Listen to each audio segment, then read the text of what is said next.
Move a motion. I'm sorry, to lay his documents on the table. My apologies. Thank you, Madam Speaker.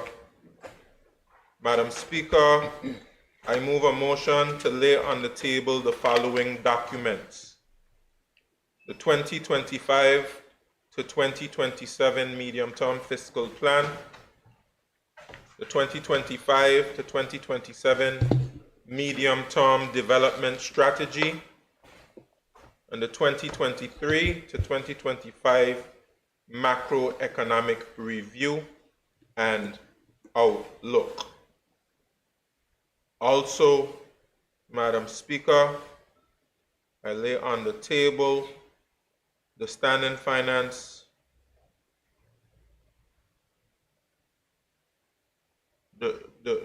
excuse me, Madam Speaker. I lay on the table the report on the deliberations of the Standing Finance Committee appointed by the House of Assembly of the Virgin Islands to examine the draft estimates for the year 2025. Thank you, Madam Speaker. Thank you, Premier.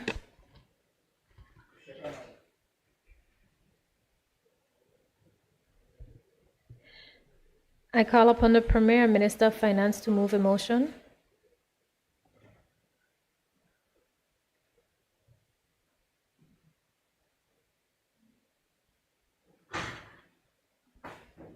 Thank you, Madam Speaker. Madam Speaker, I move that the debate on the merits and principles of the bill entitled Appropriation 2025 Act 2024 take place at this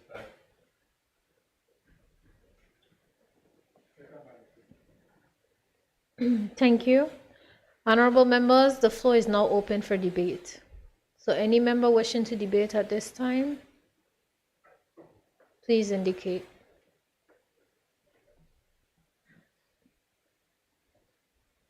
There's no member wishing to debate? Well, this is interesting. Should I call on the Premier to wrap up?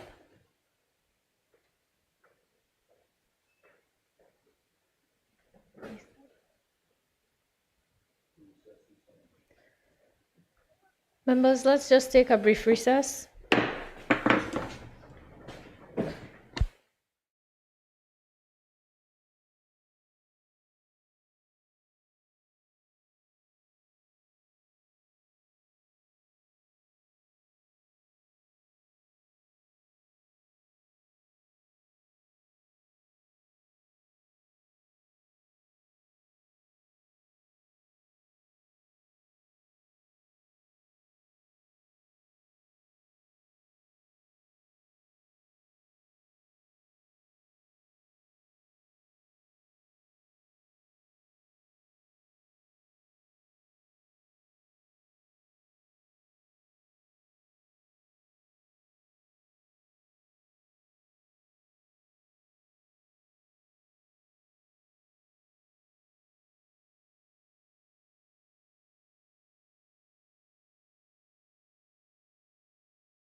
The House now resumes its sitting.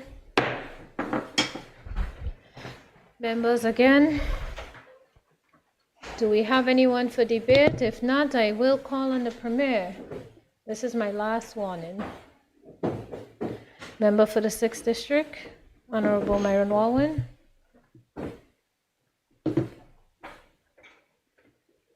Thank you very much, Madam Speaker.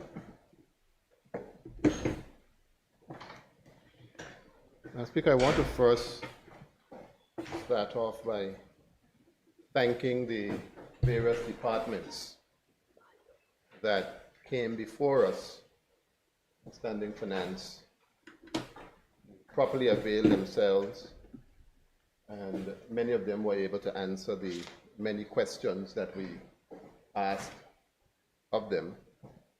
I want to thank them for their hard work that they continue to do, keep the wheels turning from the government perspective to provide necessary services to the people of this country. Madam Speaker, I'd also like to thank you and your staff, who I know worked extremely hard to get us through this process. You had a very tight deadline on you, and you did your job well and kept us all in line and in focus so that we can get to where we are now. That being said, Madam Speaker, it'll be remiss of me if I did not signal my disappointment with one thing that concerns me, that we ought to make sure that it never repeats itself again. The revised budget was only received this morning. Madam Speaker, that cannot be the state of this House of Assembly.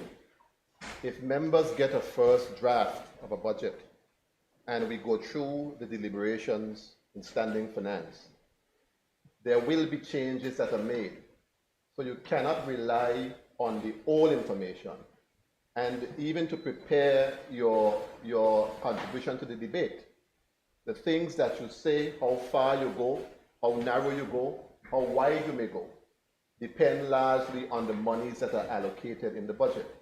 And if members are only getting the budget the very same day that they're expected to debate, I do not think that that is the direction that you want, Madam Speaker, for this House of Assembly. I know you only got it late, because if you had gotten it, you'd have sent it to us. The government got it better.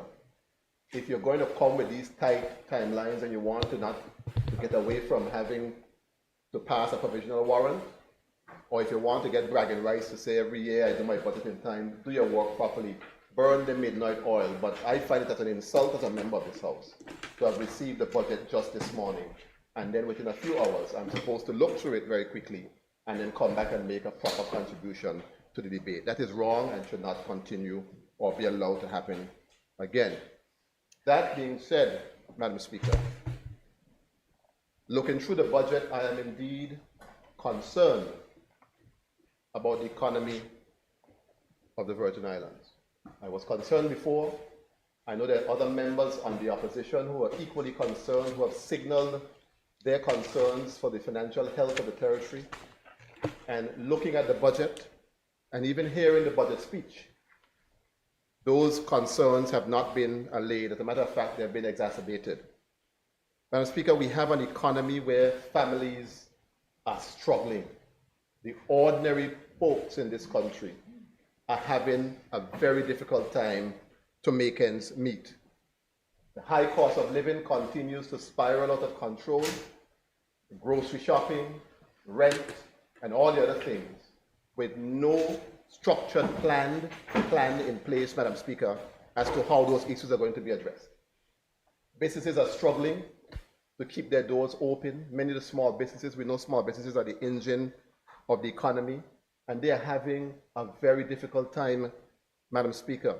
And the culmination of all of this is almost a systemic disappearance of the middle class of this country, where people who used to live a decent, buoyant life are now finding themselves having grave difficulties living.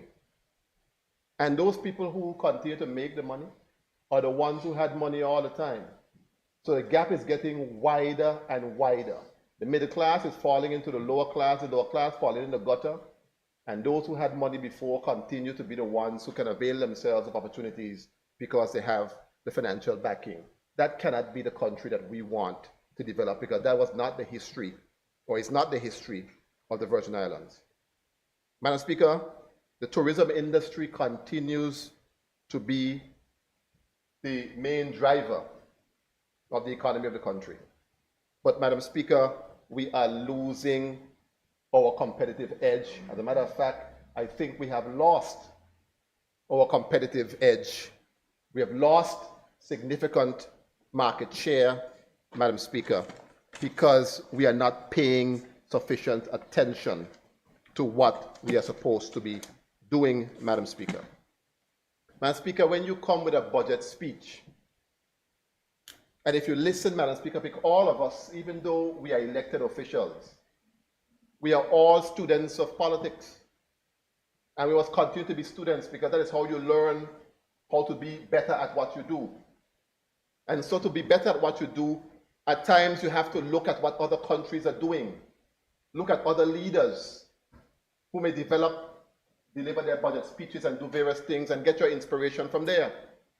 A budget speech is supposed to engender hope. You should be anxious to hear what is in the budget speech, because you want to see what is going to happen in the following year to make life better for you and your children. You hear some of the speeches budget speeches from people like Ralph Gonzalez and Mia Motley and other good Caribbean leaders. When you hear them Lego their packages for their people, Madam Speaker, there's nothing but pure joy. And when you hear the one that came from the Premier, it's nothing but pure sorrow. He has not told us, there's nothing in there for the people in that budget. Absolutely nothing, Madam Speaker, in that budget for the people. But Madam Speaker, we have some trouble. We have some trouble because we are not planning properly. And I think that is the biggest challenge, Madam Speaker, that this country faces. No planning of anything. Everything is haphazard. And if you don't plan things properly, you wouldn't get the desired outcome. Madam Speaker, I did some digging and I went to the Public Finance Management Act of 2012. I just want to show you a quick contrast of something. Within that act, 17A is an amendment. It speaks of an economic and fiscal advisory council. It says the minister may from time to time appoint an economic advisory council for the purpose of advising on economic and financial issues. The council shall consist of such number of persons as the minister may determine, and who possess the requisite skills and expertise in financial and economic matters. Madam Speaker, the Virgin Islands government has not put an economic and fiscal advisory council together. The Premier is down there with a couple of people down there. When something comes to the airbag, he writes it down, and then they make decisions based on that. But here it is in the law, even though it says may. It didn't say shall, it said may. But any prudent Minister of Finance would know that you need people there to advise you on what to do to keep the economy of the country moving. And we don't have that. 17B says the minister shall, within 6 months after a general election, cause to be prepared and published a strategic plan for the term of office of government. You understand what I just read to you, Madam Speaker? That 6 months after April last year, the Premier should have caused to be laid here a strategic plan as it relates to the financial affairs of this country. We talk about the little fiscal thing and come every two months and you come with a little small little thing. The act contemplates that you must have that's why it gives you 6 months. From taking the reins as Minister of Finance, you are then to chart a course forward for your term and have that laid in the House, and that should be a roadmap. So that whenever you do something, The members of the House know exactly what you're doing because that is in your strategic plan. The country does not have a strategic plan. And this says the minister shall. So there's no discretion for him not to. This shows you why we are having some of the challenges, Madam Speaker, that we are having. Now, you contrast this economic council that I spoke about. Contrast that with what is happening in the United States Virgin Islands, Madam Speaker, for instance. United States Virgin Islands has the Virgin Islands Economic Development Authority.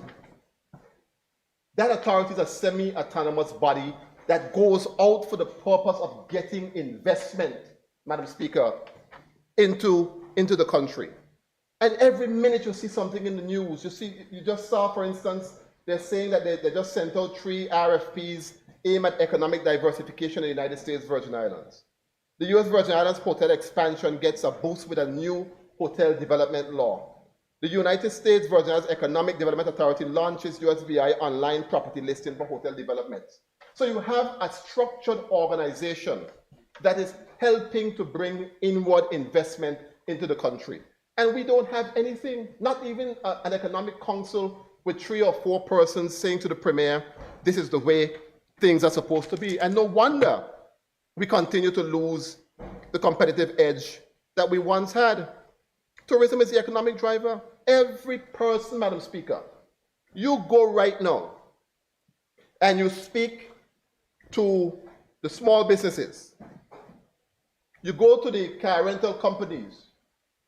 You go to the small intimate villas and inns. You go to the restaurants. You go to the shops. You go down Craft Alive and my little girlfriend them down there.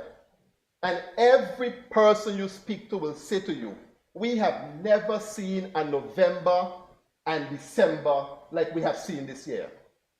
Absolutely terrible. Nothing is happening in the economy. Nothing is happening at all. And people are having grave difficulties, Madam Speaker, keeping their doors open. We have to get back to those 2016 numbers. That is where we need to be, Madam Speaker.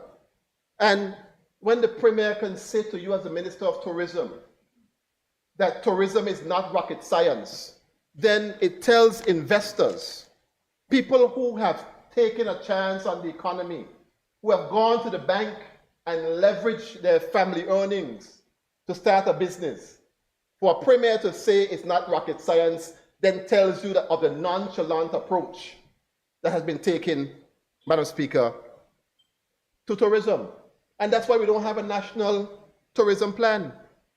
No national tourism plan. At least when Trump was asked a question about a plan, Trump said he had a concept of a plan. But not even a concept of a plan.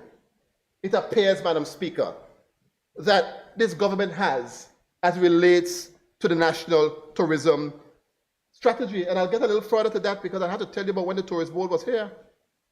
But Madam Speaker, when you look around, I read an article yesterday, I don't know how many persons saw it, Madam Speaker. I nearly fall off my chair. Ritz-Carlton going to St. Kitts.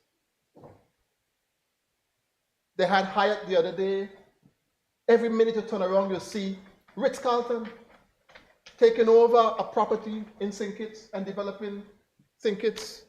You look, Madam Speaker, in St. Vincent.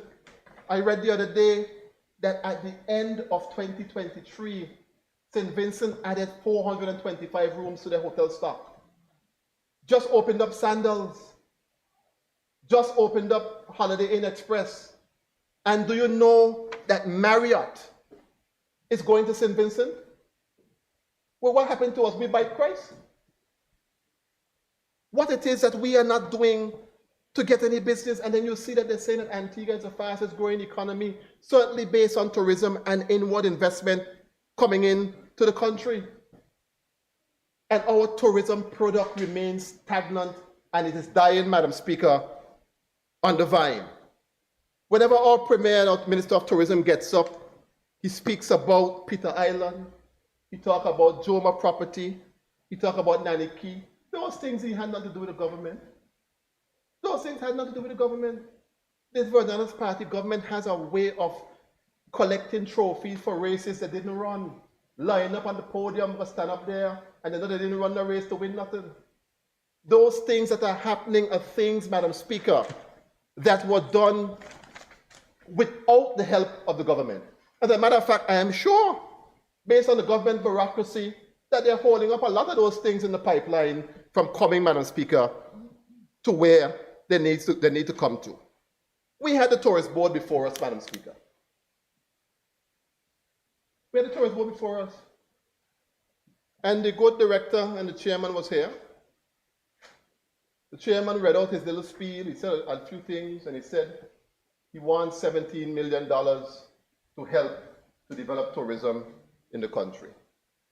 And then you could see, because you could tell that there's no communication between the government and the various government departments and ministries. You could tell, it was obvious, because many of them who came before us didn't even see the budget estimates to know what was in there for them.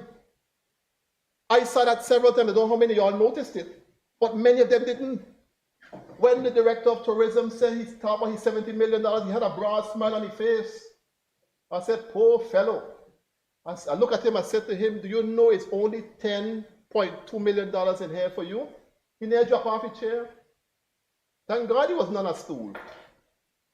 So how is it, Madam Speaker, now that you could give the tourism department, the ministry, the tourist board, $10.2 million? I asked him a question. What is your operating expense? His operating expense is almost $9 million. So he has $1.2 million, Madam Speaker, with which to market the BVI. How are we going to be competitive with $1.2 million when your competitors next door, their marketing budget is upward of $20 million? How do you expect to compete with them? How do we expect that the people who have taken a chance on the economy of this country to feel confident that they will get returns on their investment, that they will be able to meet their payroll, that they'll be able to do the things that they need to do to keep their business going, when the government is spending $1.2 million alone on marketing? What do we do about product development? The product of the BVI is almost non-existent. It's tired.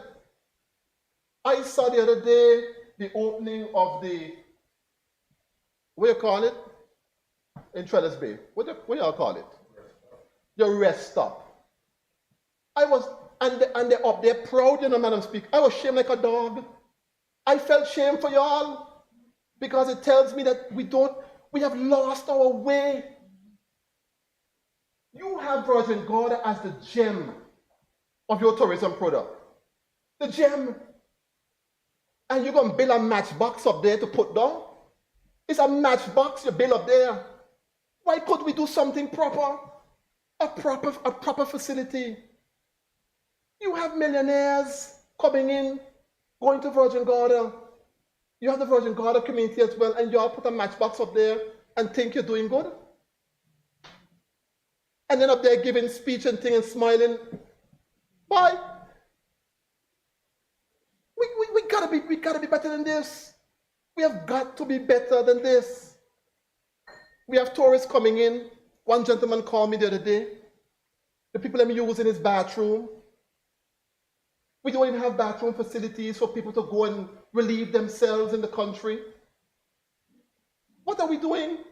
So when you have $1.2 million alone after the $9 million comes out from the tourist board, then what are you leaving for product development in the country? We're not serious players. We're not serious. And it is no wonder we are losing our competitive edge. Everybody eating our lunch. Everybody got us for a joke. We were ahead of most of the countries, far ahead. They used to emulate us. Let us see what the BVI is doing. And now all we do is eating dust. Everybody in front of us. And we're getting nowhere.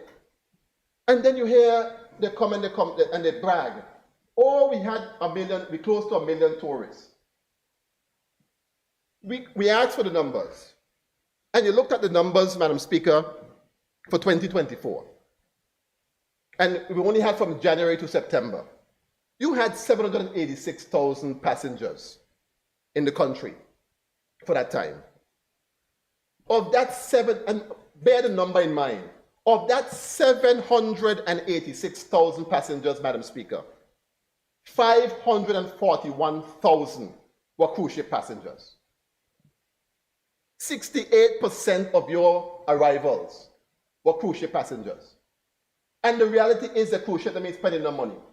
Everybody know it. You only have one or two there when you know they're coming, you can put on your pot because you're going to have something to put in the pot. Outside of that, the taxi drivers are making their money. I'm very happy for them. But nobody else, Madam Speaker, can say confidently that they're making any money from cruise tourism. Something's wrong with your strategy. And then when you contrast it, you look at the overnight visitors, 233,000, only a mere 29%. And that is the group that you need to grow. That's why you need that money there to grow that group. We want people to come and stay on land, stay in hotels, stay in inns, so that you can have that multiplying effect in the economy. And then don't come and tell me you're going to use a strategy, oh, we're going to convert overnight visitors, cruise ship passengers to overnight visitors. Then people ain't staying here with all them potholes, we can't cut the bush, them can't get water to bathe, them can't get a bathroom to relieve themselves. They won't come back here to stay here overnight. Why are we trying to fool ourselves? Why are we trying to fool ourselves? We have to do the things that we need to do, Madam Speaker, along with the marketing to try to improve the tourism numbers, Madam Speaker, in the country. And then, Madam Speaker, you look at the budget again. That first sheet of the budget that lists out the estimates in a substantive way. And I don't know what kind of Minister of Finance we have. I can't get him to understand. I like him as a person. I always liked him. But there's something about him I don't understand. When the time comes to use that brain that I know he has, he don't use it too well. Something is distracting him. I have to carry out an investigation to see what is distracting this man. You think that if I was a Minister of Finance, that anybody down there could have get me to come up here to bring a budget that says that my recurrent expenditure is more than my recurrent income? You think, who could I get me to come up here and say that to people? You're drunk? Not me. I ain't carrying a message. We would have to go back with that budget, tear that budget apart, come up with some revenue-raising initiatives that we know will multiply the revenue for the people of the country. You can't come up here with a budget saying that you will spend more in 2025 than you earn, Madam Speaker. So you have a total revenue of $410 million. But you have a recurrent expenditure of $411 million, Madam Speaker. Madam Speaker, that is a problem. That is a problem. And I searched my mind, Madam Speaker. I searched my mind, high and low. I cannot recall, and I stand corrected. Maybe the member next to me can tell me. I'm so glad she's back by me. But maybe she can tell me because she has been involved in government by the side of Larry Sword for a long time. I have never in the modern Virgin Islands seen a budget where the expenditure was more than the revenue. It has never, from granted aid, it has never been the case. And that will be the legacy of this Premier and Minister of Finance. The first minister in so many years, umpteen amount of years according to my grandmother, that caused this country to have more expenditure than revenue in a given year. That's a legacy. That is a legacy. And Madam Speaker, when you examine it further, you see what is going on. That 20-something million mistake is paying us dearly. I don't have a problem, Madam Speaker, with an increase for the civil servants. They deserve it. They work hard. We saw the kind of work that they put out. They stayed here very long hours for us. They were respectful. They answered their questions. They seemed to have a very good command of their job. So I have no problem with them getting a raise. Absolutely none. So I want the record to reflect that very clearly. My concern is that if you're a minister of finance, if you're a manager of something, you have got to make sure that if you're going to give a $20 million increase, that you know how you're going to pay for it. Simple as that. And so a $20 million increase was given with absolutely no plan as to how you're going to recover the money. So the net result is you give an increase and you end up, Madam Speaker, now with far more expenses than what revenue you are creating. And then you hear no revenue raising initiatives. I listened to the budget speech. I heard him almost talk about taxes and raising certain things, but I'm waiting on you. You ain't gonna put no more burden on the people of this country. People are already having a difficult time making ends meet. And you there talking about taxes on the side of your mouth? It ain't gonna happen like so. Because things are already difficult for people. You gotta go do your job. Get investment in the country. If everybody else could get hotel development and so on, get them here. When was the last time we had any hotel development? The last plant we had was around 2003, 2007 with Oilet Bay and YCS and all of them, Scrub Island and so on. There are others that fell off. Beef Island fell off. I show you were one of them who make Beef Island fell off, playing environmentalist, but you're going to lie down in the road in the pond and all kind of thing and stop the development of the country. And now he stopped the thing that he can't bring none himself. Up and down playing Noel Lloyd, but he gonna stop this, he gonna stop that, but mosquito gone dead, and cat gone dead, and dog gone dead, and all kinds of stuff. Stop the projects, and now he has brought nothing. Nothing since he has been there as Minister of Finance and Minister of Tourism. And Madam Speaker, you look at the Trade Department. Because trade is important to the country. And one of the things I want to see the government say in their budget address, what are we going to cut the red tape in the country? It's too hard to do business here. It's too hard. Between trade, between immigration, between labor, pure frustration. And I want to be able to see a proper plan where you can say to somebody that if you invest in our country, this is what we're going to do to make it easier for you to invest. And we do the same thing for our local people as well who want to make investments in the country to keep it going. I saw Trump because somebody wanted about Trump. I think Trump made an announcement the other day that anybody who comes into the US and spending $1 billion, that he's going to make sure that he cut through a lot of the things for them. He said environmental things. I didn't support that one too much because you got to protect the environment. But he understands the concept that you must have a business-friendly environment. And the reality is, Madam Speaker, we are not a business-friendly environment. And we have to take our time and examine it properly and see what it is we need to do to be able to attract better investments and quality investments, Madam Speaker, in the country. But in all of this, we have to protect our local businesses as well. And I continue to remain concerned about the small businesses. This year, for instance, Madam Speaker, last year, or this year, 2024, we put $125,000 in there. I think 150 came back, they put it in the SAP to do something. We fall right back now, and this year, it's set for 2025, it's $75,000 from the Business Bureau to assist businesses. How is that going to work? I understand you're going to be giving out some monies coming soon. I'm glad for that. But you're only giving out a fraction of, I'm sure you had far more applications.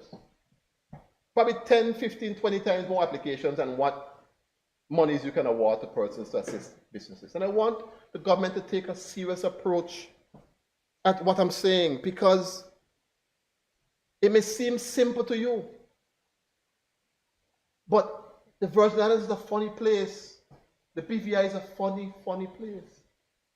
And when you hear people, Madam Speaker, especially local people, speak about losing their country, you have to listen to what they're saying to you. You have to listen. And the loss of your country is not just in numbers, because the reality is BVI Islanders will never be able to have children at a faster rate than people are coming into the country. We know that. The numbers tell us that. So the BVI Islanders are always going to be, in terms of numbers, a minority in their own country. But you have to find the equalizer, Madam Speaker. And the equalizer is wealth. The equalizer is wealth. Because he who controls the economy is really who controls the country. And so we have to have that embedded in our minds, that we have got to do things, use the government policies and procedures to help our businesses to remain strong and viable, because there's a lot, Madam Speaker, at stake. When was the last time a millionaire was created in this country? When was the last time? The old Verdalans party that I used to know, I don't know what this is. This ain't the Verdalans party that used to be before. This is a wishy-washy something calling themselves that. Under the Verdalans party of before, they understood the concept. Mr. O'Neill and those people understood the concept. During those years, the amount of people legitimately became wealthy in this country because of government policies. And now you have this one here that have contractors cleaning guts. Contractors who used to build homes and did so well for themselves, were able to send their children to school, to college, and do different things. And many of them were so proud because they themselves didn't go to college, but they were so proud to see that their children were going to college. And now we have this Verdalans party here that don't understand that concept. And now those very same contractors are running you down and asking you to be on bush cutting programs and to be cleaning guts. That is what has happened, Madam Speaker, to our people in this country. Clarence Thomas used to say, watch the game, and I want to acknowledge the Premier and ask him, Madam Speaker, to watch the game, because there's certainly, Madam Speaker, a lot at stake. Madam Speaker, I want to touch on health very quickly, because the health of a country is the wealth of that country. And we had BVI HSA before us. And I want to commend them, Madam Speaker.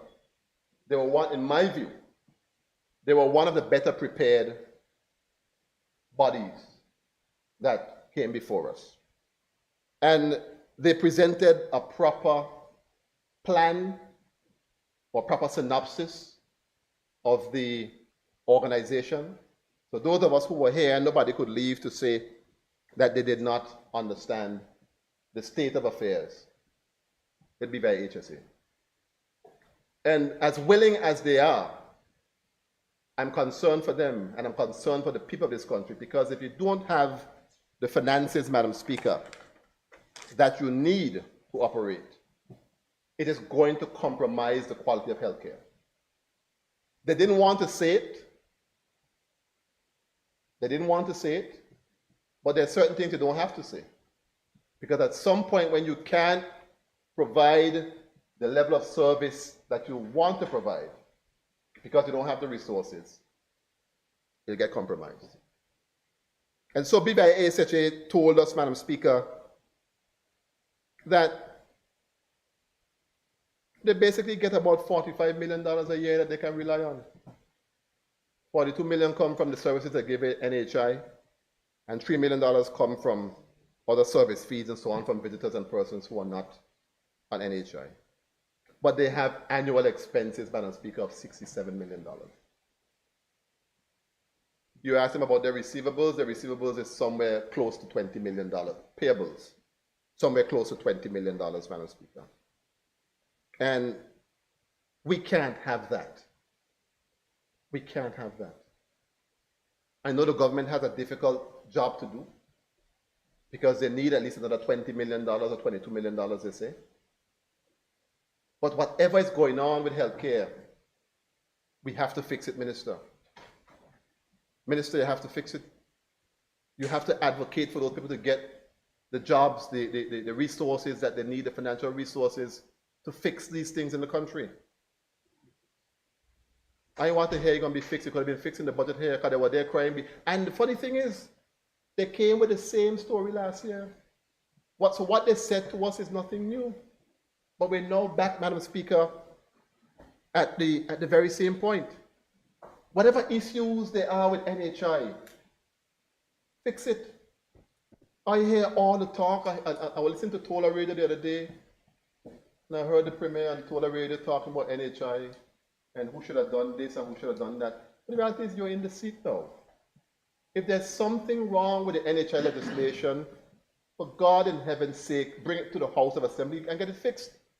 Have somebody examine the system. See where the pitfalls are. If anybody exploiting the system, bleeding the government, plug the holes. That is what leadership is about. That's the burden of leadership. Go and see what is wrong with NHI. Because regardless of what we say about it, NHI is a good system. It just needs to be managed properly in the sense of legislation. We have got to do our job. The people at NHI are doing their best, but we have to do ours.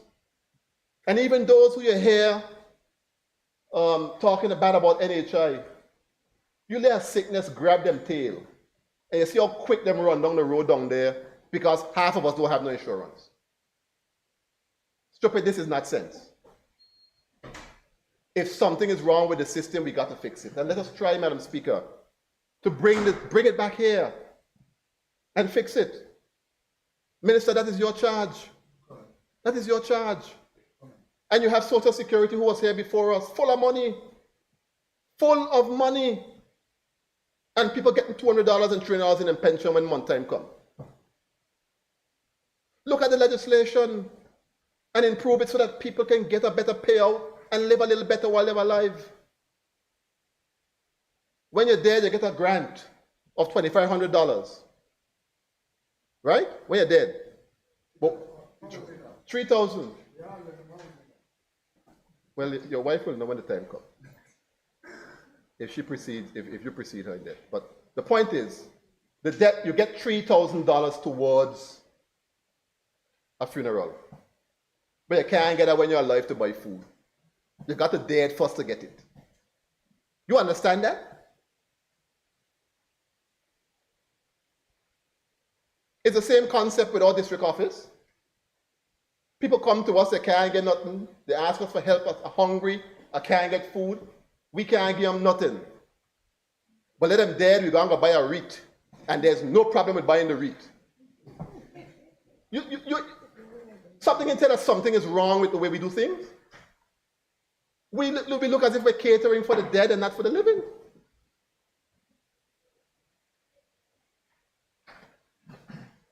So, Minister, I want to see you take that Social Security Act, look at it, and see how you can make things a little better, particularly, Madam Speaker, for our seniors.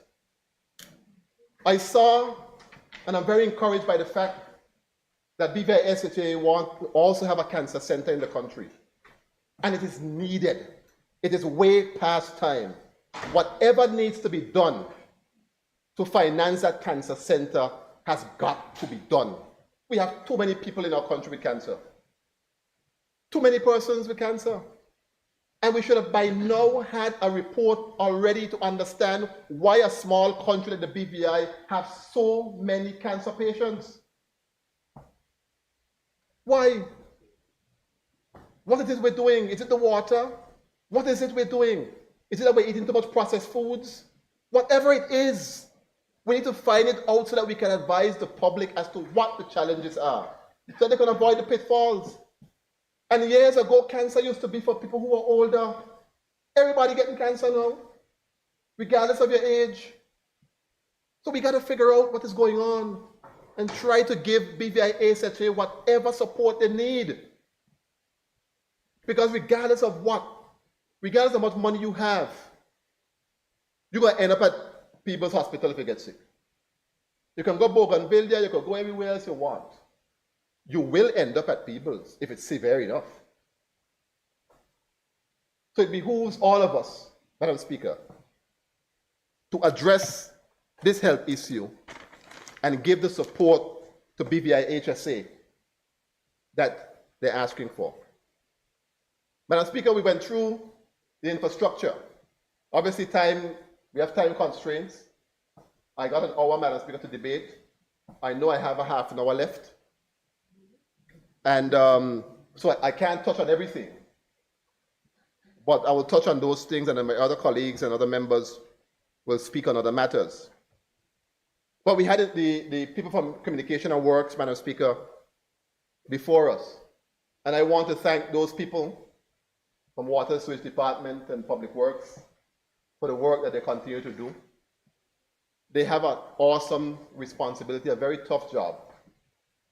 But they don't always have the resources, or they don't have the resources, I should say, Madam Speaker, financial and otherwise, to always carry out their work as they should. But, Madam Speaker, they are, in fact, very willing. But the water situation in this country, Madam Speaker, and I don't want to get into the and the funny thing, I've noticed Jesus in 2025, he has a sense of humor out of this world. And the things that come around so fast, you don't even karma itself, somebody do you something, you have to use wait years for it to come back around to them. Them do it to you today, next week it come right back on them. You know, karma is a funny thing. When the issue of water used to come up, the Premier would get up and throw licks on poor Fraser over here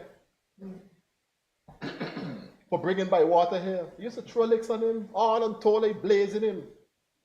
Oh, Fraser right next to here, now he can't cuss, you know.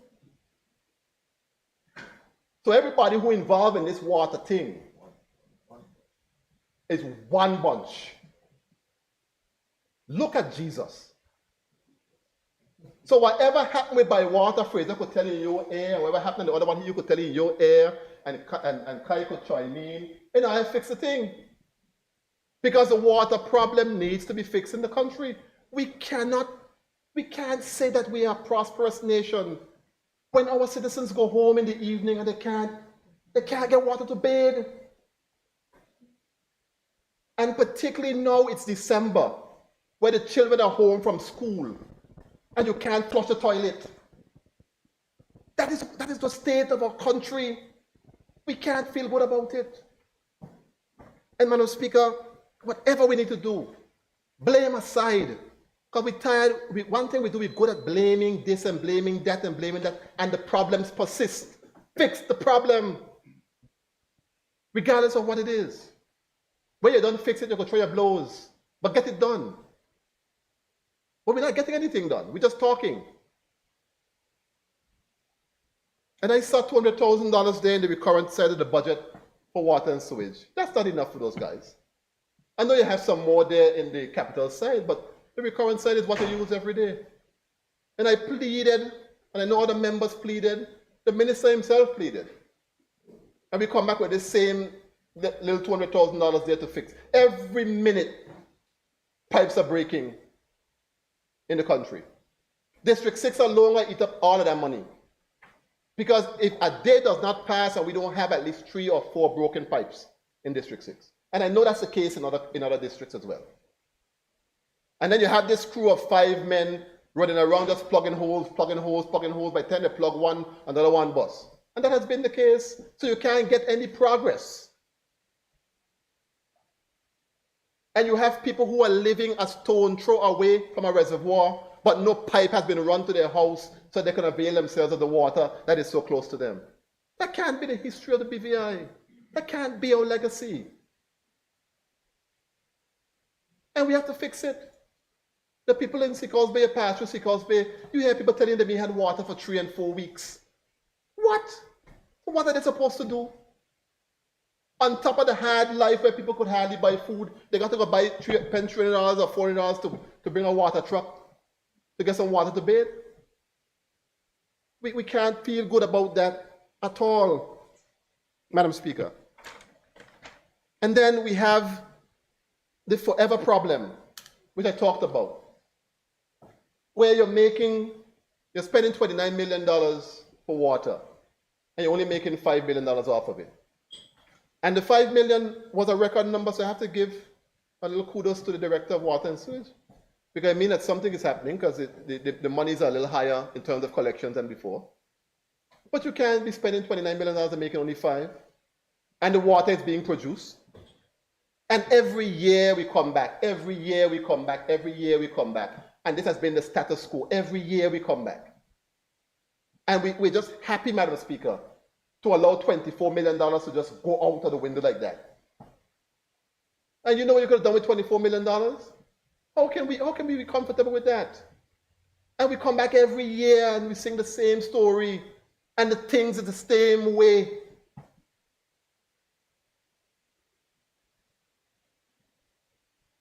Can't happen. We got to fix it.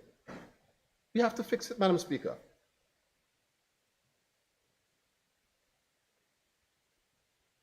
And then the minister is saying he wants to merge water and sewage with BBIEC.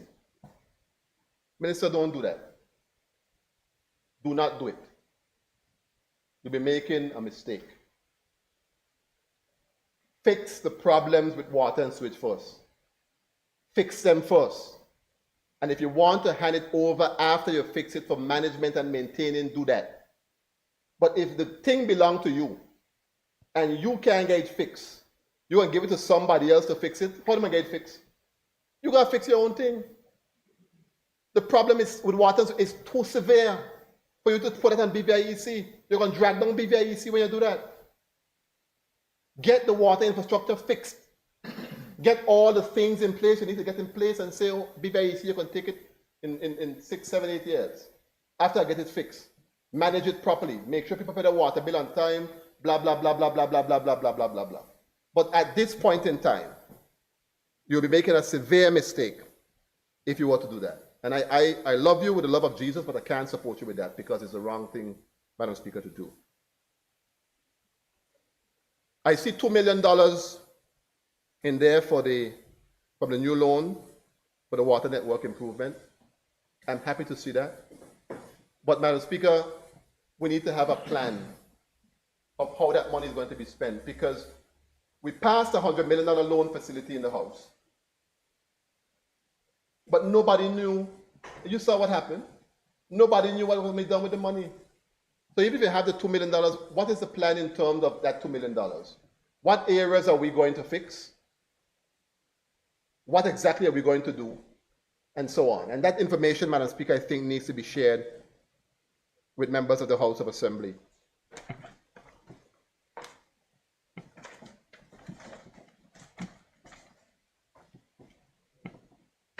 Madam Speaker, I'm also happy to see that there's $30 million for new loans, from the new loans for road improvements.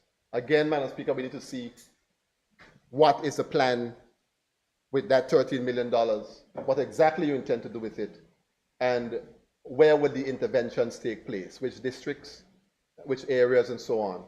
And whether it's just paving of roads, or if it's just is it for bridges, is it for areas that are dilapidated in terms of infrastructure? We need to understand, Madam Speaker, in a written plan, what is happening with that $13 million. But the $100 million loan facility, Madam Speaker, came out, and issue came out, and I'm wrapping up, Madam Speaker, in the budget sessions that had me concerned and made me wonder, really, what is the currency of the House of Assembly? What really is our currency? Because you had a $100 million loan resolution that came to us. Members raised concerns about the loan.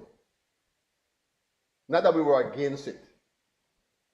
We raised concerns about the interest rate in particular, 6.5%. We thought we could have gotten money cheaper, particularly with the indications from the United States that there was going to be a reduction in interest rates. The resolution passed, yes, in the government's favor. But, Madam Speaker, the contribution of other members in the House, particularly the opposition, was not taken into consideration one bit. We found out in standing finance, when the question was asked,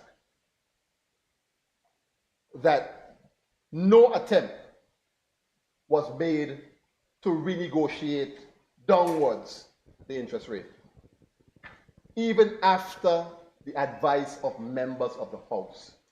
That is wrong. And that's why I question the currency. What are we here for? What are we here for? You can't tell me that you're getting $100 million loan, and you can't tell them, people, my son, if I don't get $100 million loan, I go in somewhere else with this loan, you know. You want to see how quick that thing drop. Even if they got it down to 5.75%, you'd have saved taxpayers some money.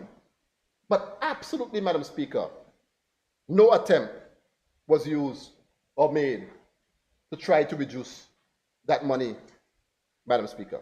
And that is wrong. What we also noticed, Madam Speaker, from the deliberations was that loan funding, Madam Speaker, loan funding is being used to do traditionally recurrent expenditure work, which should not happen.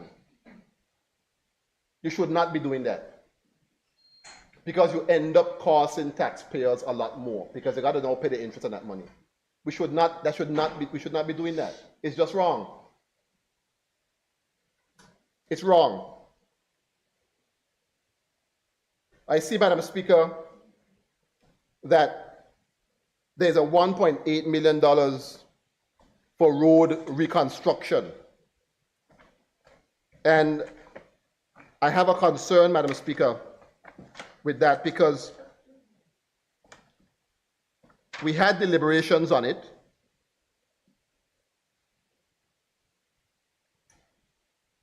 I raised a concern. I know a member next to me, Honorable Smith, raised a concern. The other member next to me, Honorable Penn, also, Madam Speaker, raised a concern. And again, it raises a question as to what is the currency of these committees and standing finance and so on. Because when you bring things to the attention of the Ministry of Finance and the Minister of Finance, they come back with the same things as if you don't know what it is you're talking about. I raised a concern that you only had a little over $1 million, Madam Speaker, on the road reconstruction. And let me read this. It says $1 million, you know, to cover the costs for constructing roads and supporting structures at various locations, including Shepherd Hill, Hope Hill, Horsepat, Sabbath Hill, Long Trench, Mount Healthy, Greenland, and Huntomscott. We know $1 million can't do all of these projects. We know that. We brought that to the attention of the person that we should have brought it to. And my God, they still come back and put them same projects there for that $1 million. So what kind of budget are we running? Is it that, what is this, voodoo economics? We know that this number can't work. So which one of these projects will be done? Or will any of them be done at all? Why are we making a mockery of the process? You put 10, you have, and then I ask the question, what is the cost of the Sabbath Hill project? $500,000 was told to me for Sabbath Hill. And there was another project I asked the cost for that is $250,000. So that's $750,000 out of them 10 projects gone out of the $1 million. And you still come back with the same figure there. But I want to make it clear, Madam Speaker. I spoke to the Premier. I forget my letter. Should I bring it in or should I read it here? Because I write a letter to him before the budget session, so he can't say he don't have nothing. So when time comes, I can haul up my letter and I can read it at the appropriate time and place. I gave a copy to the member for the 5th, the Minister of Communication and Works. I gave a copy to the Minister of Health. I see when he get it, he suck his teeth right in the corner. I think I didn't see you. Well, watching you right from over here. I say I'm going to deal with you later. I'm going to eat you for fish when the time comes. And I gave one to the Minister of Education. The Minister of Education stuck to her word and she put that little money in there to help me with planning for Bellevue Gym. So, Minister, I want to thank you for that. I ain't got a thing out of the rest of them. Nothing but talk, a lick and a promise. And I'm concerned about that. Because I know your heart in the right place, but you ain't got the money here. The money ain't here because you hear me complaining about this. You chime in, yes, I thank you for that. But the result is still the same. And the people, Madam Speaker, at Sabbath Hill, getting into Sabbath Hill, the bridge is collapsing. The road is collapsing. People's lives are at stake. The money was in the budget this year to do something. It never happened because the Ministry of Communication and Works, they have capacity problems. Mr. Freites is one person. He does a wonderful job. I want to commend him highly, but he's only one person. We heard from Public Works that they have problems with engineers. They don't have enough engineers and architects and technical people to do the work they need to do. I cannot have a situation, Madam Speaker, where the people of Sabbath Hill, again, go through this issue of not getting that bridge and that road fixed. And I wrote to the Premier about it, and I wrote to the Minister of Communication and Works. The Minister of Communication and Works and I have spoken about it numerous times. And I've done a number of site visits on that site. And I want to make sure, I want to be selfish, but Sabbath Hill got to come out of that $1 million. It has to come out of there. Because it's an urgent, urgent, urgent project, Madam Speaker. We spoke about, Madam Speaker, that alternate road in Barbers Bay.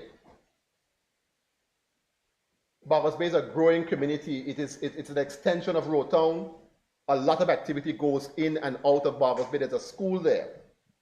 And we saw what happened not once but twice recently, where the road was blocked off, nobody could go in, nobody could come out, and if there was a medical emergency, you could have had a fatality because of that. There needs to be an exit road in Barbers Bay. The Minister, I want to thank you for coming with me that day to look at it. We looked at a plan of something that we think could work. We have to look at other things because if there are other concerns, we have to listen to those concerns as well, but act we must. Act we must. And I see, I didn't get the money there, but I see that $13 million you have there. You have to give me something out of that $13 million to address that problem in Barbers Bay. It is absolutely, absolutely urgent that that happens, Madam Speaker. Madam Speaker, as I wrap up, I noticed a civil mitigation.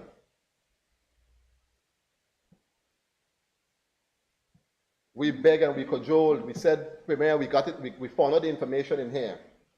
Public Works do not have the manpower to deliver on the projects for us like how we want. We're not getting the designs out in time. Sometimes there are issues with the designs and you got to go back. You have one person or two persons up there drafting and doing design work. You have one man down, Ministry of Communication and Works, doing the work of 100 persons. We said put a little extra money there so that if we want to do a project, we can outsource it, get a reputable person to do it under the auspices of the ministry and lighten the burden until we can find the people, the technical people, to help to do the work. I come back this morning. The only reason why I opened this budget, Madam Speaker, because my mouth was pushed up. You should have seen my mouth last night because I didn't have the budget early. So my mouth was well pushed up. But I said to myself, well, don't push it up yet because you might see some money in the civil mitigation there to make my mouth push up even more. I said, well, why open the book for? Because I was looking to see the Premier put a little extra something there so you can do some projects in the district. The same $200,000 that you can get to use. It was never so hot. We got to do better. And to show you, Madam Speaker, how terrible it is that I'm wrapping up, but I have to talk. I have a project now in Butu Mountain. The road up there collapsing again in Butu Mountain in the area of the Torms residence. It took me nearly 8 months to get a design for that road. 8 months. They finally got it tendered last week or week before, but we were in the standing finance. The contract ain't signed yet. Today is what? The 18th? The 18th of December. And I ain't gonna get a cent of that money spent for that road up up with the mountain. Honorable, your time. I know, Madam Chair. Madam Speaker, I'm wrapping up. I ain't getting no money spent. So now that project gonna come out at the $200,000 for next year, when I had other projects in the district that need to be done. That's a problem. That's a problem, Madam Speaker. And we gotta do better. The civil mitigation, we got a $50,000 in recurrent expenditure. We put in for some lights and different things. Nothing again this year. Nothing again this year. So I don't know what we're supposed to do as district reps, Madam Speaker. My time is up, Madam Speaker, as you said. But I want to admonish the government. I personally, Madam Speaker, as a citizen of this country, I am not encouraged by what I've seen. I'm not encouraged by this budget in many respects. I remain concerned about the economy of the country. The economy is flat on its back. And I don't see a plan, Madam Speaker, to get us out of what we're in. The opposition members have said to the government repeatedly, we are available to assist in any way we can.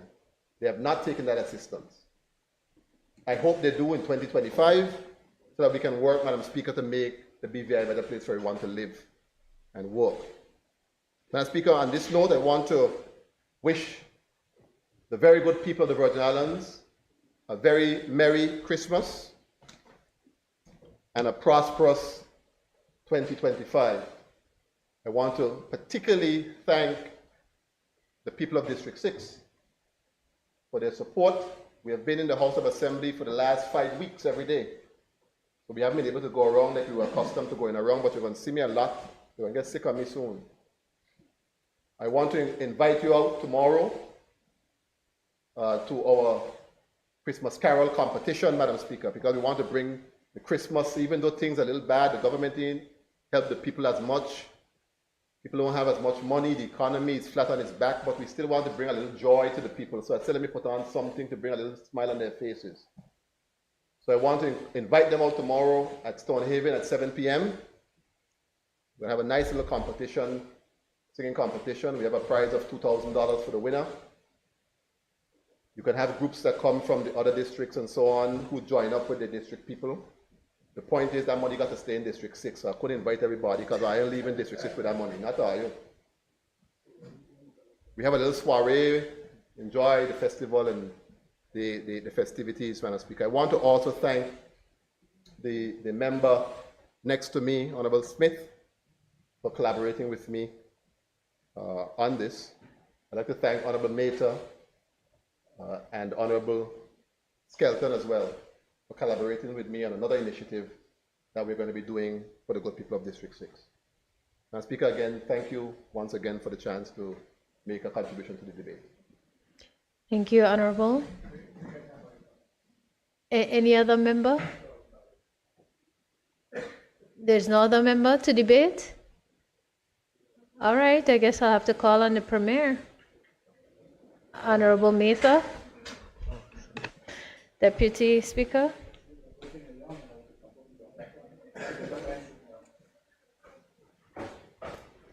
Madam Speaker. Good afternoon, Madam Speaker. Madam Speaker, my mother and my grandmother raised me with manners, so I'll begin with that. Good afternoon, honorable colleagues. Good afternoon to the wonderful citizens and residents of the Virgin Islands. Madam Speaker, this is the second time I have the privilege of standing in the House of Assembly and debating a budget. And before I begin, I want to thank the voters of the territory who put me here to be able to do this. Madam Speaker,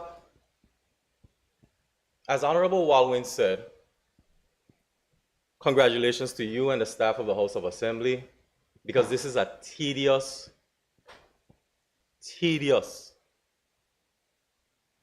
marathon that you and the staff run. The clerk, the deputy clerk, those in the back that deal with the audio visuals, those in the back that deal with the food. It is a tedious task. It is a marathon that they put on.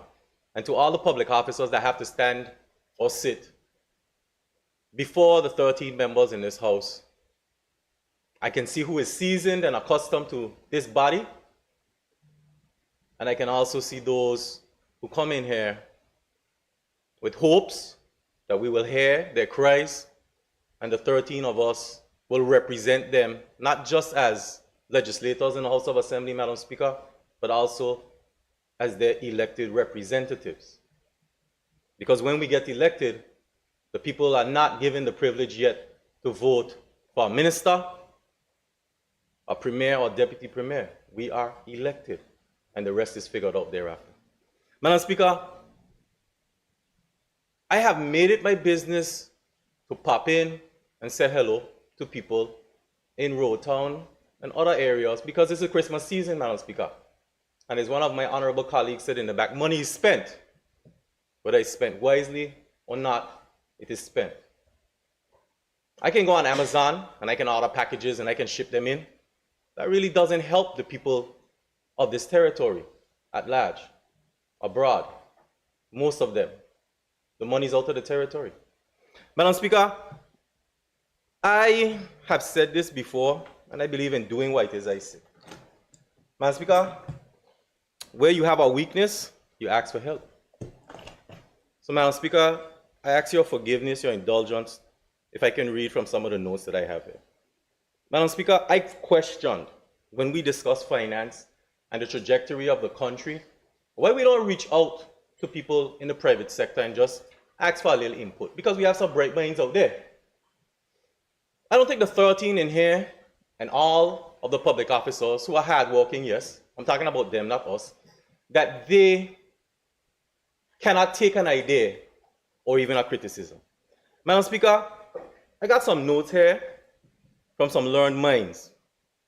Now, when you look at the mid-year fiscal report, it demonstrates a significant slowdown in the growth in 2024 in comparison to 2023.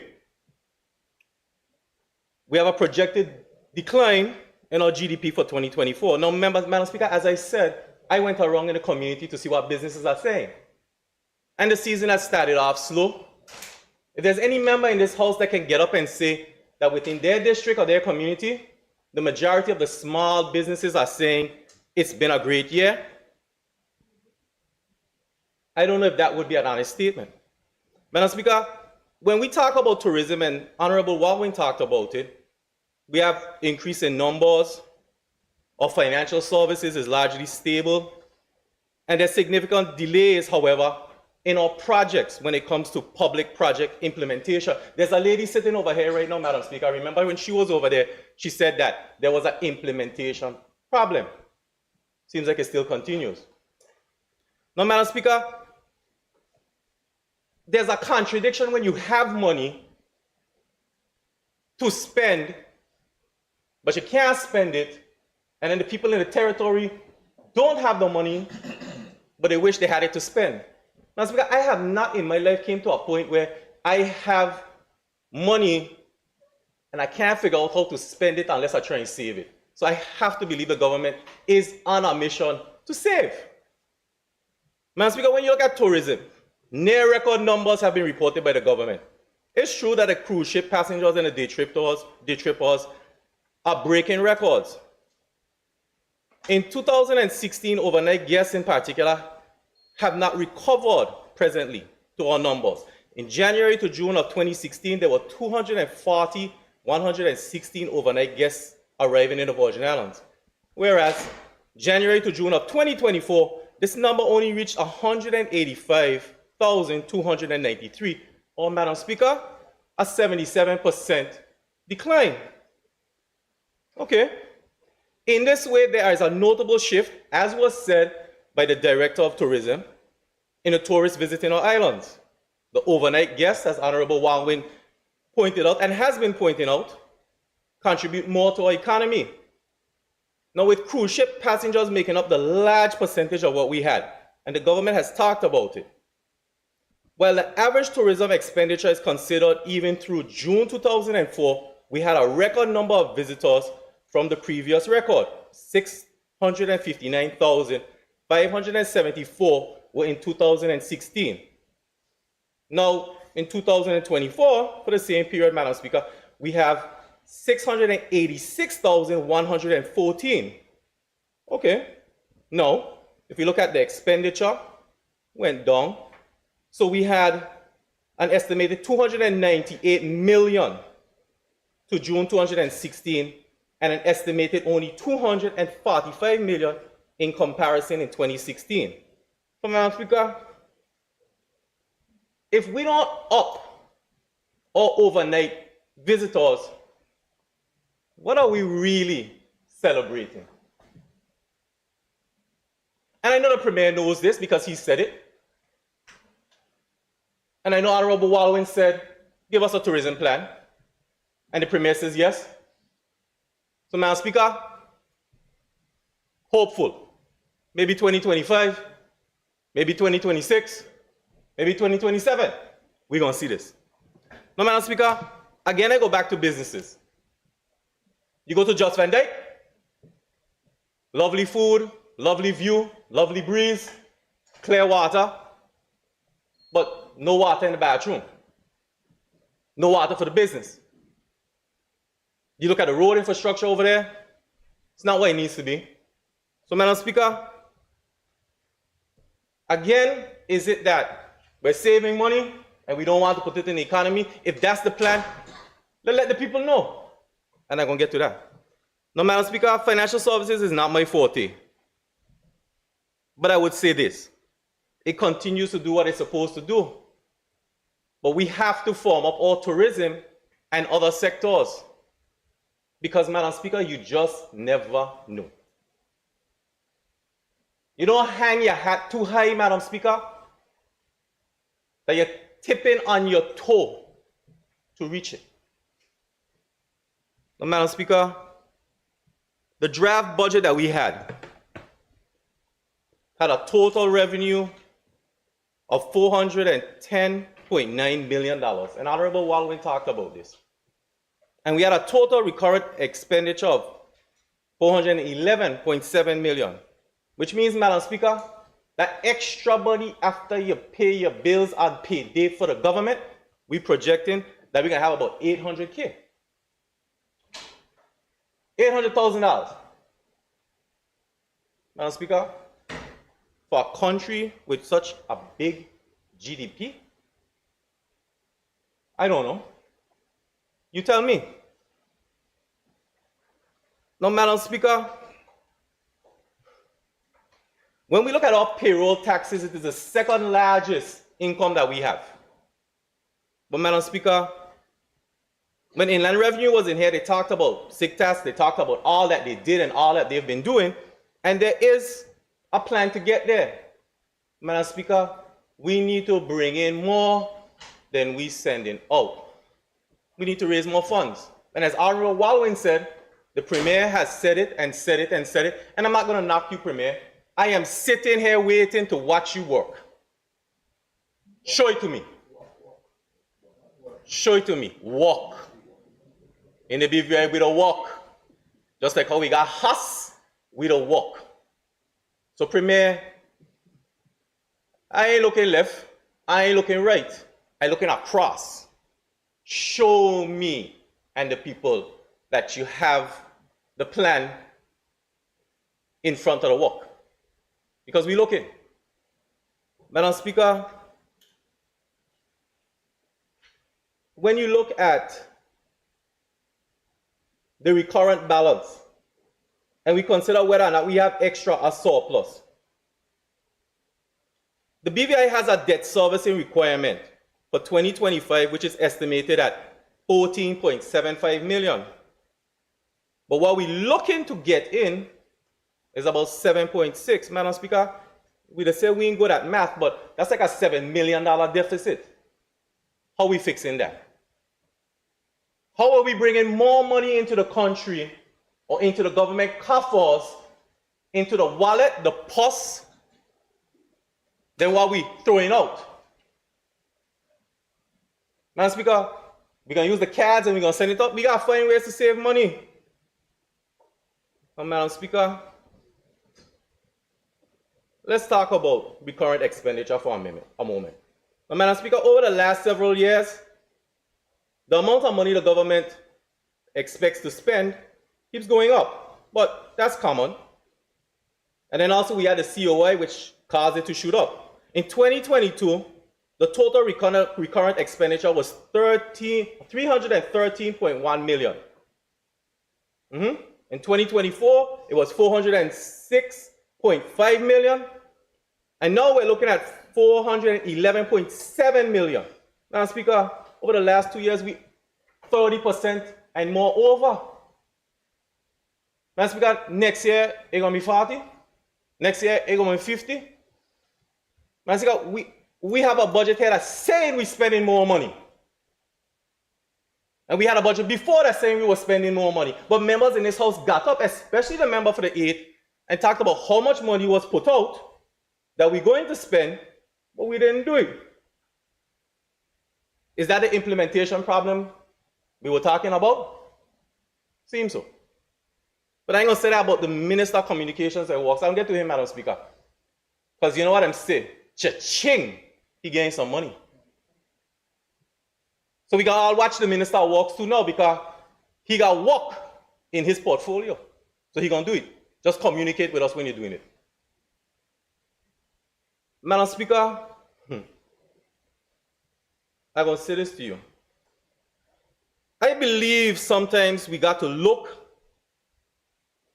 at the reality that we are, and it is harsh. So let's go down that road. Premier, when you got up in the House recently, you said that the members of the opposition were going to see the kangaroos.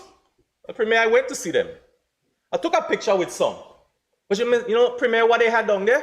The kangaroo then put a hop on smooth roads. Them had water running to wash them face and them babies. Them had an infrastructure of buildings where they could have looked in themselves and they're so clean and shiny. You could have seen them teeth. Premier, the kangaroos had looked good. But if we bring them here, they might want to go back. Premier, I like a joke. I love a joke. Premier, because you're the Premier, I think something in 2025 we got to look at. Now, Madam Speaker, I am not against travel. And I preluded by saying this. It is important. But sometimes you got to look reality in the face. Madam Speaker, the recurrent expenditure, we have to look at value for money. In 2022, the travel expenditure increased by $1 million to $1.8 million in 2023 to an estimated $2.8 million in 2024. So from 2022 to 2024, expenditure on travel tripled or increased by 200%. Madam Speaker, I'm not against travel. But we got to look deep at what we're doing. Well, Madam Speaker, let's look at it this way. Comparison is good. In 2022, roads and maintenance was budgeted at $3 million. 2023, put in another $3 million. And right now, there's 3.4. That doesn't include the money from the loan in 2025. So, Madam Speaker, how come the budget for travel and the budget for road is similar and so close? We traveling down the roads in the BVI or them smooth roads the kangaroos have? Madam Speaker, reality sometimes is painful. Because when you're on this side, you look at that side, and when you're on that side, you look at this side. Well, Madam Speaker, from my perspective, only got one side I've been on. So I can only look across, and I could look this way. And for the record, Madam Speaker, when I went to see the kangaroos, I traveled premium economy. Pull the record up. Ah, God is good. Madam Speaker, I ain't answering that. Every man will stand for himself. As my grandmother said, every top guy sit on his own bottom. Madam Speaker, let's talk about spending. Again. Now, Madam Speaker, I'm going to go from June 2024. The government had budgeted $53.3 million for projects in 2024. By June, they had only spent 36.4% of that. Okay. So, given the recent acquisitions of funding, 50% of it for capital budgeting, okay. Now, Madam Speaker, this was old notes because, as Honorable Walwyn said, we just got the information this morning at no fault of anyone. I know you've been doing your best to improve the process. But let's go to page 1 of the budget document.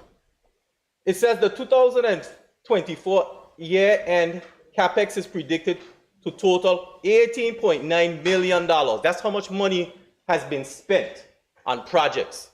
And look how my colleagues here flipping in the book. Some of them getting the dust off it. A total variance of $58.5 million or 75.4% in comparison to the original budget amount of $76.96 million. Madam Speaker, we budgeted $76.96 million in 2024, and at the end of the year, they spent $18.91 million. Madam Speaker, if I had shortfall 75% of the work I was supposed to do, I would have a job? Would I? If a public officer came in front of us and said, "Whew, I worked 25% of my job this year. Give me a raise." What would you say? I don't know if you'd be fired. I remember a young man had said drain the swamp. Now he says something else, and we getting vexed with him. But that is an expression of frustration. With we. I ain't justifying it, Premier. Frustration comes out in different ways. But we're going to talk more about frustration. Madam Speaker, how are we doing on time? Madam Speaker, I live by the mantra. The truth is what? An offense. It ain't a sin. Madam Speaker, I'm begging the community, let me get together and let's talk about the budget. This big 300-page document. Let's talk about it. Madam Speaker, let's be a little bit more real. Madam Speaker, I've been bawling out about this rated program. Premier, I want it to work, but I ain't convinced yet.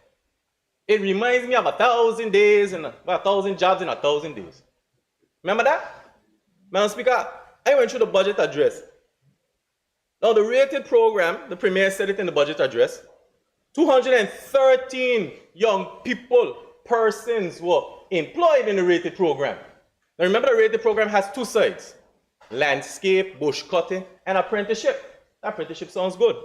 Madam Speaker, would you believe of the 233 individuals, 19 of them, a whopping 19 were assigned to apprenticeship programs. Now, I met some of them down by GIS and other places because, as Honorable Walwyn would say, I went looking. Madam Speaker, I peeped all over. Them said they got 19. I find 5. But I believe what is in the report. Because, why not?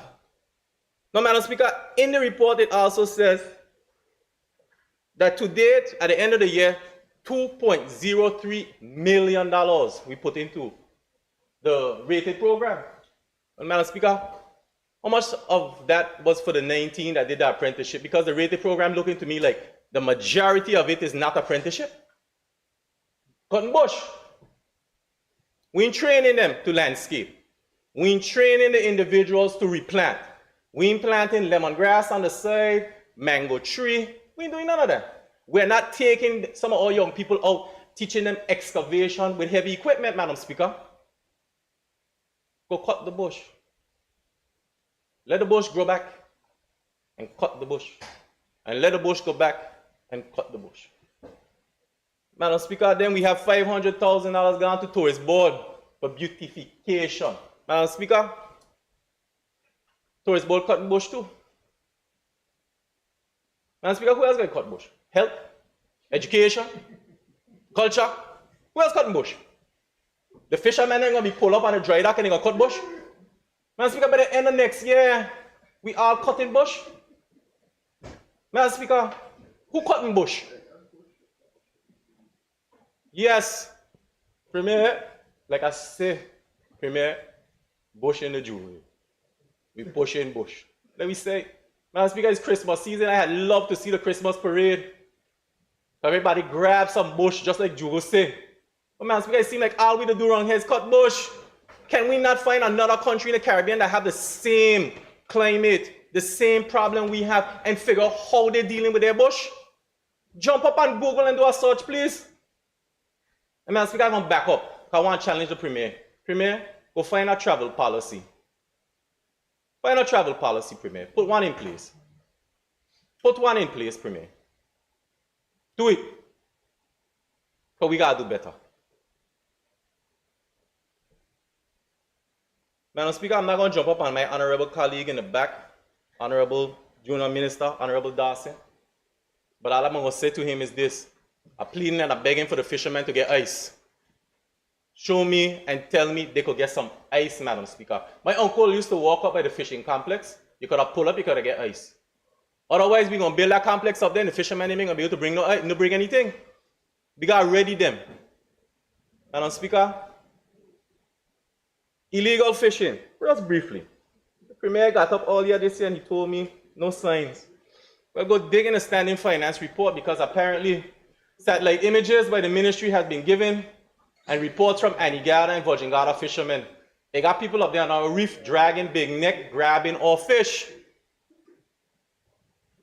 Call the UK. If the Premier don't want to go with nobody over there, Premier, book me a premium economy ticket. Let me go to UK.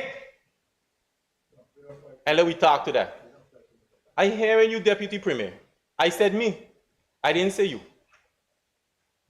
I didn't. Madam Speaker, when the people in this country are asking me for assistance for rent, for food, for basic needs, I feel a cry. So when I spend in the money that I know is there, I a little different. And I'm going to be different. Madam Speaker, this one here might be a little touchy too. You see, Health Services Authority, they have repairs that need to be done. And I agree with it.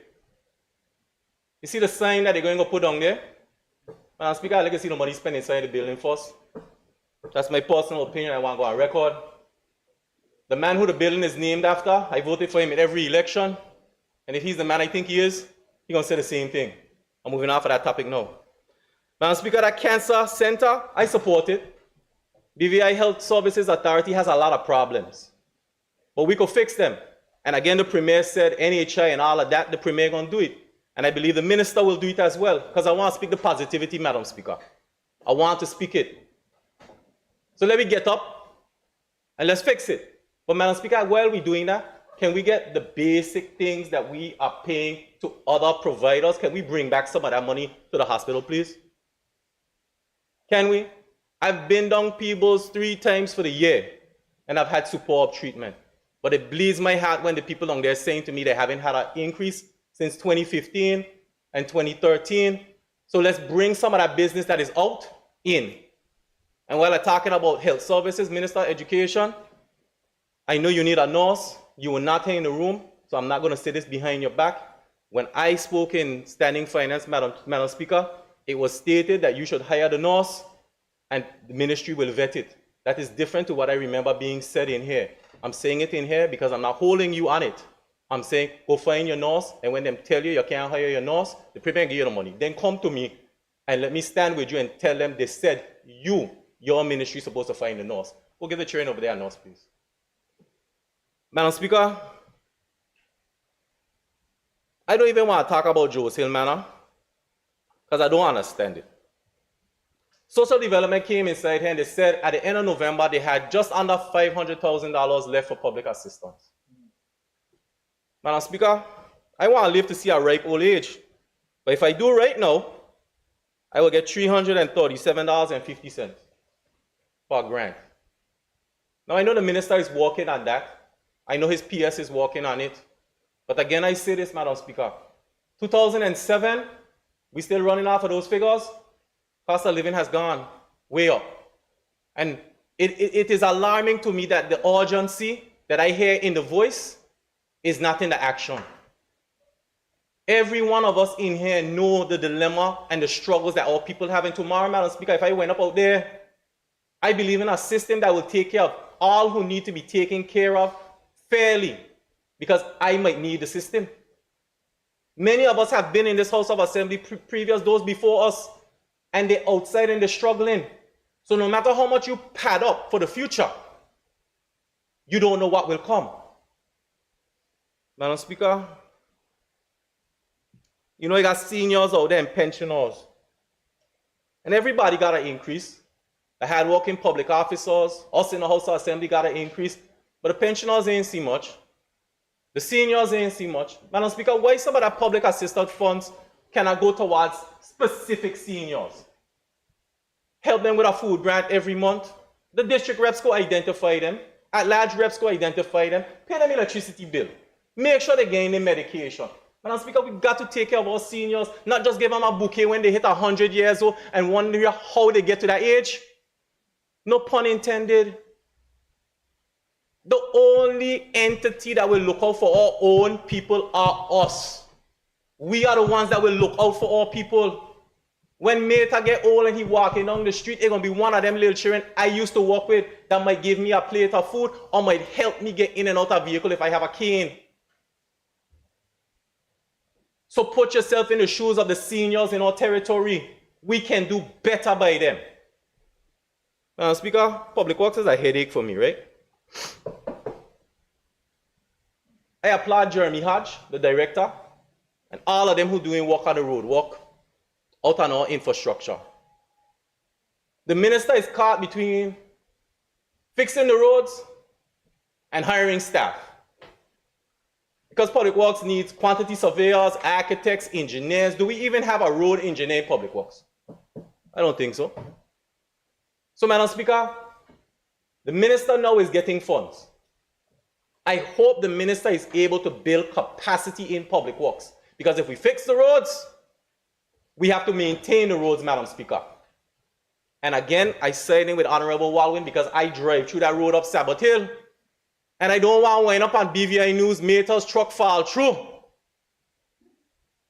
It is bad.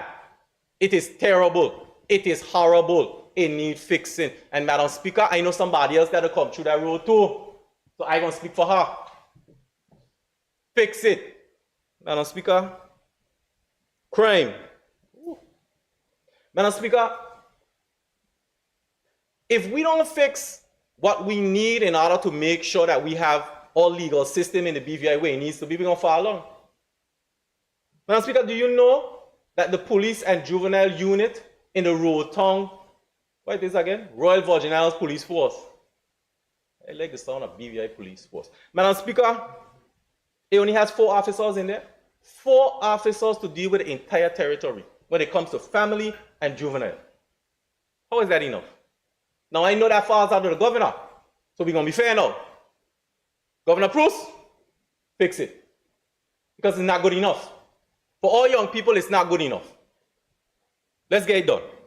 But Madam Speaker, let's go a little further. We have a DDP that has 50% less than the staff complement that they need. And we crucify legal prosecutions, but they don't have it. In here, the House of Assembly will say we want legislation, we want legislation, we want legislation. But the AG has to fight for her positions. And then you find out that as a young aspiring attorney, draftsman or whatever, you want to work in the AG chambers, you're going to get 56% less than what you're going to get in the private sector, Madam Speaker. What are we doing about that? What are we doing about it? And I'm only saying the things that came to light during standing finance. Now, Madam Speaker, we have a lot of young people that are falling through the cracks. And I know the minister is full steam ahead.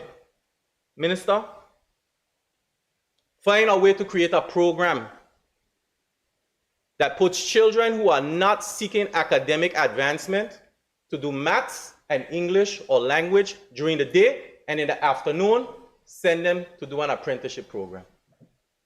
Part of your STEAM is hands-on. That's what your team said. Pay them. If you can't find the money, let's talk. Because if we don't grab hold of all young men and all young ladies in this society who are not interested in academics, they're not interested in robotics, they're interested in welding, they're interested in captaining, they're interested in these things, and they don't hit the age to hit the Virgin Islands School of Technical Studies. They do not hit the age for it. They cannot wait until they're in 10th grade. So many of these young people we see out here that turn into crime and they turn into this, both our education system and our social system have to come together and address them. Because the communities they're coming from are communities that I used to live in as a child, Madam Speaker. You go down the Pear Park, the children down there doing nothing. They used to be in UPs, now they're all over the place. We need to address them. Madam Speaker, you know the HR, Human Resources Department, were in here saying that the program they used to run to hire high school students, they haven't done it since 2017. So we ain't providing employment for them either. Maybe we need to put them to cut bush, since that's where the money is. Maybe Premier, you should put some of that money into HR to give the children them summer work in offices. That sounds like apprenticeship. We can make it work. No, Madam Speaker. Madam Speaker, I'm going to end with this. Madam Speaker, I began by saying that the people of the territory, I am grateful for them putting me in the House of Assembly. Madam Speaker, page 351 of this document has civil works. Madam Speaker, District 1, District 2, District 3, District 4, District 5, District 6, District 7, District 8, and District 9. Madam Speaker, they get $200,000 for civil works. It's not money in the back pocket to give out, Madam Speaker. This is for works done in their district. Madam Speaker, last year the Premier, with the pushing and shoving and pleading of the Minister of Education, the Leader of the Opposition, and the then Deputy Premier, Honorable Smith, gave us $10,000 each. Madam Speaker, I didn't feel like Christmas for me in September, but I was grateful. Now, Madam Speaker, I came in here, I prepared a speech during standing finance, I looked at the Premier straight in the eye. He wasn't on the phone like how he is now. He was looking at me. And I said, Premier, I came here to help my people. But if I want to do something, I have to go to a district rep. Now, Madam Speaker, all 9 districts had the opportunity to vote for me, and they did. So when somebody come to me and tell me, well, you know, my district rep don't like me, and I ain't see work in 4 years, and I ain't see work in 8 years, and Honorable Fraser, I want to say how long. Madam Speaker, my hands are tied. So is this a situation where at-large territorial representatives are being marginalized? Because, Madam Speaker, when you go to page 351, my people of the Virgin Islands had 3732, let's go slowly, 32,71910. You know how much it has there for the 4 territorial representatives of the Virgin Islands? 0. 99 cents? Premier, how you gonna watch me work if you don't give me no money? Premier, how y'all take the at-large members, I put them on a ballot, and then when you come inside here, what happened? Minister, you over there, you the only one that we over there. Madam Speaker, the Minister of Education got fight for us over there among her colleagues because it's 3 at-large over here. I think it's the first time in history. No, it's not the first time. Well, we're going to stand to be corrected. But Madam Speaker, 3,000 votes, 3,000 votes, 3,000 votes. I mean, that's a lot. But if a man comes to me and tell me he has a problem by his house is undermined, his road falling down. And Madam Speaker, I'm not trying to go around the district reps. But how is that fair? $40,000 in 2024 for 4 of us. Some of them, all of them get 200,000 plus. 1.8 million among 9 reps. And around 4 at large, 40,000. Madam Speaker, I remember the leader of opposition begging for 50. Premier, give me half of what you're giving them. Because I have 9 districts. We have 9 districts. And they have 1. It is unfair, Madam Speaker. It is unfair to the people who put us in here, who put me in here. Premier, do better. Because one day, you might sit over here. If you're lucky. But that's God's choice. Because God is who put you there. Madam Speaker, I want my money. I want my money because behind every one of these things here, it says district rep. I want to see at large. Put it in. Because I could go to Honorable Reimer in the 5th, Madam Speaker, and maybe that wall that he needed to fix because he didn't have enough, I could trust some money there. That undermined road I've been screaming at the Premier to fix up East End, I could help. But Madam Speaker, come on. They're always talking about working together. Well, I feel like they work against me with this one. Madam Speaker, the Premier owe me 2 years of finance, and I want it. Madam Speaker, I thank you for your time, and I'm happy that my colleagues in here were able to smile and twist and turn when I spoke. And I will continue to do what I feel is best for my people. I'm not in here to compete with anyone. I'm not in here to fight for anyone in here, Madam Speaker. I'm fighting for the people outside. Because while there are 13 in here, excluding myself, that will be 12, I got a lot more outside. Madam Speaker, thank you for your time. Thank you, Honorable. Honorable Lorna Smith.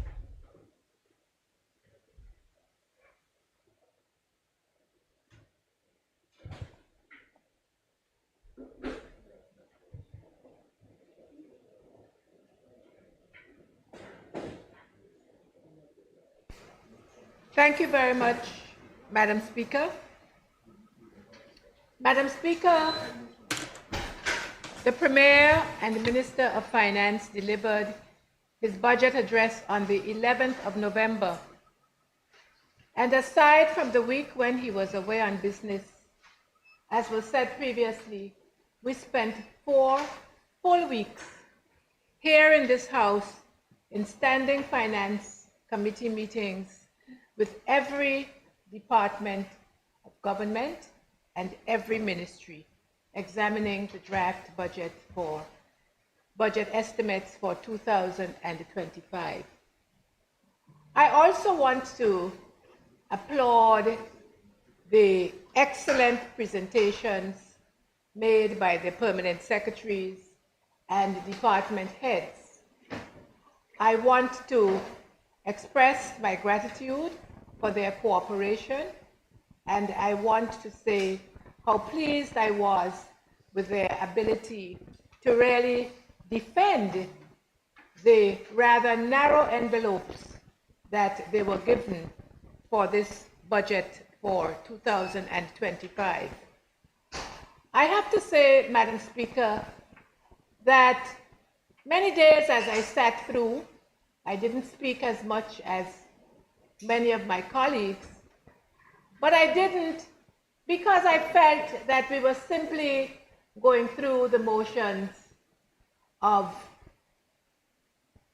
completing a budget in keeping with the law or the Constitution, rather than a budget that would result in the socio-economic progress of this country as we move into 2025 and beyond. I want, Madam Speaker, to associate myself with the comments made by the member from the 6th District in relation to the lateness of the time in which we received the report as well as the budget.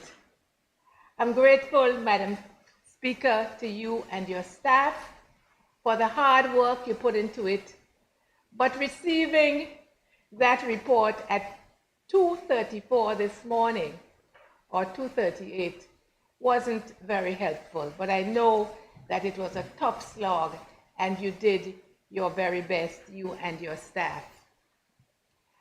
I also want to say that the current draft that we have, it was very important that we had the time to peruse this, because, Madam Speaker, If you look at, in fact, I had to call home to look at the old draft. At that time, the total revenue was about 428 million plus, and expenditure was 407 million plus. So those are things that we need to be looking at and have an opportunity to not just see, but to understand why there was this difference. And I know it was as a result of what we went through, the give and take during the Standing Finance Committee proceedings. Madam Speaker, I am very grateful to contribute to this debate, and I will address a few areas, including the social development policy, the $20 million. I didn't know how to describe it other than an unexplained and unanticipated amount in the budget as a result of the salary increase.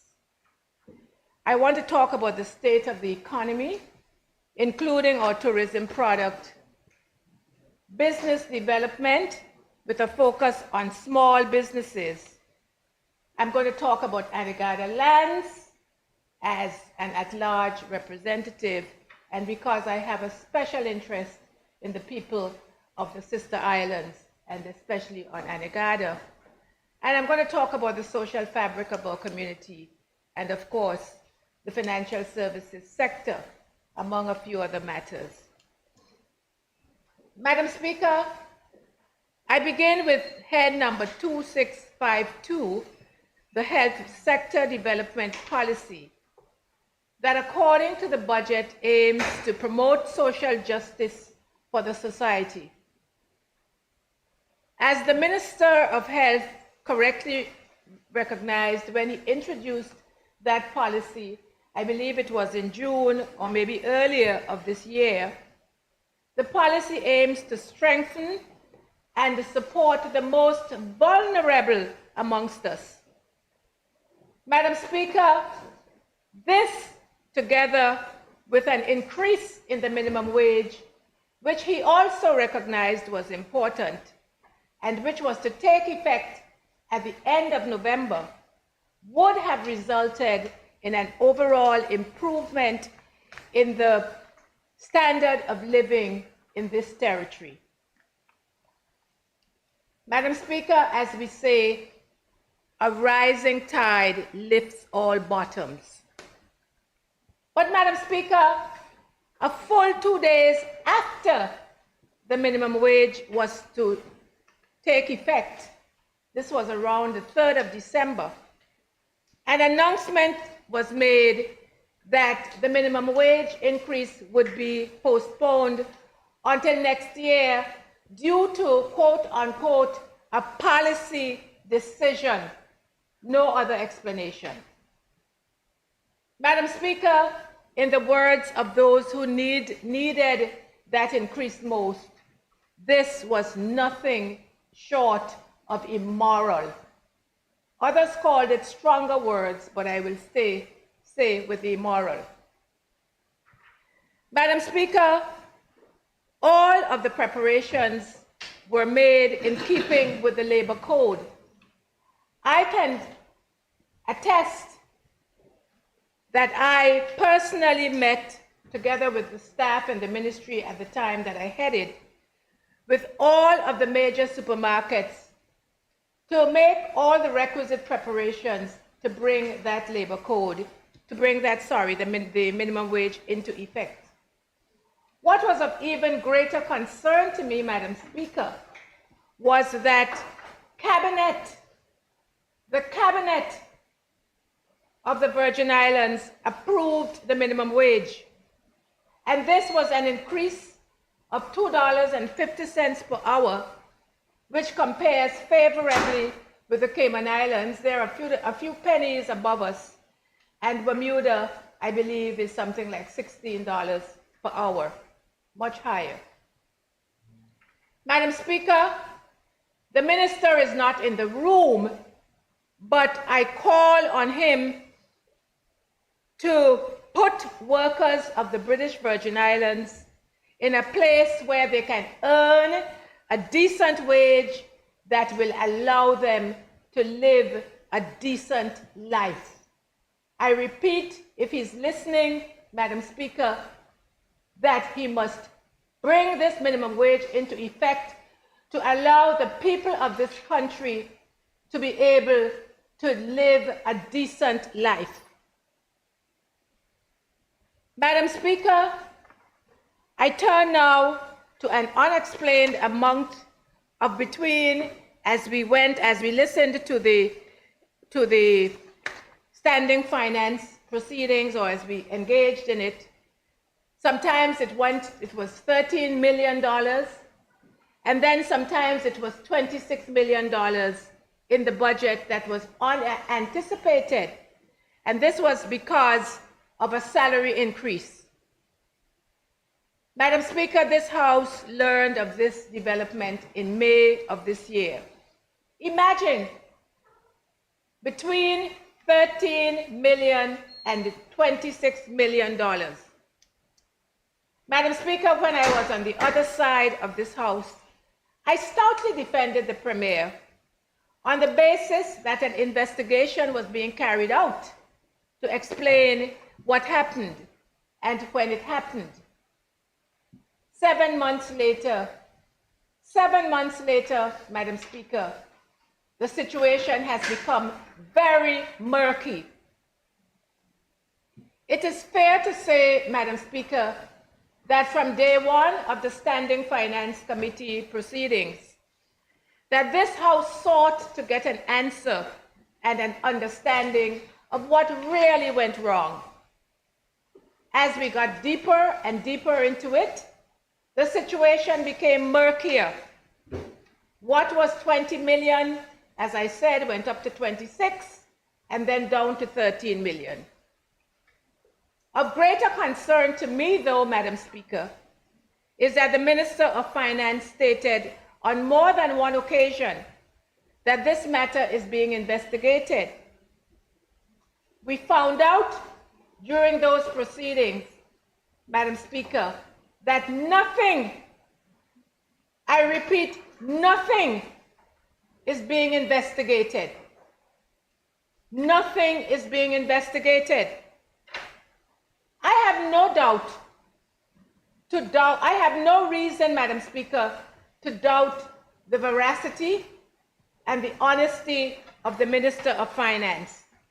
But my hope is that the intention is not to just sweep this matter under the rug. Madam Speaker, this should not happen.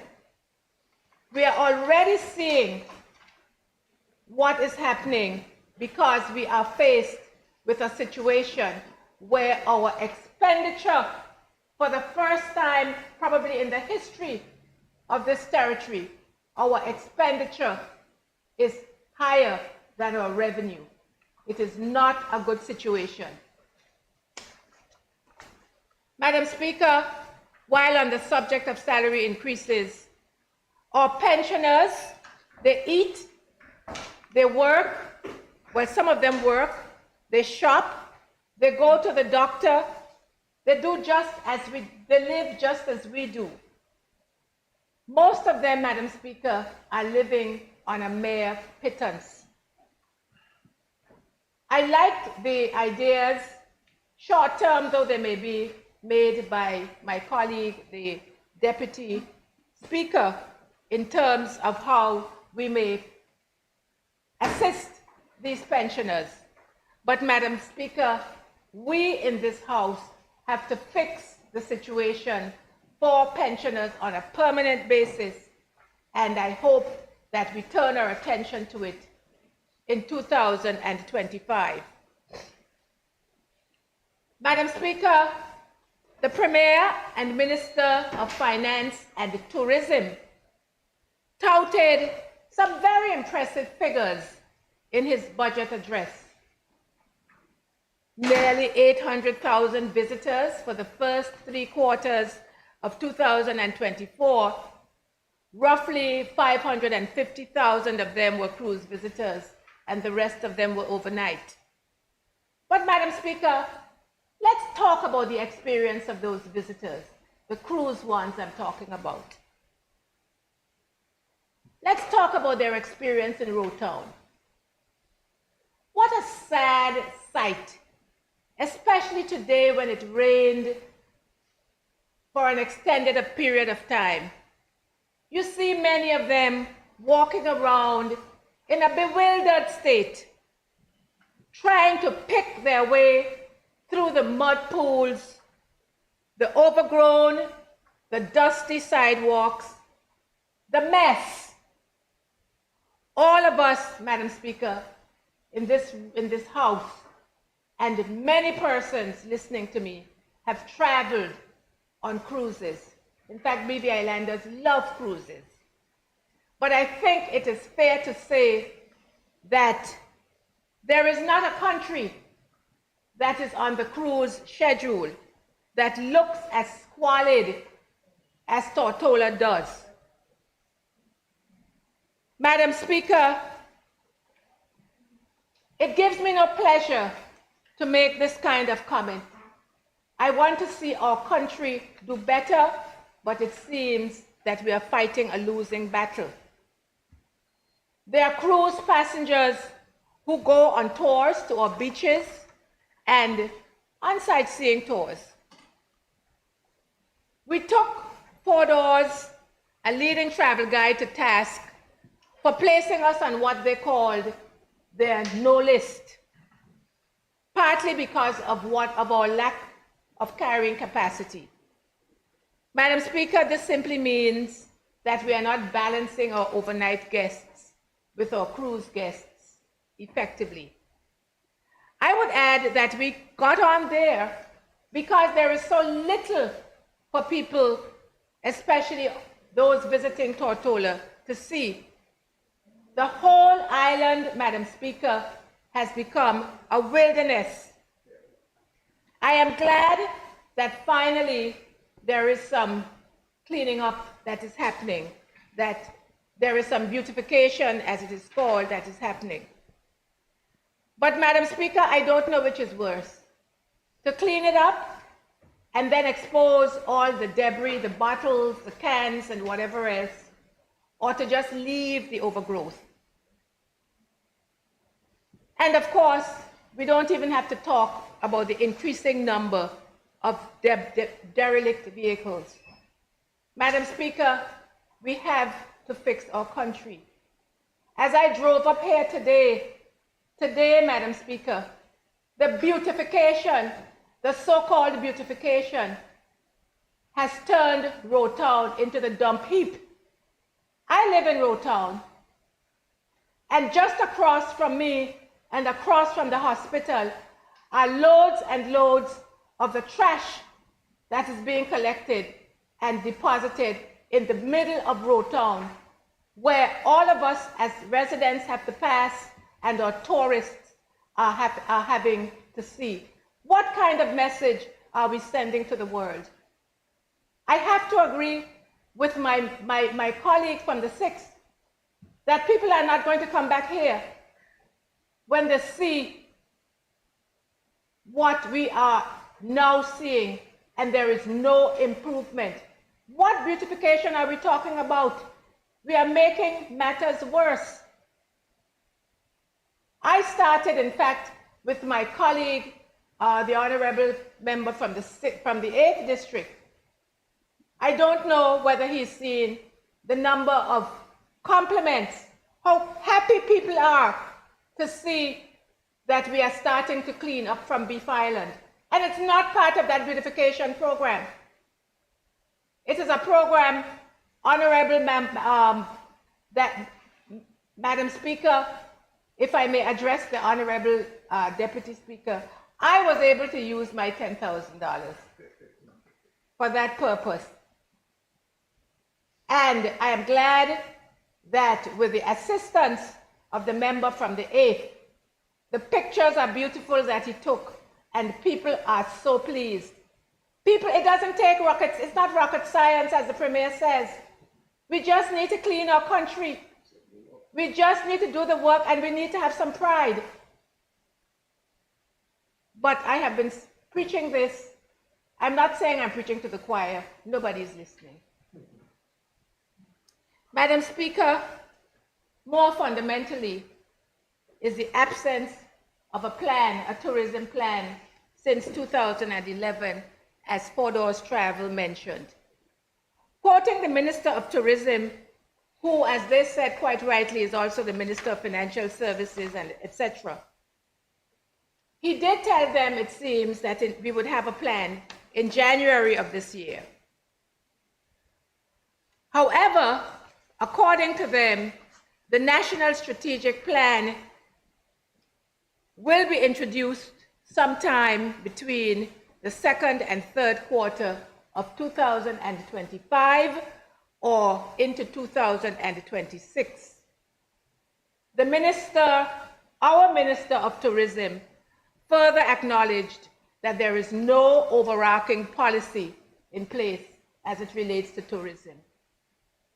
And Madam Speaker, this is a country that not only boasts about tourism being the second pillar of the economy, or the second of the twin pillars of the economy, but we like to boast that tourism will surpass financial services very soon in terms of its contribution to the economy. Madam Speaker, the natural beauty of this country is unsurpassed. So our charterers will continue to come, but they don't just want to sail around. They want to eat in our restaurants. They want to visit our sister islands. They want to enjoy what the BVI has to offer. But our sister islands, some of them are becoming too untidy, with derelict vehicles everywhere, overgrown roadsides, and so on. In the absence of a strategy to clean up the territory, I'm calling on our citizens to clean the area next to you. I do it, and I encourage you to do the same. By the way, I must say that there have been some improvements based on the photos that I've seen on Virgin Gorda, and I want to commend the minister and the member responsible for the 9th district for the hard work he's doing to make Virgin Gorda as attractive as it ought to be. We can now, according to the pictures, or from the pictures, we can enjoy the vistas from Nail Bay, which look over to Tortola, or we can enjoy the vistas from Gorda Peak. Congratulations, Madam Speaker, to the member. I also found it interesting that the Minister of Tourism, he said that with Peter Island coming on stream, our last major hotel had opened. Are we now underestimating the role of major hotels like Bitter End, which are still struggling to come on stream, and Byros Creek similarly, coupled with the experiences that Byros Creek has, is the difficulty in getting not just work permits, but getting surveys and what have you in place.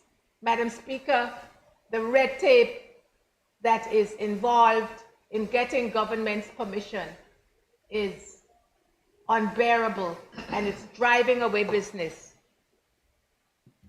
Madam Speaker, our territory, the development of our territory is inevitably tied up with our land. Whether we are developing land ourselves or whether we are selling land for development.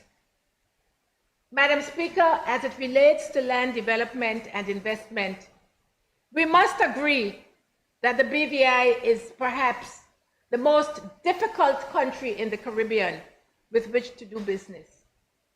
We don't need to look beyond the US Virgin Islands when it comes to that positive, can-do, business-friendly attitude. Where have we gone wrong? We have to find our way back, Madam Speaker.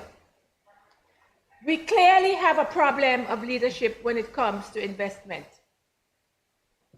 Madam Speaker, I want to take a simple example and I want to go to the estimates and looking at head number 2470, Land and Seabed Management. Madam Speaker, during the Standing Finance Committee meeting, we were told that for the lack of a paltry $10,000, important survey records remain uncleaned, full of mold since the 2017 hurricanes. Just for $10,000, they cannot get these records cleaned. To give the public more of a picture of the current situation in the survey department, and I deliberately mentioned survey department because the survey department is integral to development in this country. Of 31 posts, only 11 are filled at the moment. The staff are currently operating from offices that leak, where space is inadequate. There are 3 surveyors with only 1 vehicle. This is in 2024.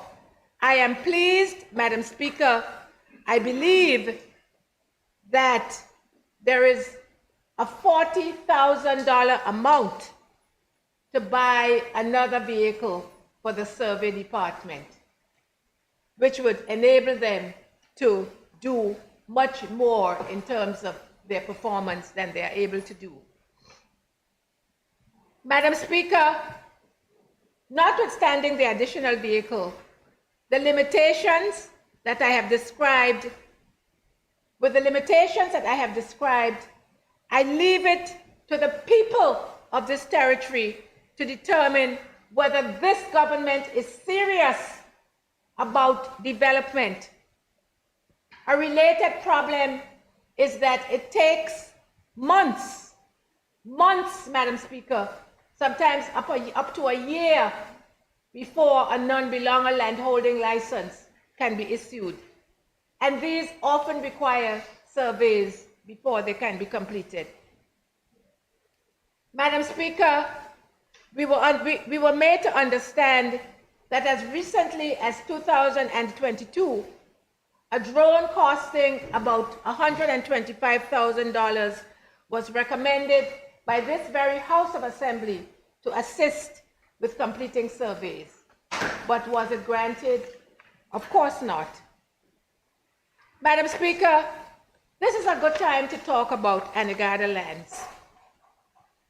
Provision is made for these under heads 2436 and 2470, and I'm talking about provision in terms of survey and completing all the work that would enable the lands to be granted, land grants to be made to the people of Anegada.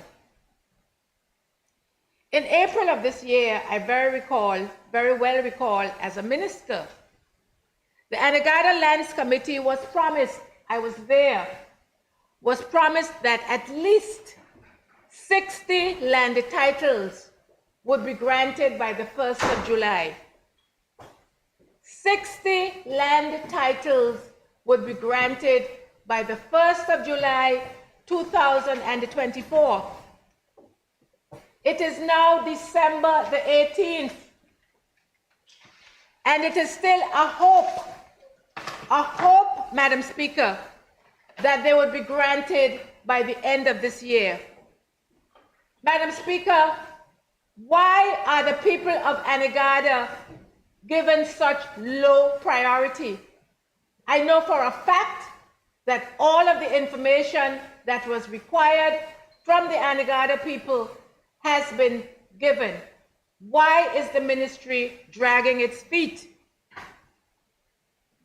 Madam Speaker, a SAP, I believe it was in November, was also approved, and in that SAP was $75,000 for over 2 years of work to be paid to the members of the Anegada Lands Committee. Madam Speaker, I don't know whether that land, today is Wednesday, I don't know whether that money was paid on Tuesday or today, but I know that on Monday, as of Monday, that $75,000 was not paid. Madam Speaker, these people have children, they have families, they've worked, it's Christmas, it is wrong. How could the government be so insensitive and not pay these people for work that they have done? I certainly hope that by the end of this week, the people would receive, the members of the Anegada Lands Committee would receive the monies that is owed to them. Madam Speaker, having said that, there is some good news. I was happy to know that the renewable energy project should come on stream, I'm told, next year in 2025. I see the minister nodding, so I hope I'm right, but that's what I remember from the Standing Finance Committee meeting. And Madam Speaker, this will bring much needed relief to the Anegadians who have suffered greatly from numerous power outages, especially this year. Madam Speaker, I now turn to the territory's infrastructure, or rather the lack thereof, starting with our roads, or what is left of them. Madam Speaker, what is especially annoying is that the government waits until the height of the tourist season to fix the roads from the college to Hodges Creek, part of the road in Seacoast Bay, the road between Carrot Bay and Cane Garden Bay, parts of the Ridge Road, and the road between the East End Police Station and Little Dix Hill. Madam Speaker, these are those that I recall. There could be others. How frustrating for the motoring public. Imagine trying to fix everywhere at the same time. Madam Speaker, this creates nothing but frustration for the motoring public. Add to that the high cost of repairs to our vehicles. All of us find ourselves with huge bills as a result of the bad roads that we must traverse daily. Yes, we've had more rain for this year than in previous years, but the deterioration of our roads started long before this year.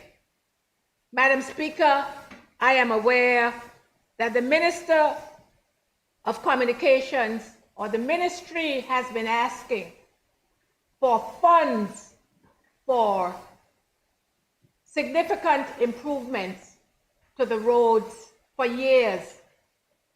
But Madam Speaker, what they have been receiving has been just enough to do some patching. And the patching has gotten so bad that there is nothing left to patch. We all just dropping into holes daily.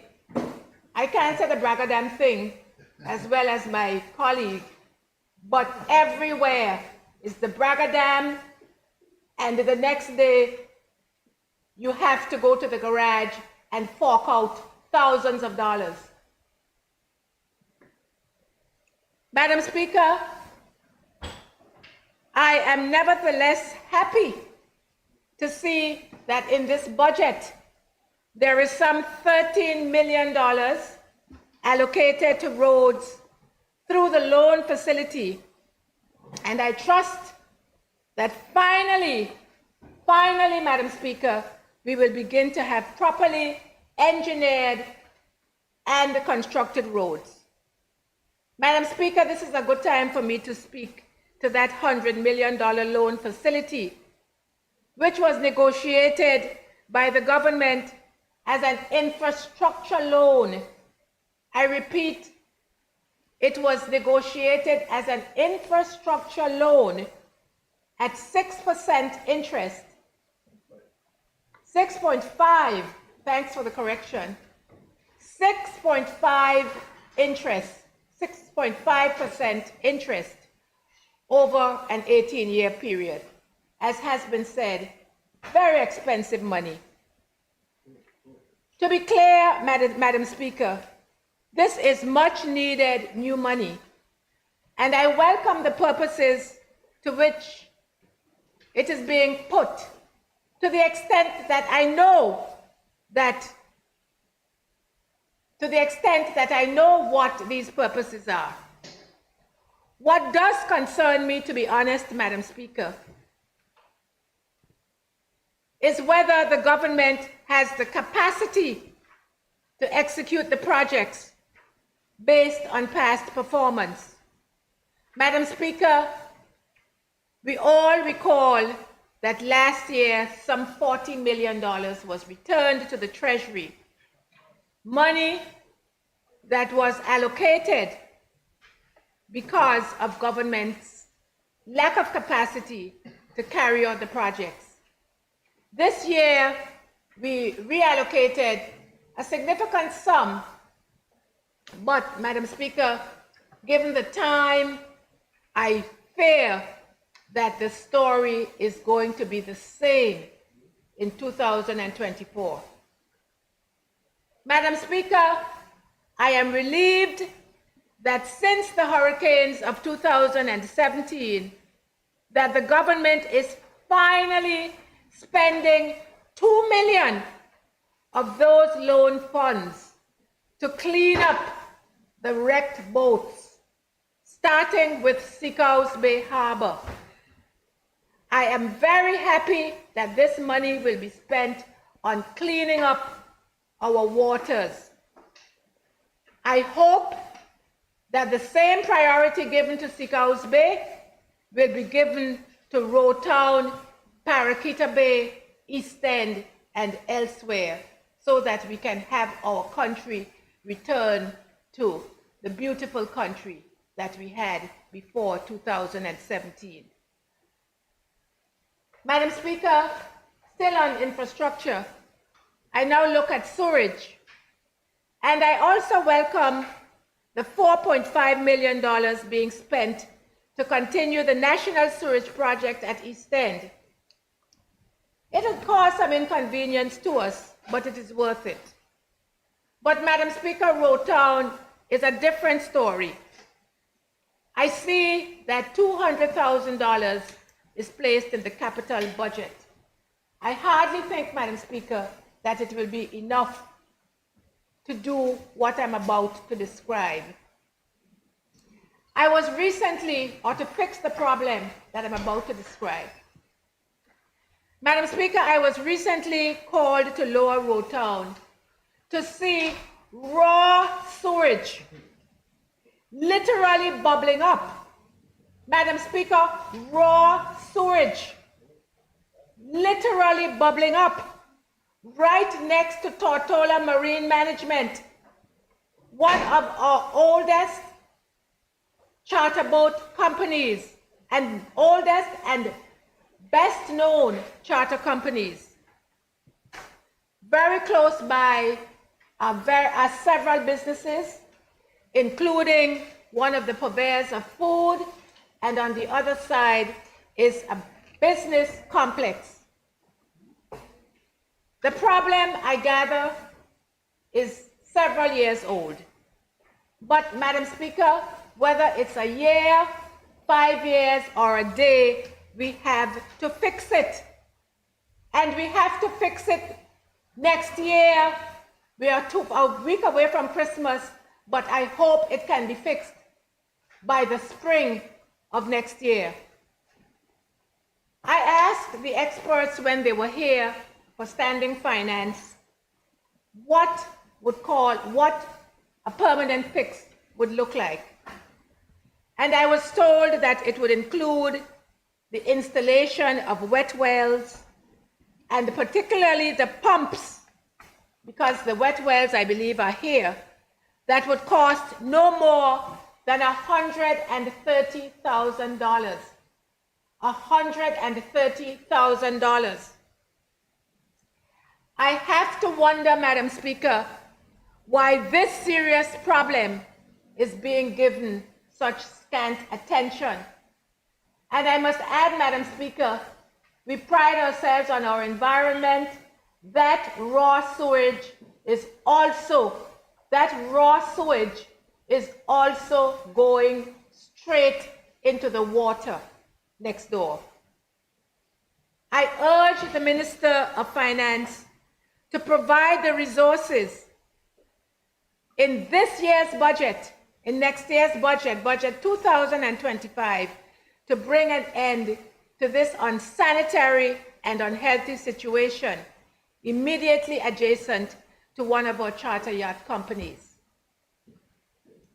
Madam Speaker, I referred earlier to the dire state of our economy, and I want to speak about our small businesses that continue to be on life support.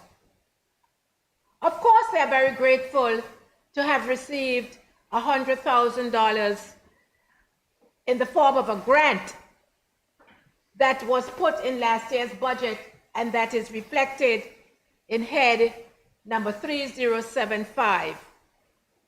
This $100,000 allowed for some 26 of those businesses to get grant funding.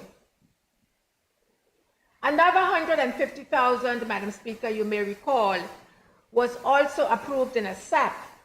But again, this was last month, and I don't believe that all of it could be spent. Madam Speaker, I had one of those businesses, not one of the successful 26. I had one of those businesses call me this morning to again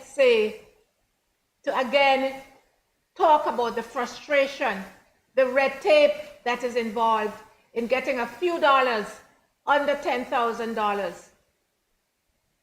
Yes, that person or persons would expect to submit their trade licenses, submit their IDs, submit a business plan in terms of what they're going to do with the money.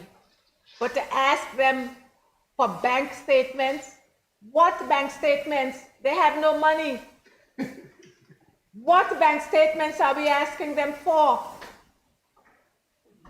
You could ask for financial projections, but financial projections in relation to what? Let's stop making it so difficult for the people. I can understand that they're asked for things like certificates of good standing.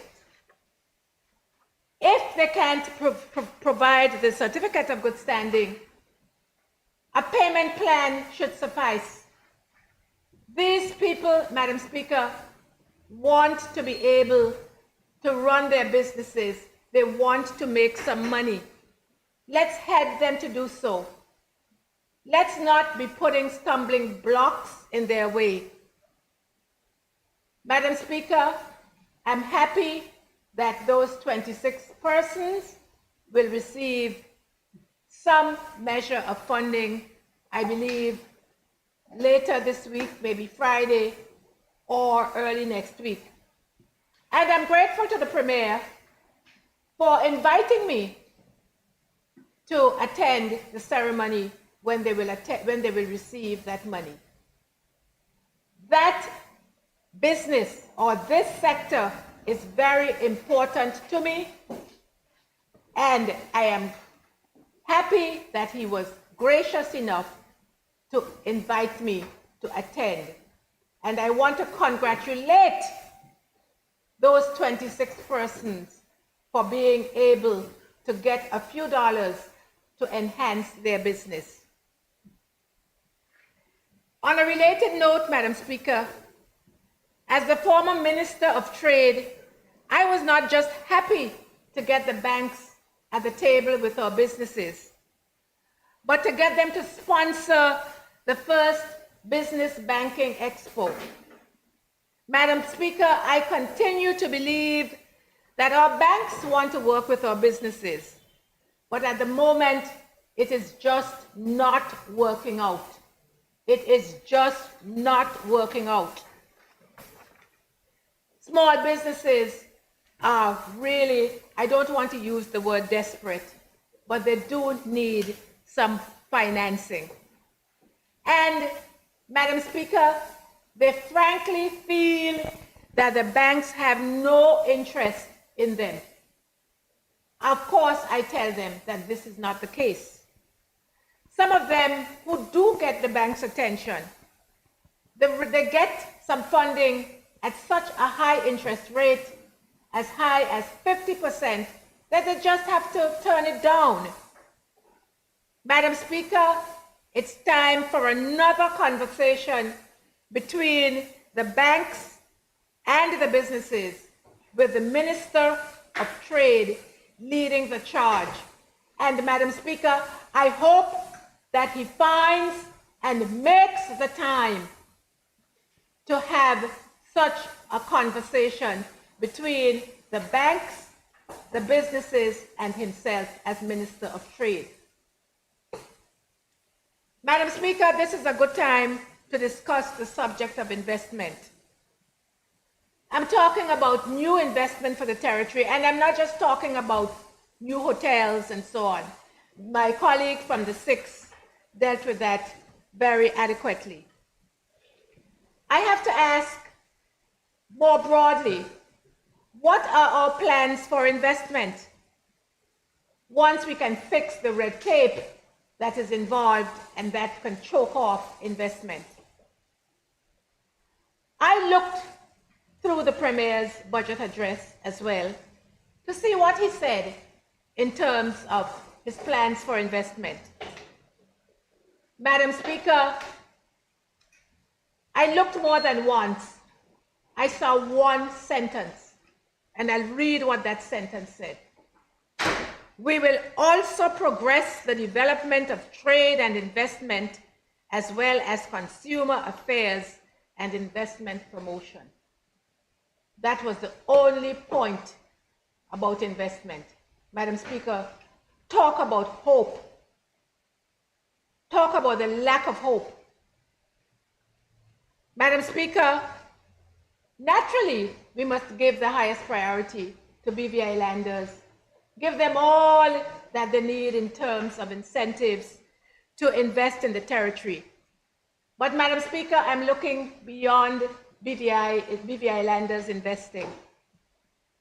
At this time, Madam Speaker, particularly for persons in the United Kingdom, there are great opportunities, or there should be great opportunities in the BVI. And it should be like pushing on an open door. For years, Madam Speaker, we have talked about residence by investment, but we've only talked about it. We've let countries like Cayman Islands steal the march on us. Madam Speaker, now is the time, with the abolition of the non-dom status in the United Kingdom, together with changes in capital gains taxes, inheritance tax allowances, and so on, the wealthy in the UK are looking for alternative places to reside and to invest, of course. The question for me, Madam Speaker,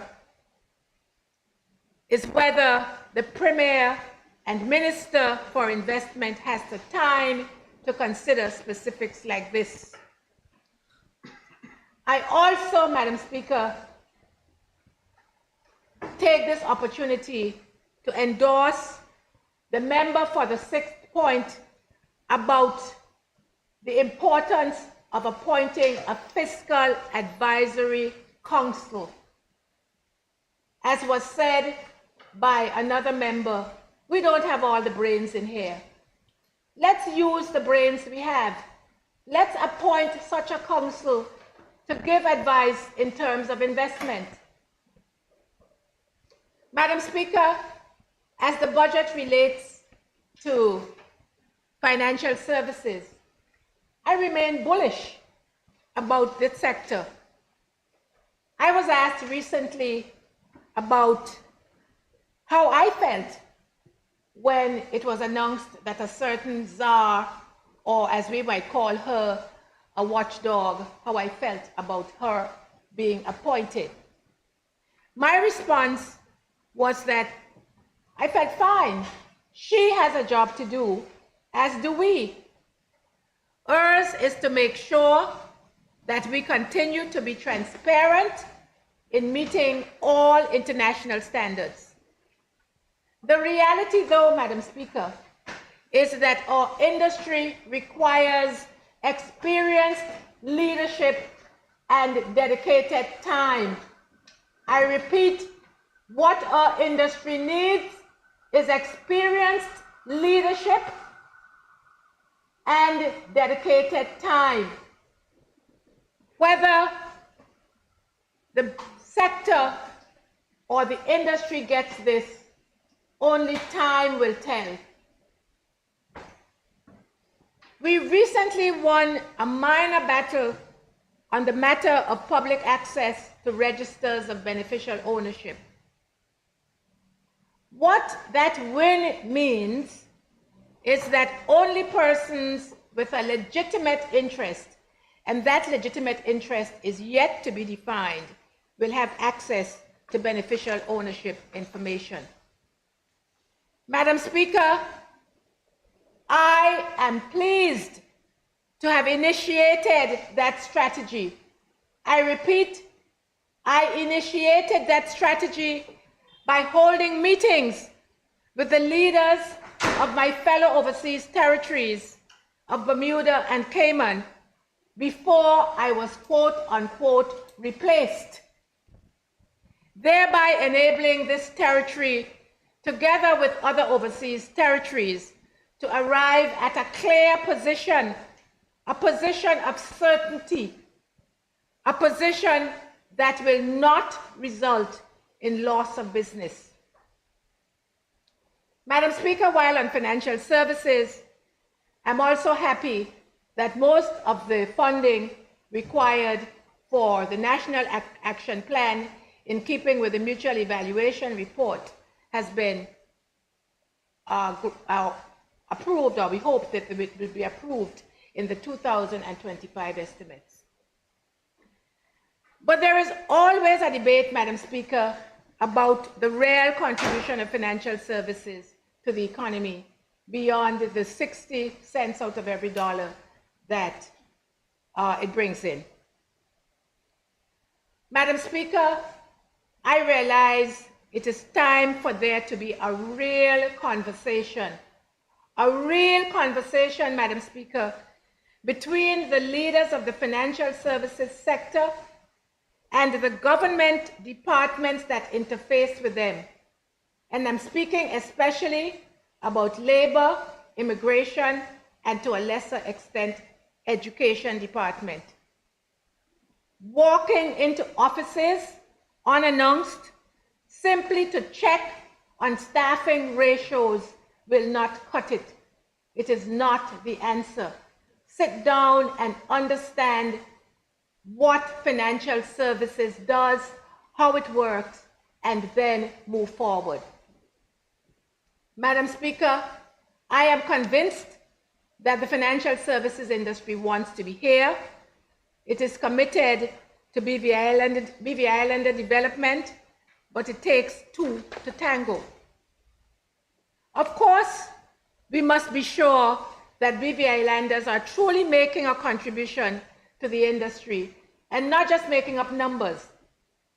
For that reason, Madam Speaker, I shall be starting early in 2025 a financial services bootcamp program that will provide a level of knowledge and will build self-confidence both at the entry level and the managerial level in financial services.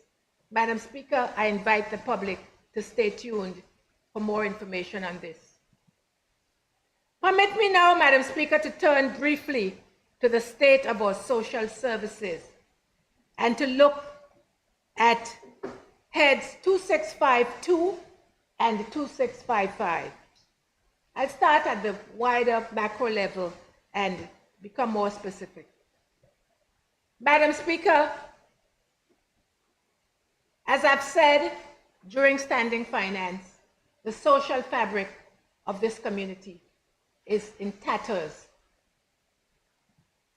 Madam Speaker, I pass daily, more than once a day, by the Noah Lloyd Positive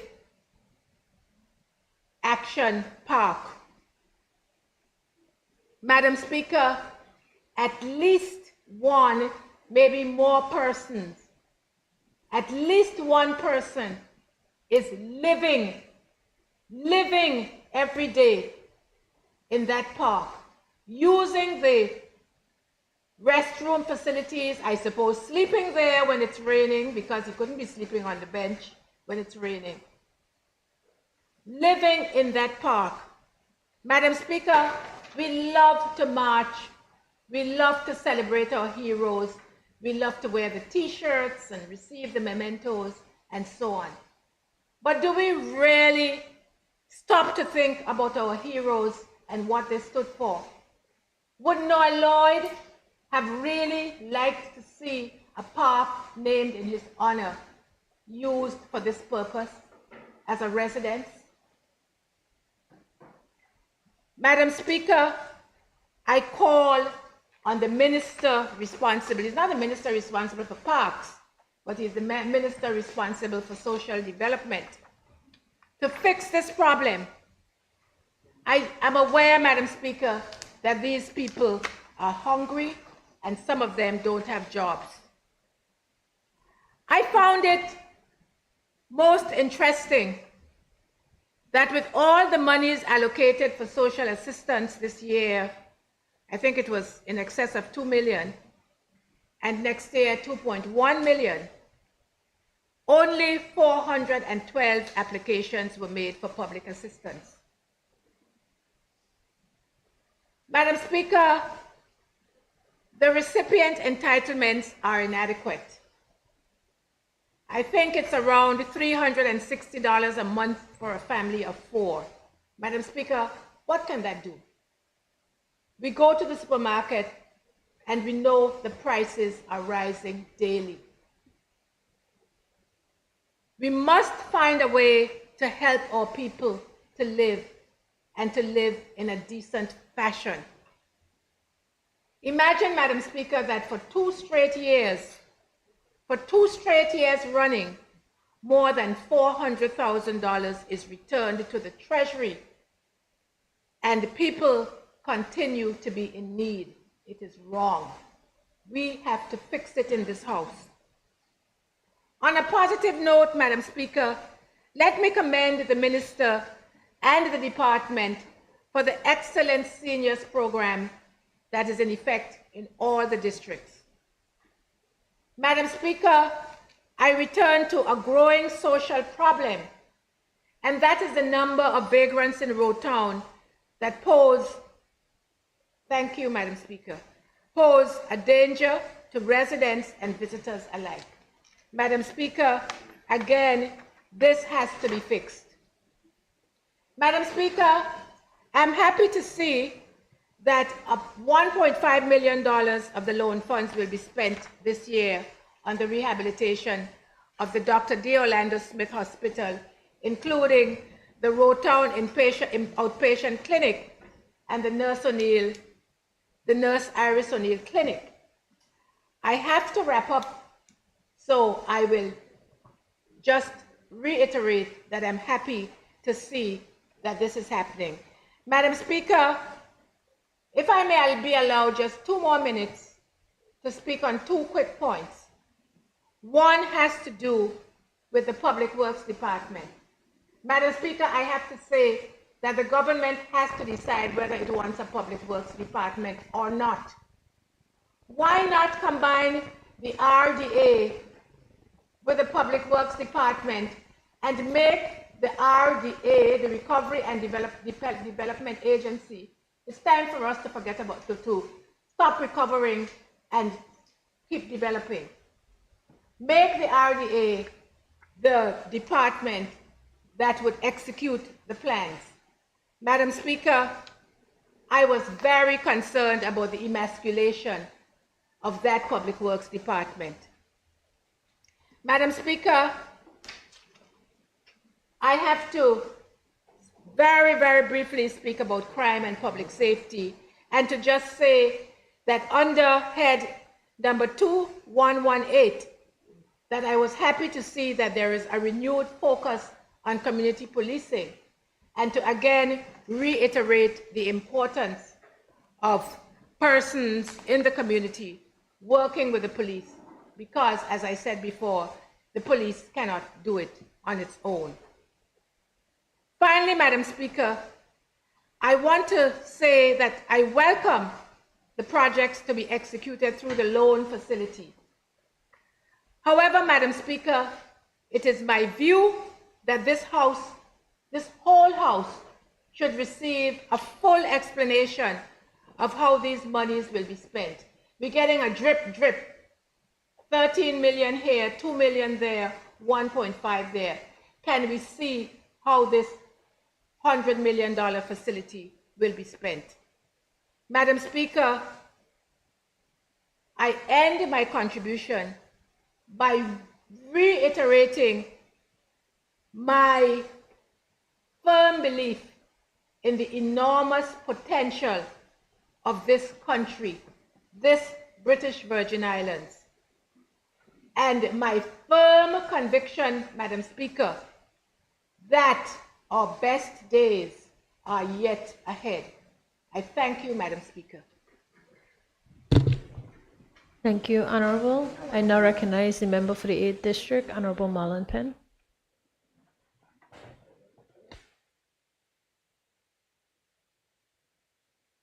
Someone don't run out. Thank you, Madam Chair, and thank you for the opportunity.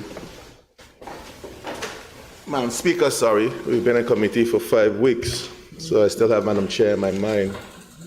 Thank you, Madam Speaker, for the opportunity to make my brief contribution to the budget estimates of 2025, Madam Speaker.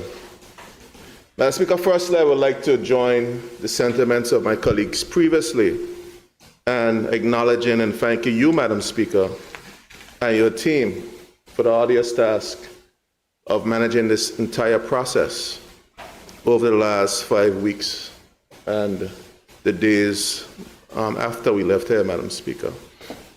Madam Speaker, I was in the office today and I saw the bags under the staff's eyes. So he says to me that they were here working, burning the midnight oil into the wee hours of the morning. And I want to express my gratitude to them for getting the documents to us. And as well to those public officers who came to before us and graced their presence before us during the last 5 weeks that we undertook this process, Madam Speaker. Madam Speaker, a budget of a territory is the most important piece of legislation any government, any administration undertakes in any given year. As my colleague said before me, it sort of expresses, it should express the hope, dreams, and aspirations of persons who participate in the economy and what they should look forward for in terms of the fiscal outlook for the territory through the budget, Madam Speaker. Madam Speaker, as I read through the documentation that was given to us, the medium-term development strategy, the fiscal medium-term plan, and the macroeconomic outlook of 2023 to 2025, Madam Speaker. I wondered, and I want to first of all commend the macro-fiscal unit. I'm always impressed with that team and the work that they do. Ms. Phillips and her team, I often express my gratitude to her and the team for the work they do to give us a wider perspective in terms of where we are economically and some of the good ideas that come out of these documents in terms of how we could chart the way forward for the territory moving forward, Madam Speaker. But Madam Speaker, what I read in these documents and what I heard and being expressed by the departments and ministries that came before us is something that's starkly different, Madam Speaker. Madam Speaker, I saw some flashing lights, Madam Speaker. And it's not the lights that says, come, you pass.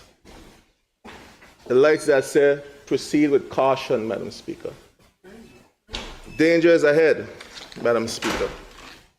The more that I heard the discussions in standing finance where the departments came before us, the financial outlook, Madam Speaker, I think we have to be, particularly this financial cycle, be very careful how we manage our resources moving forward, Madam Speaker. And I'm going to touch on, though time is limited at many, but there are three specific areas, Madam Speaker, before I get into the details and the impact that this budget is going to have on my district and the people of my district. Madam Speaker, I want us to sing a word of caution in three specific areas, Madam Speaker, concerning our recurrent expenditure and what I'm seeing in the terms of the trends of that particular space, or debt levels, and you heard the member just spoke before she sat, and the lack of plans specific to the debt that we are about to execute over the next 4 to 5 years, I believe, was the execution plan for that $100 million loan, Madam Speaker. And our unfunded liability, Madam Speaker. And we got some new information in the standing finance process that made me even more concerned of that, the impact of that unfunded liability to our financial position moving forward, Madam Speaker. Madam Speaker, I first want to talk about the issue concerning the revenue and the recurrent expenditure, Madam Speaker. Madam Speaker, it's never a good financial position, and I heard my colleague speak about this earlier. When you are making $410 million and you're spending $411, Madam Speaker, and you're not making it, Madam Speaker, it's a projection. So you're not even sure if what you project would actually be the revenue numbers that you expect to see. But your recurrent expenditure is fixed. And many of those elements are fixed. Madam Chief, we saw the increase in salaries, Madam Speaker, and I too would like to make it very clear that I support the hardworking public servants of this territory. And I support the fact that they deserve the raise. And they deserve every penny that they got in terms of the raises that were given to them, Madam Speaker. I want to make that abundantly clear, because we know these things get lost in translation and transition, Madam Speaker. But, Madam Speaker, we have to be fair, and we heard it permeating throughout the discussion in standing finance, that there was a large segment of the population that didn't get any major increase. Some got cents, dollars on their salary. That's the middle managers, the so-called the worker bees of government, who carried a little bit load, Madam Speaker. But, Madam Speaker, we have to be truthful and honest with those people, those persons, those individuals. There's an expectation that they will be regularized and that their situation will be addressed. But, Madam Speaker, with the fiscal position that we currently find ourselves in as a country, can we really afford to do that? And we shouldn't set expectations to those individuals that we know that we have no intention of keeping, Madam Speaker. You're looking at a potential increase again in the millions. You're done in the whole $1 million in terms of recurrent expenditure. We're talking about the issues with the pensioners who haven't gotten any increases on their salaries, who should have been considered in the process. Another block that was not considered when the increase was done. So we're in a really bad place, Madam Speaker. And I'm going to get to how we intend to finance this, because if you're going to make these changes, there has to be a financing mechanism to ensure that you could pay for it. Madam Speaker, another significant area of concern is in terms of the recurrent expenditure is the money that we spend on rent. Madam Speaker, I know that sometime there's going to be a need where we would need space outside of the government-owned spaces, Madam Speaker, and specifically through the current circumstance that we find ourselves in, where the complex is still under construction since 2017, Madam Speaker. Madam Speaker, the government is touting that they need this $14+ million to fix the complex, and is going to miraculously address the housing issue for government offices, Madam Speaker. Madam Speaker, I'm going to show you how that is fool's gold. Madam Speaker, I want to say that the complex needs to be fixed. It has been down and out of commission for too long. It took, Madam Speaker, 24 months to build it from scratch, to furnish it, and I think to the tune that was about $10 million thereabouts to build the complex in the initial stages when it was built. So the complex needs to be built, Madam Speaker. And here why the complex is not going to address the issues of housing for the public service in this country, Madam Speaker. Madam Speaker, I asked a very specific question in the standing finance to the Deputy Governor's group when they were before us, Madam Speaker. So currently, Madam Speaker, let me run the numbers. I used to like numbers at the time. I did a minor in economics when I was in university, Madam Speaker, so I like numbers. Madam Speaker, 30, based on the numbers we got in terms of what it costs to house public officers outside of the complex, over the next 3 years, it will cost us $30 million to pay for rent. It's currently projected that we will spend $14 million, Madam Speaker, to repair the complex, Madam Speaker, over a 3-year period. That's what's budgeted in the budget, Madam Speaker. 14. I gotta make sure I speak slowly because the Eastern twang is kicking in. Can't understand the words, Madam Speaker. And Madam Speaker, do you know, and the people of the Virginians who are listening, that even when we're finished spending that $14 million to fix the complex and bring back the persons who are due to go back into the complex, we're only going to save just over $2 million a year on that rent bill, Madam Speaker. Madam Speaker, we need to build another facility, Madam Speaker. We need to focus, and there's nothing in the budget that speaks to building another facility. Madam Speaker, the $14 million we're projected to spend over the next 3 years could build a building. I asked some of the persons who just recently built buildings in town how much they spent on those buildings. They said $14 million to fix a building that exists. They were shocked to hear the kind of money that we were going to spend just to repair a building when they spent half to build buildings. Now, recent buildings that were built. Madam Speaker, I'm not against fixing the complex. I'm against the money that we're spending to fix it.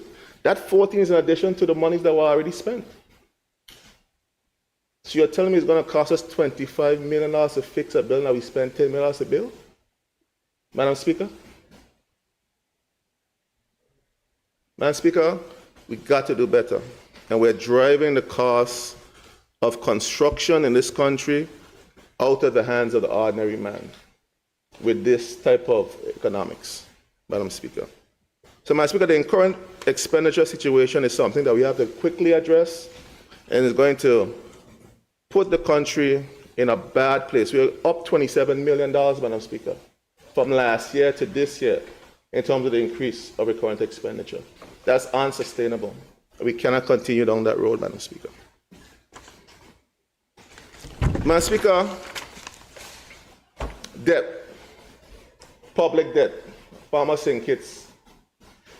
Prime Minister used to say a thing, but Tom will know what I'm talking about. I can't say it in public, it's not parliamentary language, Madam Speaker. Madam Speaker, members before me spoke about this issue of the $100 million loan.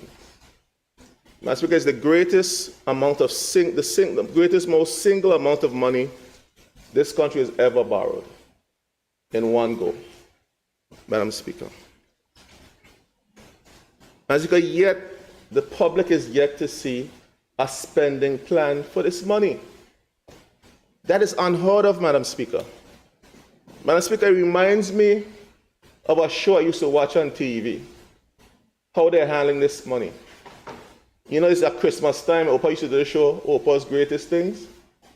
And she used to get up, you get a car, you get a car, you get a car, you get a car, everyone gets a car.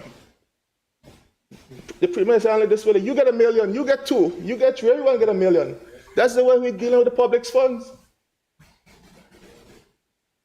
Mr. Speaker, this is public funds that we're talking about. We don't see a plan how it's going to be spent. It seems like it's used as a bargaining chip to get people to cross the floor. Madam Chair, that seat costs a lot of money.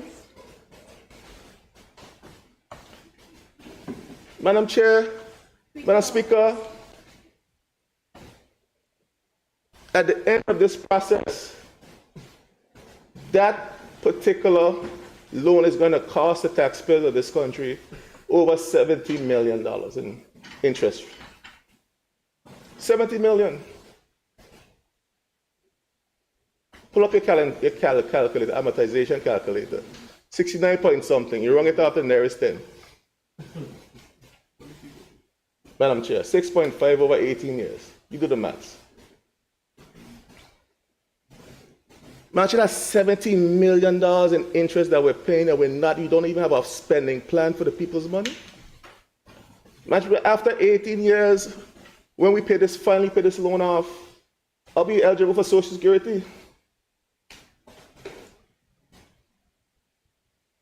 This is the people's money, Madam Chair. We have to do better in terms of how we manage the debt of this country, public debt of this country, Madam Speaker.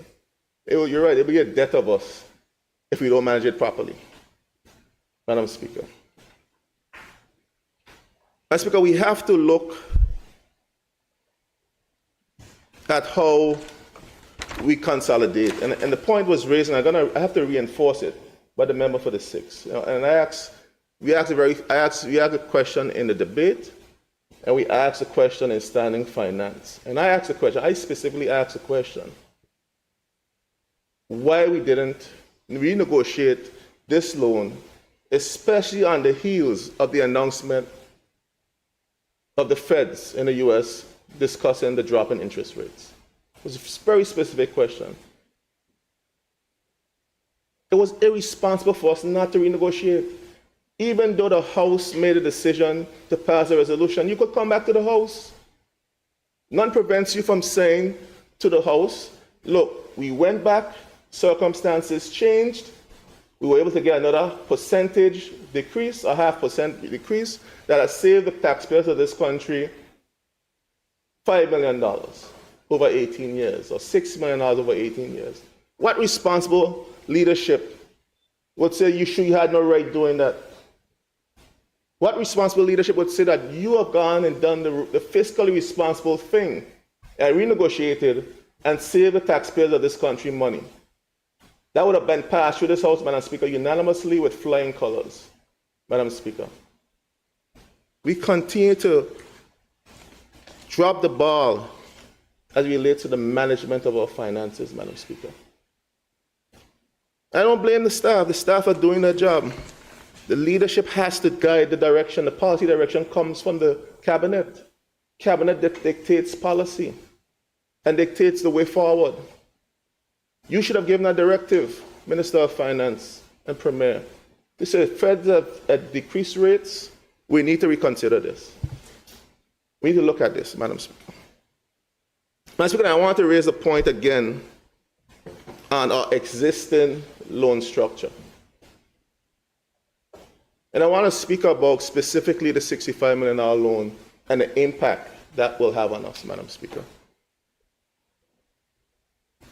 Madam Speaker, I asked a question in the standing finance, and I just got the information specifically to what that loan has cost us in terms of commitment fees. And I want to, before I say this, say that I value the relationship that we have with the CDB, Caribbean Development Bank. We are a member of the bank.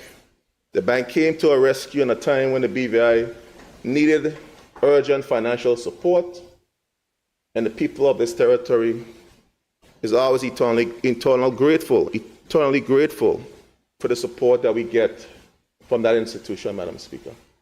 But Madam Speaker, the bank is a business, and the businesses have always safeguard their bottom line.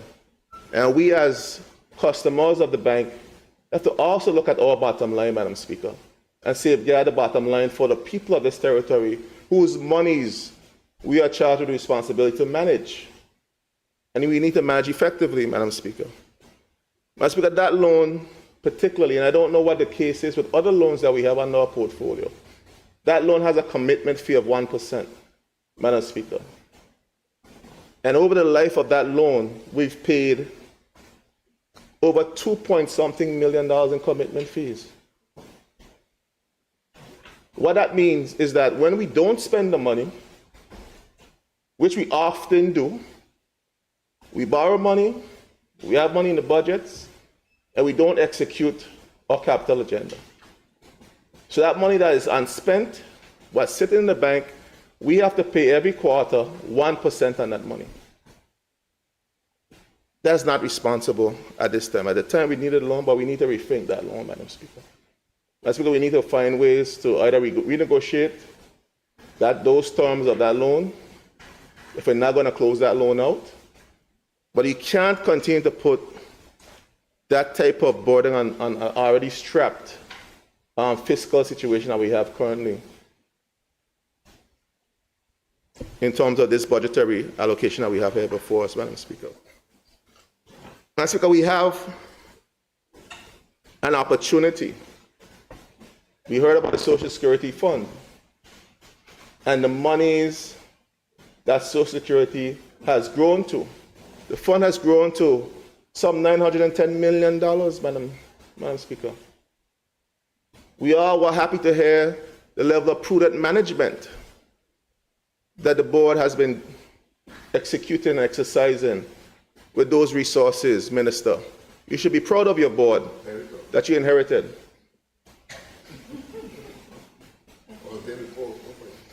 And the leadership that is there to manage us through these very difficult and turbulent times, Madam Chair. But Madam Chair, we also heard, and I asked the question, of the $40 million that was taken out of the fund during the COVID time when we all at the time and the opposition at the time were very adamant that the monies should have been, if the monies were being taken, they should have been taken as a loan and paid back into the fund, Madam Chair. Madam Speaker. Madam Speaker, I asked the financial analyst who was there at the time, if that money that was taken out, that was given to some legitimate persons who needed the funds and some legitimate causes, but the Auditor General reports clearly stated the abuse, the mismanagement of that $40+ million that were taken from the Social Security Fund, where persons who never fished a day in their life went home with $20, $30, in some cases $1,000 of our pensioners' money, Madam Chair. So I ask the question, if that money was invested in the scheme over the period for which it was taken out of the fund, what have been the return to the people of the territory? Anybody recall what the answer was? $20 million would have been in that fund for the people of this territory, Madam Speaker. Madam Speaker, the government of the Virgin owe the people $60 million. They have to pay back that $40 million and the unrealized gains from that money if it was invested. That money could have gone to increasing the money that we could pay out to the well-needed pensioners. Persons who are making $200,000, $300,000 a month and have to survive, widows, who so need an increase in terms of the monies that are being paid to them for in terms of benefit. People are living longer. They need the benefit funds, Madam Speaker. The government has to pay that money back into the fund. Madam Speaker, it's unconscionable for us to allow that to continue the way it is, Madam Speaker.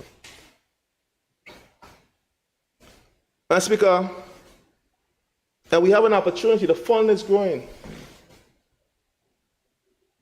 And we have to find a way to take some of this debt off of our books and have it refinanced with our Social Security fund. Allow that $60+ million debt to go back into accrue into the fund, so that money is going to be spent to support the people of the territory, Madam Speaker. Madam Speaker, that is critical. That is important for us to move forward. Madam Speaker, the last point, one of the last points I want to make on that, Madam Speaker, is the issue of the unfunded liability. Madam Speaker, HR was here with us, and they spoke to us specifically about the potential liability. You can say what you want, you have your turn to speak, man. The liability that the unfunded liability that we have in the territory, Madam Speaker.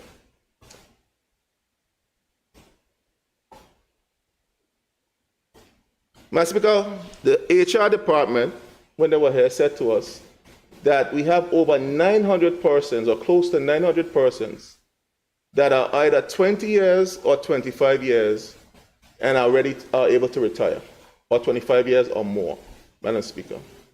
And this is something that my colleague to my right, the member for the second, continues to speak about.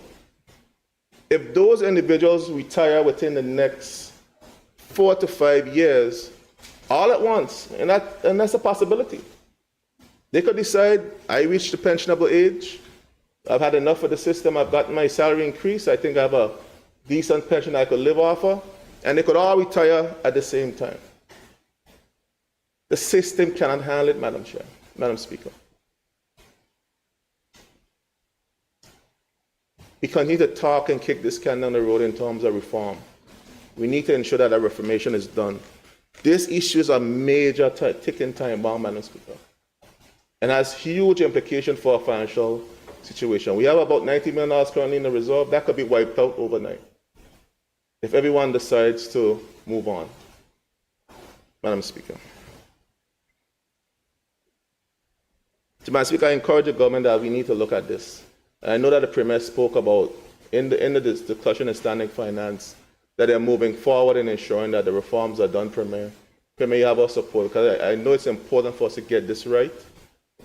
We cannot sustain this, and the reserves that we think we have right now could be lost overnight if a person decides that they would retire from the service, Madam Speaker. So, Madam Speaker, these are some serious flashing lights, caution lights, that we have to be mindful of, coupled with the fact that we're now spending beyond our revenue base. Madam Speaker, to add insult to injury, Madam Speaker, for the first time in a very long time, I don't know if this has ever happened, we're now paying our debt or liabilities or debt from our savings. We're using savings to pay for a loan. That is not sustainable. You cannot pay your debt from your savings as a country. Madam Speaker, and that has to be underpinned by revenue. And I look at the lovely report that was done by the team of the macro fiscal unit, and it spoke to the revenue making measures. Madam Speaker, all I see is taxes. No innovative methods to generate revenue. They help to finance or ballooning recurrent expenditure. The two things that were mentioned, the Global Minimum Tax Initiative, Pillar 2, as a potential revenue earner, something that there's no real way to measure it. It's hope, hoping against hope. that this revenue is going to come in. Madam Speaker, we drilled in on this when we were in standing finance. There's nothing definitive. We're hopeful that it garners the kind of revenue that we're projecting, and people are saying it could be a possibility, but that's not a guarantee. Nothing is a guarantee. Madam Speaker, then you talk about the blue economy. This pie in the sky with no plan again. You have a blue economy plan, but we're not executing the roadmap that was developed. So it's one thing to have these beautiful reports, these plans, but on the ground, if you're not executing, you can't realize the gains, the financial gains for the people of the country. And that has been the challenge, Madam Speaker. Coupled with the fact that you have a struggling economy. When I mentioned last year about the $50+ million that went back into the Treasury unspent, it was said that, oh, I'm misleading the public. I don't know what you're talking about. And blah, blah, blah, blah, blah, blah, blah, and the t'other. Madam Speaker. And I'm going to read, Madam Speaker. I'm going to read. And I said at that time that the monies that went back in the Treasury then is going to fail in comparison to what's going to go back in the Treasury in this budget cycle, Madam Speaker. And I'm going to read from the words, these are not my words, these are the words of the technocrats within the Ministry of Finance. On page 1, first page, we're in the middle, somewhere in the middle, page 1. And it says, the 2024 end of year capex is predicted to total $18.9 million, a total variance of $58.05 million.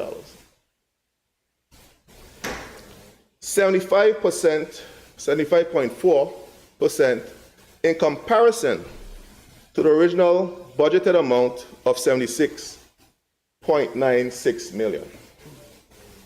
This significant variance between the budgeted amount and the projected expenditure for 2024 is primarily due to shortcomings, hear that word again, in planning processes necessary for project implementation, funding challenges or budget reallocations, and a shift in resource to address the recommendations of the COI and the mutual evaluation report. So, Madam Speaker, again, monies that should have gone into projects, into initiatives, Madam Speaker, and this is CapEx, Madam Speaker. This isn't recurrent. And we heard about the hundreds of thousands that came back from social development and the other areas. This is CapEx. This is capital expenditure. That should have gone to keep the economy buoyant, to ensure that small businesses had an opportunity to perform some works, fix the roads in the place that is in such bad condition, address the water infrastructure issues. Madam Speaker, again, another year of over $50 million going back that could have gone to fixing the infrastructure of our country. Madam Speaker, this has had a significant impact on the social economic situation in our country. And you heard my colleagues speak about that earlier. Madam Speaker, people are struggling. We went through the discussions in standing finance, and you hear of the many persons who are struggling to just make basic ends meet, Madam Speaker. Madam Speaker, you heard that if somebody goes for emergency voucher, based on the policy, they only could get one voucher. So if they're waiting for the process to complete, they can't go back. They're still hungry. The one voucher eventually going to run out. The circumstance has not changed.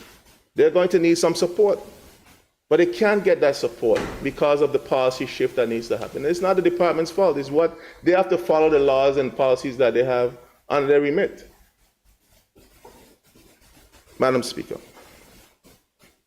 Madam Speaker, and then we heard the Immigration Department talk about how much money they spent on detaining persons who came into the territory illegally. Madam Speaker.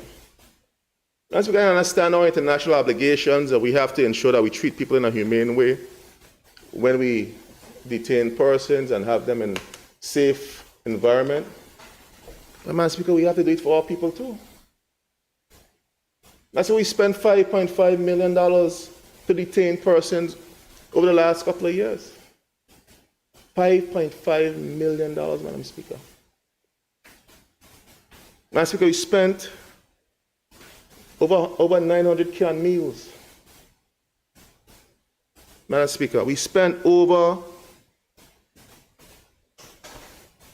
$1.3 million on housing and 2.8 on security. The member just spoke about someone living in the park. People are finding it difficult to get monies to get housing for our people. People are being put out of their rental apartments because they lack the funds and we can't get the funds to them. But we just spent $5.5 million, Madam Speaker. Madam Speaker, we have to find ways, and a responsible government has to find ways to help its people. We have to update the policy, Minister. I know you've said you're going to do it, Minister, but we have to follow through. When I was there, I tried to do it before election, Premier, and we were in a cupboard, and it was said that we're trying to buy votes. But that's 2.5 years later, and we're still at the same place, Madam Speaker. We have to find ways to ensure that we get the resources to our people who are struggling. For a little while. That's my cousin, and I support you when I can, but I put blows on me when I need to put blows on me. Madam Speaker. But Madam Speaker, we have to find ways to help the people of this country. And I think the socioeconomic issues that we're faced with, that we have to find ways to really step up and help those individuals. Social Security, again, I'm going to mention this again. The only pension some of our workers will get is that pension from Social Security, Madam Speaker. So you have to find ways to ensure that we could give a little bit more to persons, and persons have to understand they have to contribute a little bit more as well if you intend to get a little bit more out of the fund. And those of us who are earning more should be able to contribute more, Madam Speaker. So, Minister, we have to have that discussion with the board to figure out how we could make the adjustments. So it's a shared responsibility. Those of us who make a little more will contribute more, will get a little more, but some of what we're supposed to get should go to the person on the lower end to help to keep the society balanced. And those are the type of conversation that we need to be having in this house. How we could better support our people. Because a lot of our people are not going to get a pension. Let's face it. It's not in the cards for many persons. So we have to find ways to support those individuals, Madam Speaker. Madam Speaker, in the minimum wage, Madam Speaker, that was a shot to the gut for many low-income earning individuals in this territory, Madam Speaker. Madam Speaker, I'm a glass half empty kind of guy. And I think we lost an opportunity in the initial implementation to find that balance where the businesses as well we could have shared with the installation of this increase.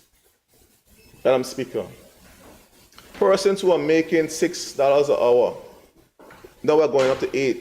You now force the businesses to pay at an earlier rate in terms of the payroll tax, Madam Speaker. This is an opportunity, Premier, for us to increase the threshold. Increase it from 10,000 to 15,000. So it's a shared burden, not just the businesses bearing the burden alone. So the government and the businesses share the burden of the increase. So that businesses who are already struggling don't have to shoulder all this burden on their own. Increase the threshold. Whether it's the 15,000 or 17,000 or 16,000, whatever the number is that finds that right balance. And ensure that inland revenue is involved this time. So we have clear numbers in terms of what that impact is going to be on the economy, on the bottom line for government moving forward. So I think there's an opportunity there still. Increase that threshold where a person will still get their benefit, which is the $8 and whatever was proposed, $8.50 that was proposed, but also make the converse increase so that you could then shoulder the burdens with the businesses, that they don't carry the burden all by themselves, Madam Speaker. And I think the opportunity is there, and we should take that opportunity in terms of, amidst of the missed opportunity to make the increase. And everyone will win in the long run with a shared responsibility with this increase, Madam Speaker. Madam Speaker, it said that all politics is local, and I, at this time, want to focus my remaining 30 minutes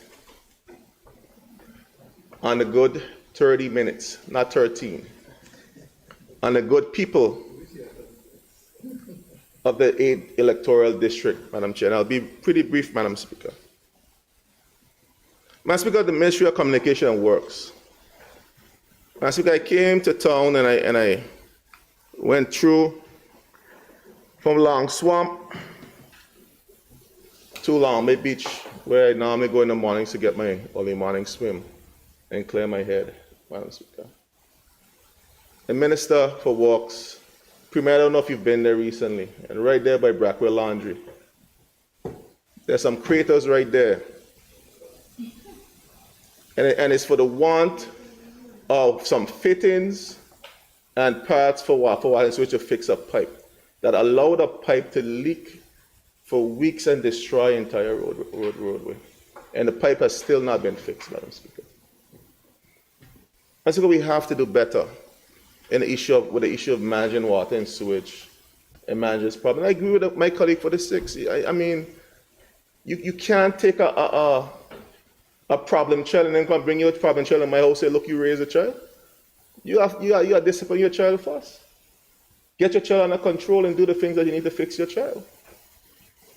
And then we hear when water and sewage came before us, a lot of the issues is the fact that they have not gotten the resources that they need to do the things that they need to do.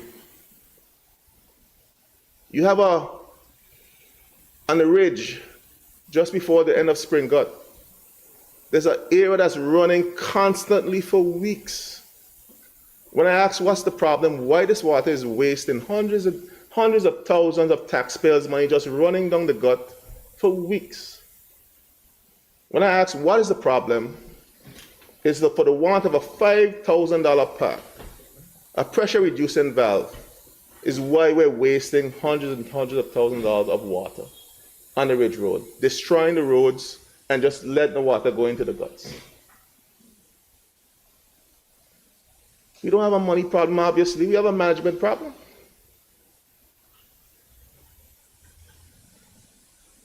And you don't in the whole of water and sewage, you don't have no one or engineer that's trained in water. What is it, hydrology? What's the study of water?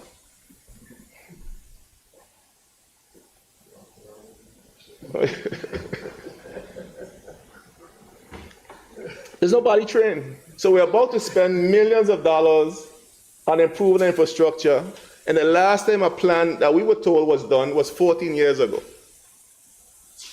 So you don't have a plan, you don't have an expert in the study of water, whatever that name is. Somebody will get it to me soon, send me a WhatsApp. But you're digging up every road around the ridge, put down pipes. You're going to spend millions of dollars without a plan. How you know what you're doing is correct? When you don't spend them millions of dollars, what's going to happen and it's wrong? What are you going to say then? We got to go borrow 20 more? As well, before we spend a dime, the whole basis for spending hard-earned taxpayers' money, you have to have a plan. So before you even start the project, you have to start with a plan. You can't go start building a house, you don't put on the points, you don't have a plan, you look your foundation in the middle of the man bone.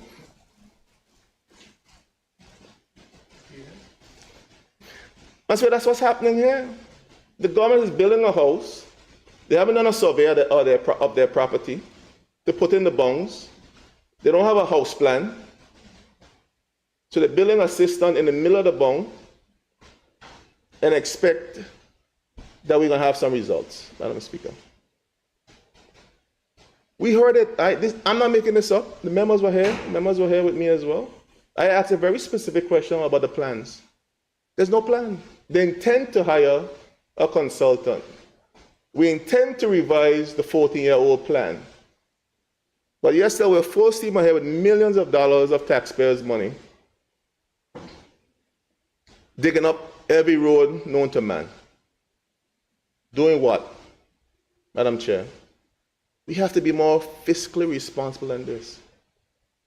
Madam Speaker, I want the water problem fixed as much as the other man or lady, Madam Speaker, because the bulk of the calls that I get now as a district representative is about water issues. That used to be centralized to Seacows Bay in West End. Now it's a national crisis. The issue of water is a national crisis. It's a national crisis, and I have 2 plants up in the 7 and 8 district. Imagine that. Imagine that we have 2 plants. One in Board Point, not Board Point, what down there, Hodges Creek, and one in Paraquita Bay. Bad Bay and one in Paraquita Bay, and we always out of water in the 7th and 8th district. You could figure that out. Madam Speaker, we have to address the situation with the water, but Minister, you need a plan, Minister. You can't take this money from the loan money and just spend it willy-nilly without a clear plan. We're going to run into trouble. We're going to come back and have to fix some of these issues, and we won't have the money to do it. Based on what I'm seeing here from a fiscal perspective, we can't go borrow money now again to increase our recurrent expenditure. We're already paying for our loans from our savings. We're spending our savings to pay for our loans with no sign of new revenues in sight.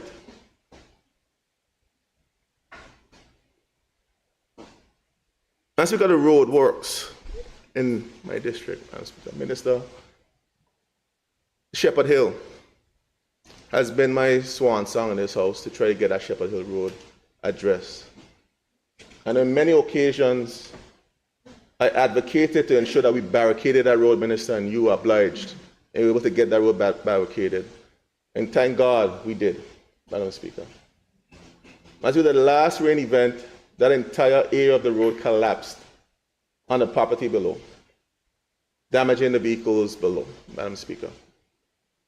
Madam Speaker, the Minister told us in Standing Finance that the project has been tendered and the evaluations are in for them to be a decision to be made on a contractor. Again, the funding is coming from the same vote that was mentioned where we have about 4 or 5 projects, Madam Speaker. And Madam Speaker, I'm hopeful, Minister, that that project gets executed in earnest in 2025. It is posing a significant danger to the people of that community. The Lower Shepherd Hill Road, as you know, Minister, is also on the verge of collapse, right over the residence of a senior individual who is currently ill. And every time it rains, the water runs through his house. We need to get both of those roads fixed, and we need to at least get the one on the top fixed so that we could have traffic to drive through while we fix the one on the bottom, which is just equally as urgent as the one on the top, Minister. And you're aware of it. We've traveled up those roads many times to try to get that road addressed. I too join in the fact that we need to get the civil mitigation vote up. Premier, you promised us that we'll address this, and I'm hopeful that we can have a more deeper, in-depth conversation in the committee stage when we're finalizing the budget to see how we get more money to fix and address many of the tertiary issues within our communities. We live in a district where many of the tertiary roads are just as bad as the main roads, Madam Speaker, and they require a level of care as well. And that money goes towards fixing and addressing those tertiary roads. And I'm grateful, Minister, that this year I'm able to get most of those projects executed. Though in the wee hours now, we're finalizing 2 of them, but we're getting them done, Madam Speaker, and I'm grateful that those residents in some of those areas could get some relief. Up in Lambert, we finished that road over the weekend.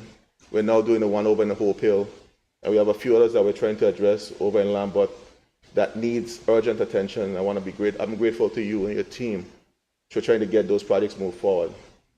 And I believe that gratitude is important as well. We have to be, while we're criticizing, we have to be grateful when things are getting done. Madam Speaker. Madam Speaker, Fire Services.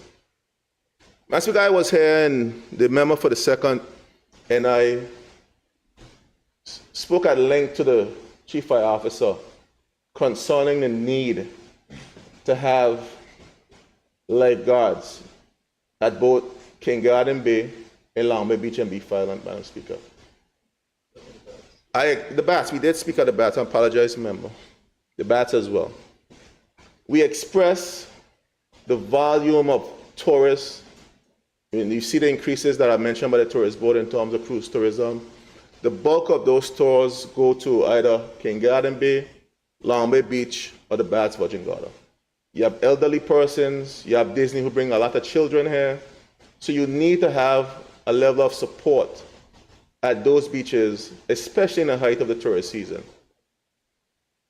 It was said that was they're having some type of methodology that they're using, and they're putting them at smugglers in Josiah's Bay. And I said, fire officer, we're going to have incidents on those beaches. We need to have coverage, Madam Speaker. Madam Speaker, as God would have it, I wouldn't want to use God and talk about that, but God has a sense of humor. I was on the beach on Sunday. My family came over from St. Croix in the USA for the funeral of the late Carrie St. Timothy Penn. So we were all on the beach, Madam Speaker. And lo and behold, there was a ship in. And there was an elderly person struggling in the water. Went under. The tourists had to come and bring them up to the water. And luckily, one of my family members was a trained nurse, had certain skills, and we had a former fire officer there, Gilbert Penn, we know him as Flipper, sprung into action with the tourists to save that individual's life. They performed CPR to save that individual's life on the beach on Sunday.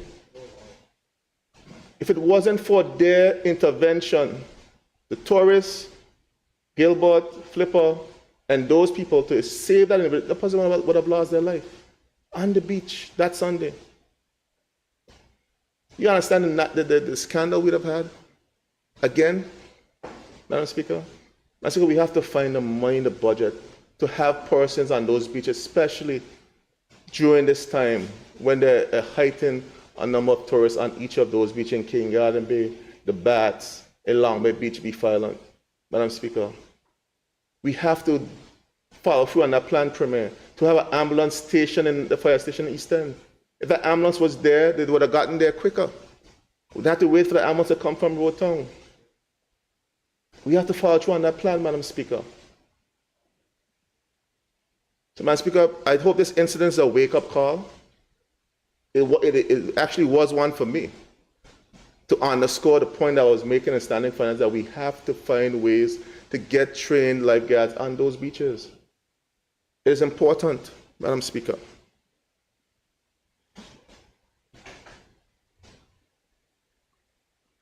Madam Speaker, Ministry of Health. I won't be long on this one, Minister. My time is running down and I need to get to some other areas. Madam Speaker, we learned from the HSA the challenges that HSA is faced with, Madam Speaker. I just want to talk about two specific challenges, Madam Speaker, that the HSA is faced with. Madam Speaker, the issue of dialysis, and the issue of non-communicable diseases, Madam Speaker. We have to get the situation under control, Madam Speaker, but we also need to have the facilities to a standard that could keep the level of care that's needed for persons who are suffering, who need to be dialyzed. And so we learned that we have failing equipment, and the money is there to outfit the existing equipment, Madam Speaker, but there's no more capacity. The facilities are filled to capacity. And we learned that there are about 8 persons on a waiting list, Madam Speaker. So we have to now make the decision whether, and the HSA has to make the decision whether who lives and who dies, essentially, because they don't have the capacity.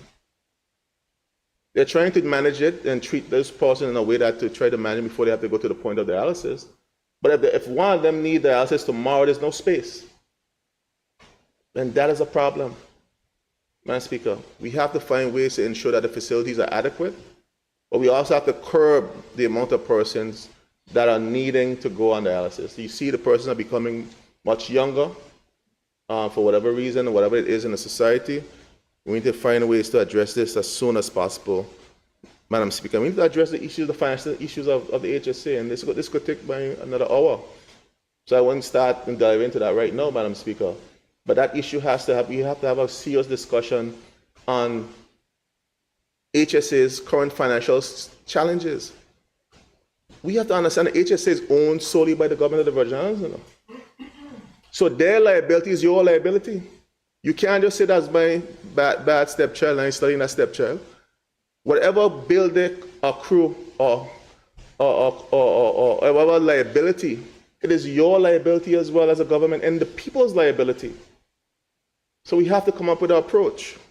Madam Speaker, we have over $2 million of pensioners' money from HSA that has not been paid into the pension fund and not been invested. $2 million was said here, Madam Speaker.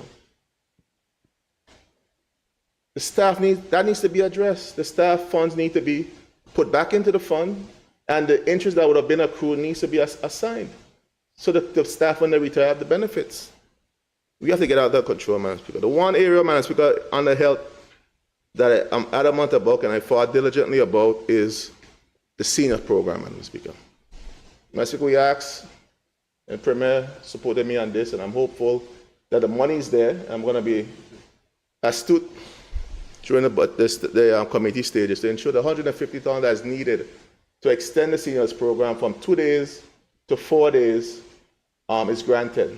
So that 5, if possible 5 days, Madam Speaker. I was asking for 2, but if we could get it to 5, I'm grateful. And the seniors will be grateful as well, Madam Speaker. Because we have to find ways and opportunities to give our seniors that level of camaraderie that's necessary, Madam Speaker. I saw where, and they have a really close-knit community.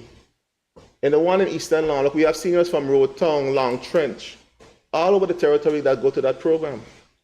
And I saw one of them pass recently, and there was a row in the church just with the seniors. They're supporting their comrade who fell. It shows how close they are as seniors and how important that camaraderie, that socialization is for the seniors throughout our territory. And we owe it to them to find $200,000 to ensure that they could have a full week of activities for themselves and their colleagues during the week when they're home, Madam Speaker. And I want to support, and I hope that, and I know the Premier supports this, and I'm looking forward to making sure that the money is there. I know my colleagues in the House support this as well, to ensure that the monies are there for well-needed seniors. I know my member for the Fifth, who always have his Sankey Sundays with the seniors, would also support me in ensuring that the monies are there to extend the senior program for a full week, Madam Speaker. So, Minister of Education, Madam Speaker, I want to thank the Minister for providing the funding for the Eastern Park. We're able to get the second phase on the way. The new playground equipment is being ordered, and hopefully we have a safe playground replacing the one that's been there for some time, and it has some challenges. And I'm always wary when I see children playing on that current playground that we really need to upgrade it, and we're on the way to getting that playground upgraded, as well as the upgrades that are being done to the basketball court for those young people who play basketball in the community. And we look forward for additional, I see there's some funding there for recreation facilities, and I'm hopeful that Greenland Field, Premier, you're also we share that facility, 7 and 8 district, to improve the lighting there and add a restroom facility at the Greenland Field, because many activities have to end at 5 or before dawn, just before dawn, because we don't have proper lighting at the Greenland Field currently. And I'm hopeful that some of that money is going to be spent on lighting, Madam Speaker. Madam Speaker, the rated program, I'm hopeful, Madam Speaker, that it could start in January this time. Last time it started all the way down in July. While we're getting the area cleaned up for the Christmas and it's still raining, we got to ensure that the place is properly maintained all year round, Madam Speaker. Madam Speaker, Madam Speaker, we also need to find a way to indemnify those walkers while they're on the roads, whether they're in the thing program, or they're cutting bush, if they damage somebody's car, or somebody happen to get in an accident with somebody, Madam Speaker, there need to be some type of thing, Premier. We have to discuss it in the committee stage, how we could indemnify those walkers so they could be protected if somebody's car gets hit, so they could fix the person's car, or vice versa, if somebody hits them, they have some type of insurance or support during that period while they're working for government, Madam Chair. Madam Chair, my time is running out. I have about 2.5 minutes left, 3 minutes left, Madam Speaker, so I'll wrap up, respectful of your time. Madam Speaker, I just want to, at this time as well, express season greetings to all persons in the Virgin Islands, particularly those people of the 8th District. We've had a series of events so far. We had the lighting of the Christmas tree at the park in East End, Greenland, and at Hope Hill. We have an event in Hope Hill on the 21st and the 25th, where we're bringing some Christmas cheer to persons within the community. Madam Speaker, we're also going to distribute some goodies for the seniors in the community. I want to thank Honorable Mata and Honorable Skelton for their support in assisting the seniors in this endeavor, Madam Speaker. I additionally also want to say that we're going to have a little bit of serenading as well, Christmas music driving through the district on Christmas Eve. And I want to thank the good people from the community who sponsored and supported that initiative to make it a reality, who dipped into the pocket, even though these are tough financial times. And that was important for us to help someone and just bring a little bit of cheer into the community at Christmas season, Madam Speaker. Madam Speaker, we have a project that we're going to execute in a few days. It's a project that we call Spreading Some Christmas Love on Christmas Day, on Christmas season. You're going to hear more about it when we actually execute the project and put the information out. One of the things I want to do to get back into the spirit of what Christmas really means. How can you support and help someone who is truly in need? A family, an individual. And I was really overwhelmed from the outpouring that I got from persons within the community when I said to them, we're going to take on this project and say, look, whatever it needs for this individual, we're there. The heavy equipment operators came, persons who are in construction, an engineer came, design whatever they need to design. They paid for all the materials that needed.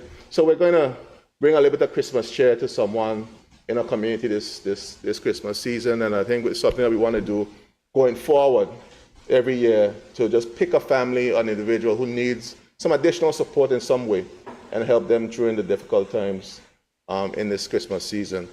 Madam Speaker, before I sit, I want to also express my condolences to the many families who lost loved ones during this past year. And particularly more recently, we lost, like every week there was someone from our community that was losing a loved one. We have Frank Daly, who of blessed memory, who we've lost. I want to express condolences to the Daly family on the loss of Franklin Daly. Presley King, someone who I knew who came into the Virgin Islands from St. Vincent, was one of the pioneers in the marine industry, avid sailor, avid seaman, really trained a lot of individuals in the sailing industry. He lived in Virgin Gorda, member for many years after when he got down a little bit. But he's a man from the eastern area. His family is a family that I grew up with, and I want to express sincere condolences to the King family. Miss Christine James, who we also laid to rest. I want to express condolences to the James family. My cousins Caris and Timothy, who we laid to rest over the weekend. Very difficult time for all of us in the Eastern Parampton area for the loss of those families. I want to express condolences to Mr. Timothy's wife and Kendra and the rest of the family on that amazing loss to all of us, the Penn family, East End. And Altair McTavius, who we also laid to rest in East End. We laid to rest on Saturday. And all the other persons who lost loved ones recently and over the years, my sincere condolences to you and your families. In this very difficult Christmas season, I know it's always difficult when you lose a loved one and the loved one is not there to share in this season. I hope you have the comfort of God during this very difficult time, and know that my prayers and thoughts are with you and your family during this very difficult time. Madam Speaker, I thank you for the opportunity in a couple more minutes that you spared me just to give condolences to the people of my community. I thank you. Thank you, Honorable. I now recognize the member for the 2nd District, Honorable Melvin Turnbull.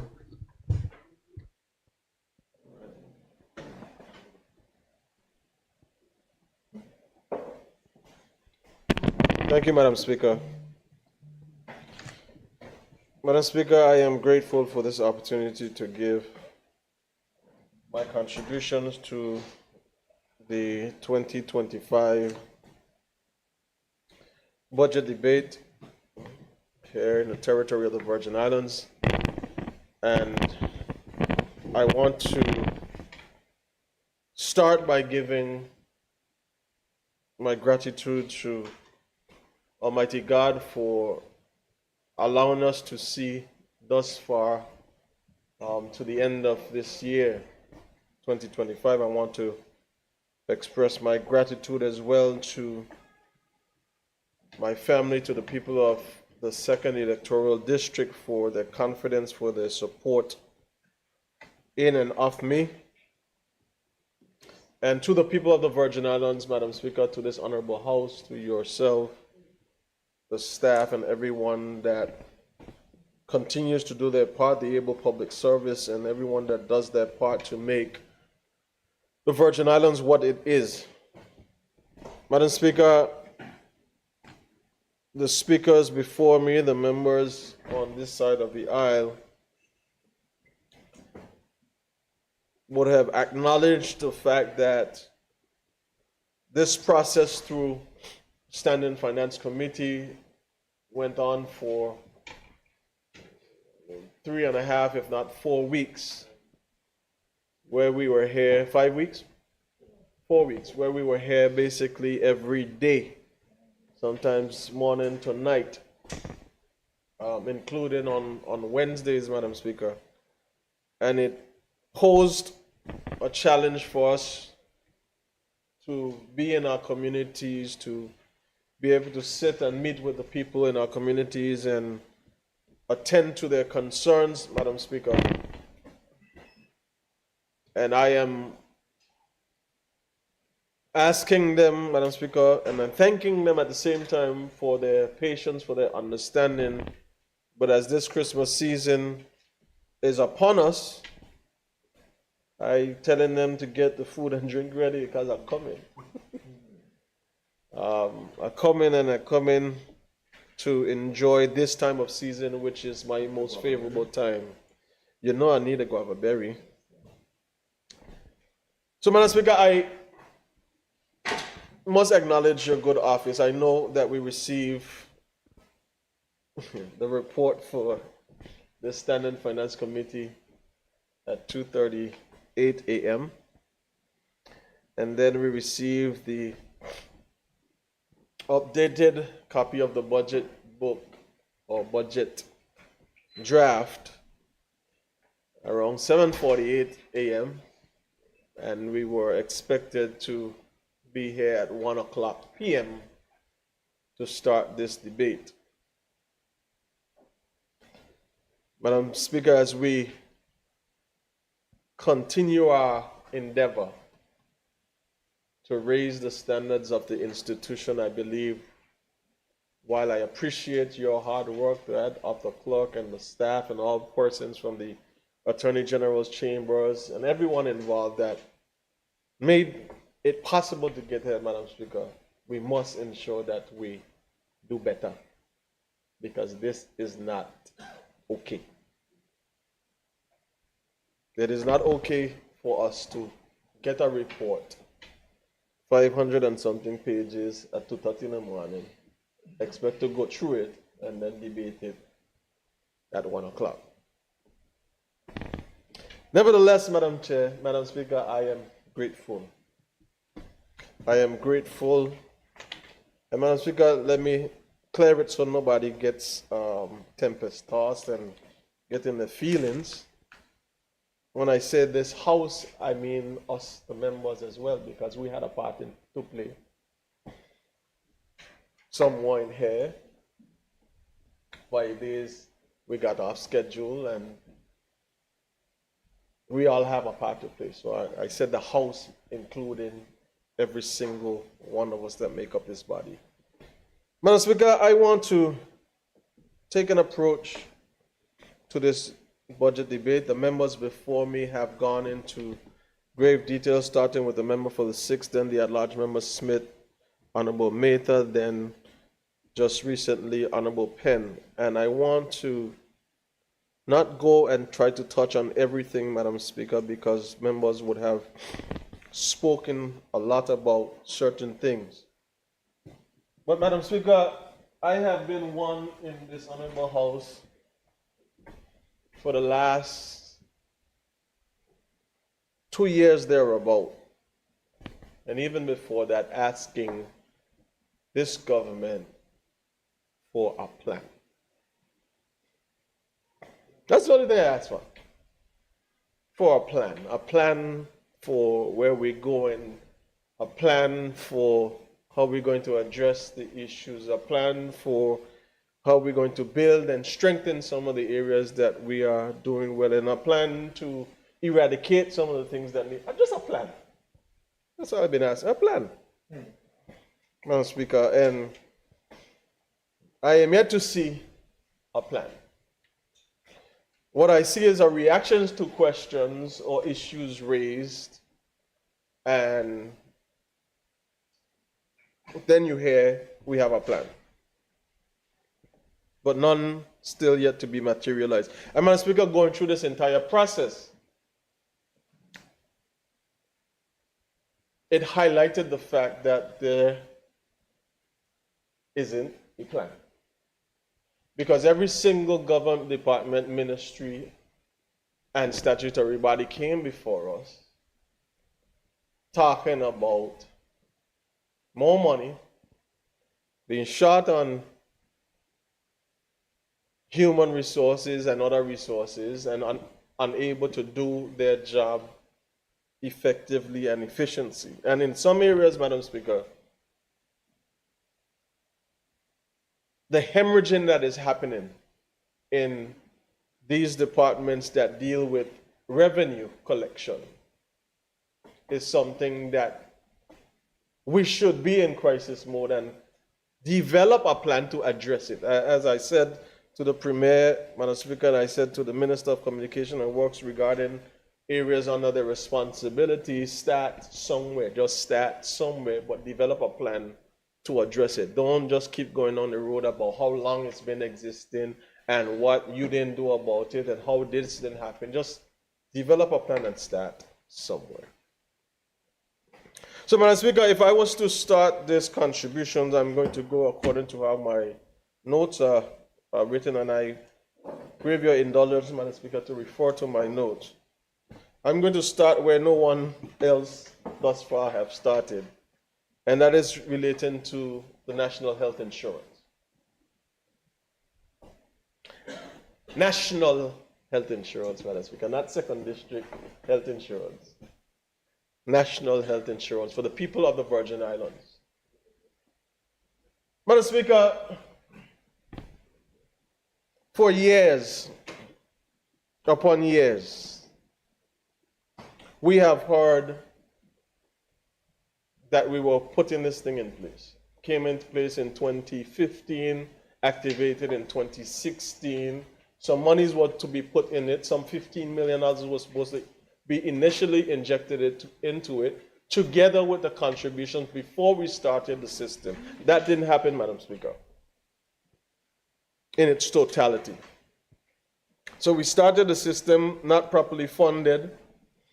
It was deemed to be a mandatory system, but we don't know how many people, based on the email that I got a little after 11 a.m. this morning.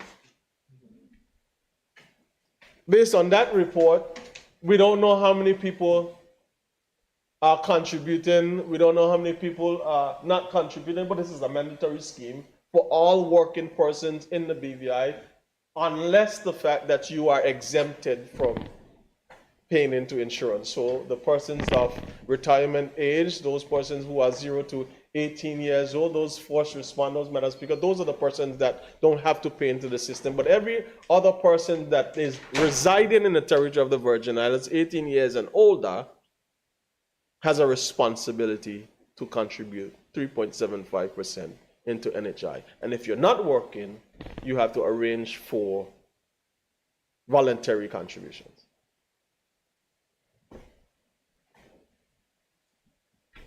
Madam Speaker, the National Health Insurance scheme or product has also been abused since its inception. It's been abused by those persons not paying into it. It's been abused by those employers taking the funds from the employees and not paying it into the system. It's been abused by the private health providers, Madam Speaker, double dipping and triple dipping into the system.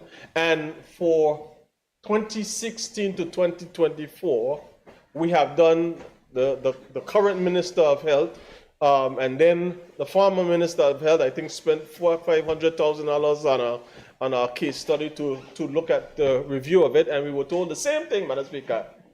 The money that was supposed to go in didn't go in, and now the bills are much more because I could charge $200 for a particular service in the government's health service system.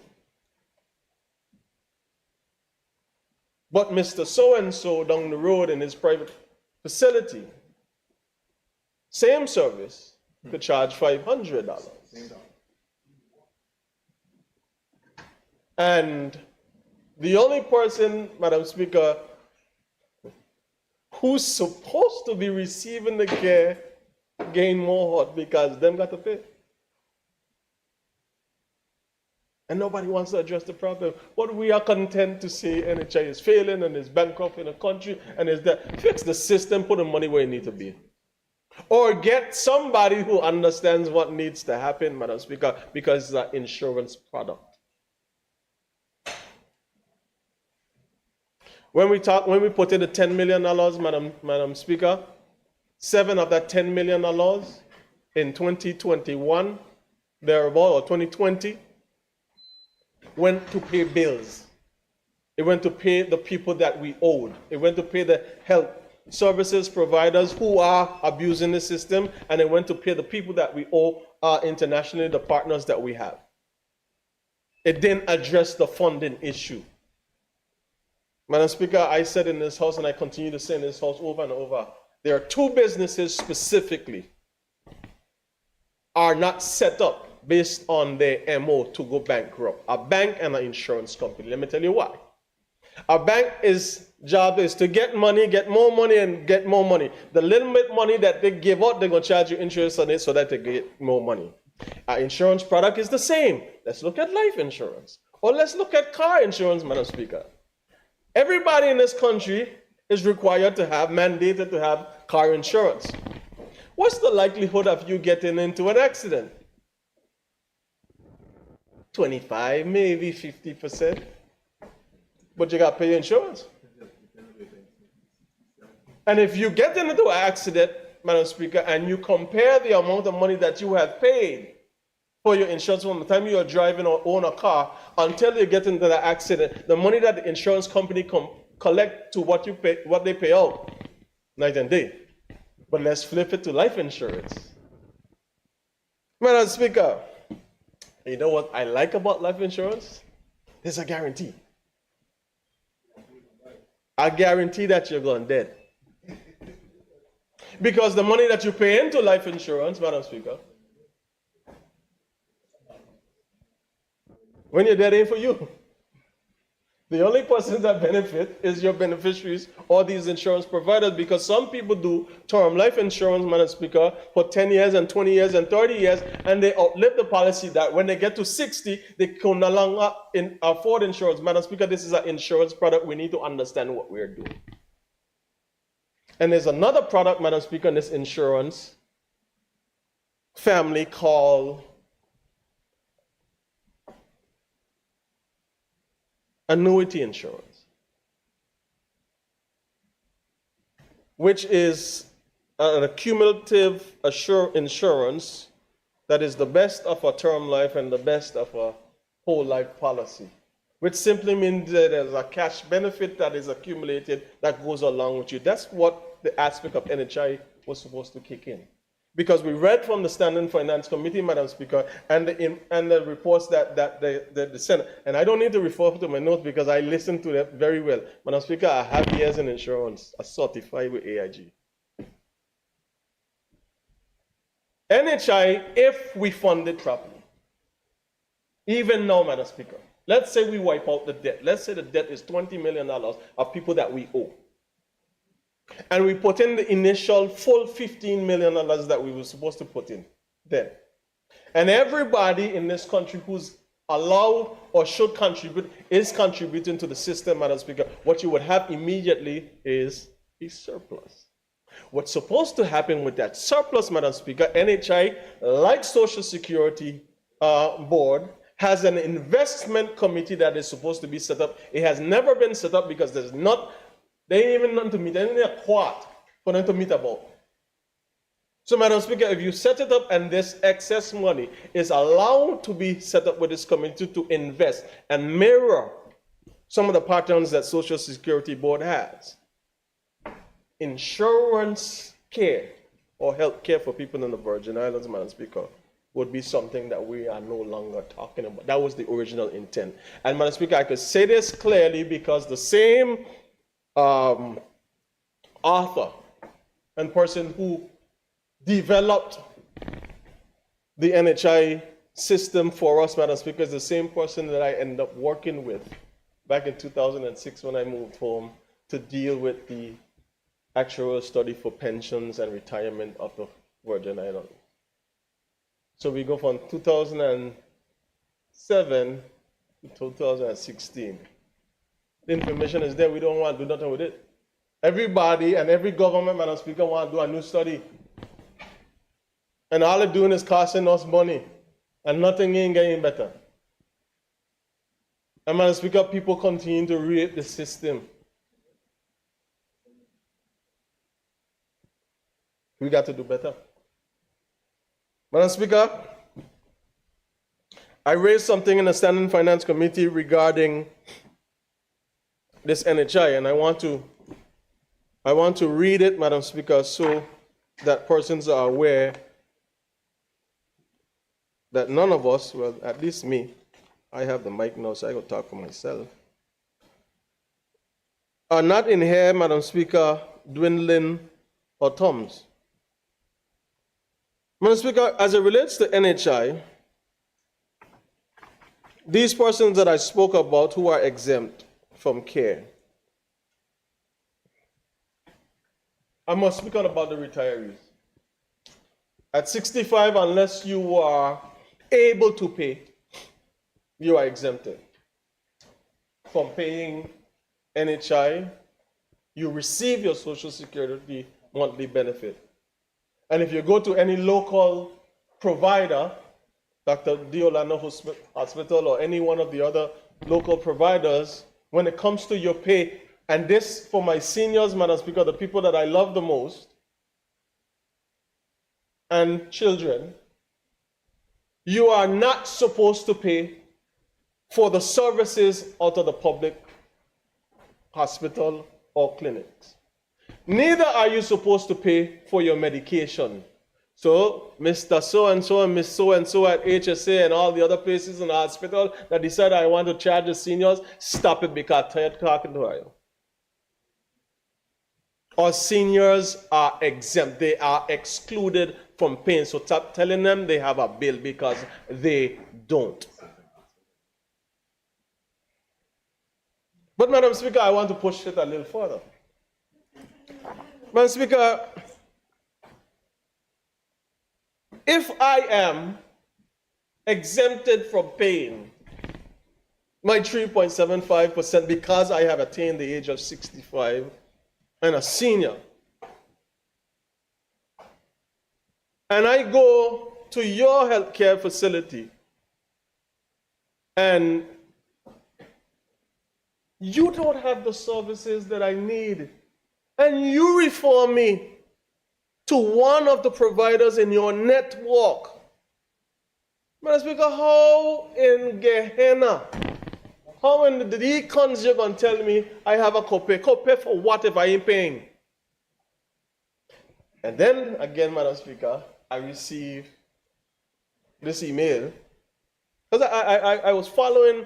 They thought they were smart because they were sending the clerk some information. I told her last week, I said, man, clerk, I ain't getting information on the question that I asked. She said, I'm going to follow up. I gotta get it this morning.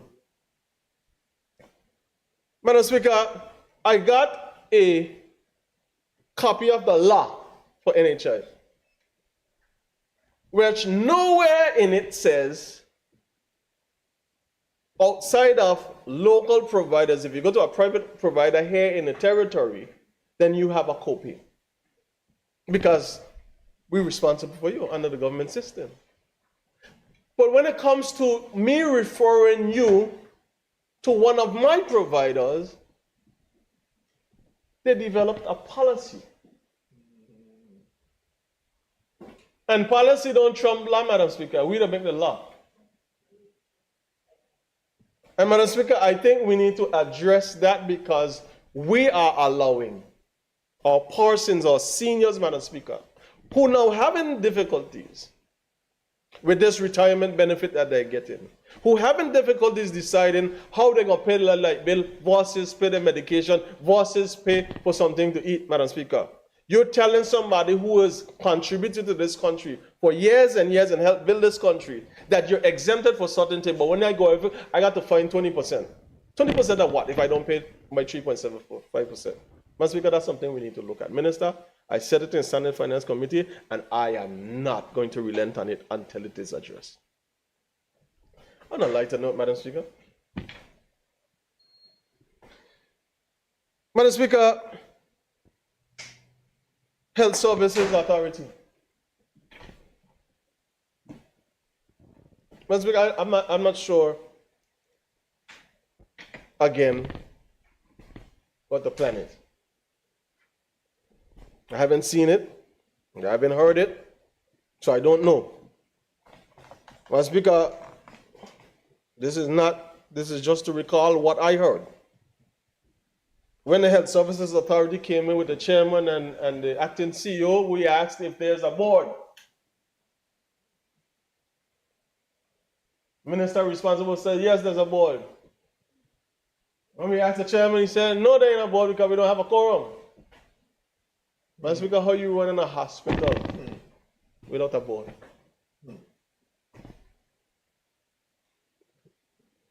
Madam Speaker, the D. Orlando Smith Hospital, and I can't separate, Madam Speaker, who we named the hospital after, without highlighting the character of the individual, Madam Speaker, who the hospital is named after, who has given himself and his service to this territory.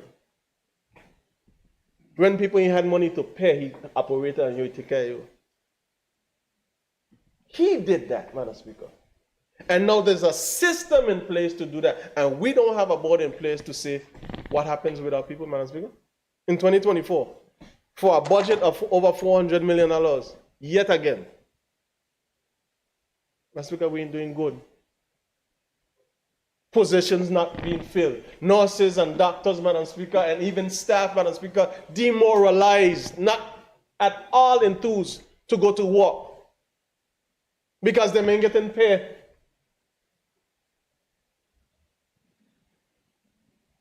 So you're getting the bare minimum. And when we do recruit, Madam Speaker, these people that might be at the top, and good workers and good employees and good doctors, Madam Speaker, they are siphoned off. Because we might be paying them $20,000. Mr. Private Provider give you a month or two to get settled in. Offer you $15,000 more, gone. But those, Madam Speaker, who understand and who care, Madam Speaker, for the people of the Virgin Islands, they are staying, Madam Speaker. It is the government's responsibility. Because you can't tell me for all these years since we've been given the health services a subvention through NHI. And I could go back to 2015 or 2016, Madam Speaker, $42 million from then to now. And then more chronic illnesses, Madam Speaker. More of our seniors are having dementia and diabetes, Madam Speaker. The cost of living and health care, Madam Speaker, continues to increase. And we are talking about who to blame for 42 million. Who to blame? Who to blame? It is we to blame. Don't tell me, oh, NHI failing or health services failing, then you point the money to the ministry and you point the money. It's our responsibility, Madam Speaker. We got to put the money in the proper place. If we could take up, and this is no knock, Madam Speaker, but if we could take up money out of this $100 million to take up boat that the member for the third been talking about in Fiscal Bay, we could take up some money out of that to put in a hospital. Because, Madam Speaker, here's the thing. I respect Dr. D. Orlando Smith and I honor his legacy, Madam Speaker, but I know what he would honor more, Madam Speaker. Not the name out there in a building and they paint up in a, Madam Speaker, but the services inside. So that he and others could offer care to the people of the Virgin Islands. That's what we need to focus on. But what's the plan? What's the plan, Madam Speaker? And we're going to laugh about it because it's something to laugh about. Until it hits your front door. Madam Speaker, I lost 2 people close to me.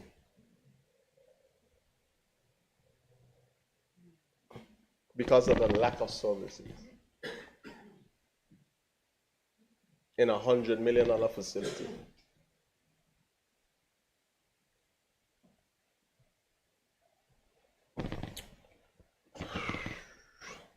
Madam Speaker, education.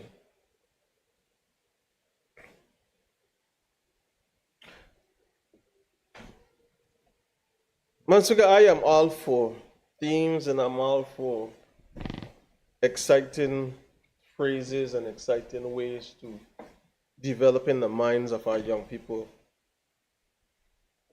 And I understand very clearly that the Minister of Education, as a former educator, the member, Deputy Speaker on my right, a former educator, the member for the 6th, a former Minister of Education, Madam Speaker, even the Honorable Premier, a former educator, Madam Speaker, they understand the importance of education and the needs to have the proper systems in place to ensure that our children, our young minds are being developed, Madam Speaker.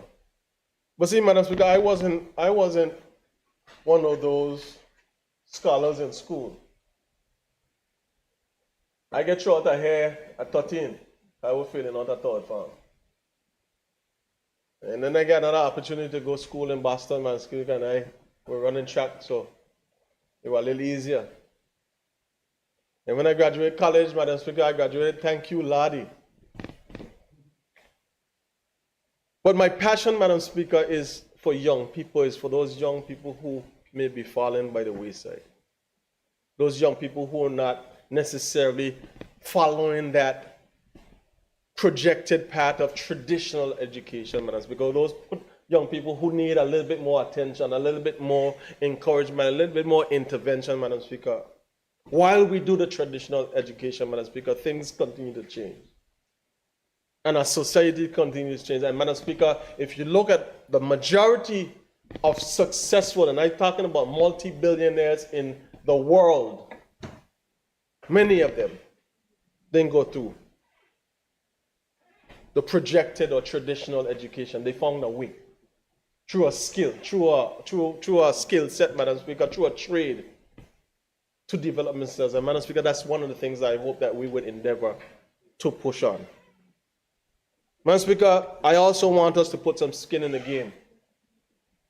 Because from education to every single government department, and God bless them, and I thank them, and I salute the founders, I salute the organizers, I salute the board members of Unite Vivian, and I thank you from the bottom of my heart and the people of the Virgin Islands for all that you have done to help build and develop our schools and our systems, Madam Speaker. But I know a little bit about how things will work.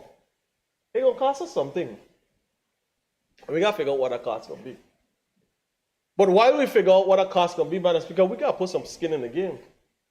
Everything, Madam Speaker, in this government, in this country now, is dependent on somebody else to do what? When we had a $100 million budget, we were doing for ourselves. Madam Speaker, we got to do better. But we can't do better if we don't have a plan. Madam Speaker, I go now to the Ministry of, what is this one called? I got to read it. Ministry of Environment, Natural Resources, and Climate Change. Madam Speaker, I was elected to this House on June 8, 2015. At that time, I was elected with the National Democratic Party government. And me and a few others, in around 2018, this is how I know it over here feel like. We come out here, come cool out a little bit, we were a little upset. But Madam Speaker, I remember asking my first question in this honorable house to our minister. And it was to the then Minister for Natural Resources and Labor, who had a permanent secretary who is now the permanent secretary once again. And the question was, on behalf of the people of Spooner's estate, who is responsible for the road infrastructure for the Crown lands that have been awarded to persons in Spooners to be developed so that they can access their house safely? And I got a response. Then I realized after, Madam Speaker, I was still young, I realized the minister doesn't answer the questions necessarily. The team is permanent secretary and team. So the permanent secretary said, they're not responsible, Madam Speaker. It is the Minister of Communication and Works who is responsible, Madam Speaker. But then we were getting ready for elections shortly thereafter. So when elections happened in 2019, Madam Speaker, I was still over here. And I asked the new Minister of Communication and Works, who sits in front of me, who's still a Minister of Communication, and I asked the Minister, who's responsible for Spooner's infrastructure? Then I learned, Madam Speaker, that he had the same PS. And the PS provided this answer to me that they are not responsible. I should ask the Minister for Natural Resources and Labor, and at that time that minister had immigration. But Madam Speaker, he had a little, what do you call it thing? You know when you shuffle card, a little shuffle up there? Some PSs move. So by the time I get back to X, the then Minister for Natural Resources again, he tell me he's responsible, but he will look into it. Madam Speaker, 2022 happened. What? Look at God. God, according to old people say, God works in mischievous ways, his wonders to perform. 2022, I end up in a cupboard, and the first thing I went in there to look for, who is responsible for the infrastructure where Crown lands are given? And the Ministry for Natural Resources and Labor was responsible and could form a partnership with the Ministry for Communication and Works. And I said, them lied to me, them lied to me, them lied to me. Poor Mitch, them lied to me. But not me, the people of my community. So, Madam Speaker, I was surprised on December 6, 2024, to read from the Permanent Secretary in the now Ministry of Environment, Natural Resources and Climate Change, to which he stated, this is presentation, Madam Speaker, a road infrastructure, Anegada, Virgin-Gada, Spooners, Nibs Estate. There's an urgent need for the completion of road infrastructure for Crown lands disposed on Anegada, Virgin-Gada, and Spooners and Nibs Estate on Tortola. These projects are vital to ensure that the government delivers on promises made to individuals who have been waiting for years to move forward in development of the land. For far too long, these landowners have been at a standstill, unable to access their lands and make meaningful progress towards the sector. Will see a boost with job creation with contractors, tradesmen, and suppliers. Madam Speaker, I asked in this question since 2018. I waiting on a man else. Let me tell you what I do.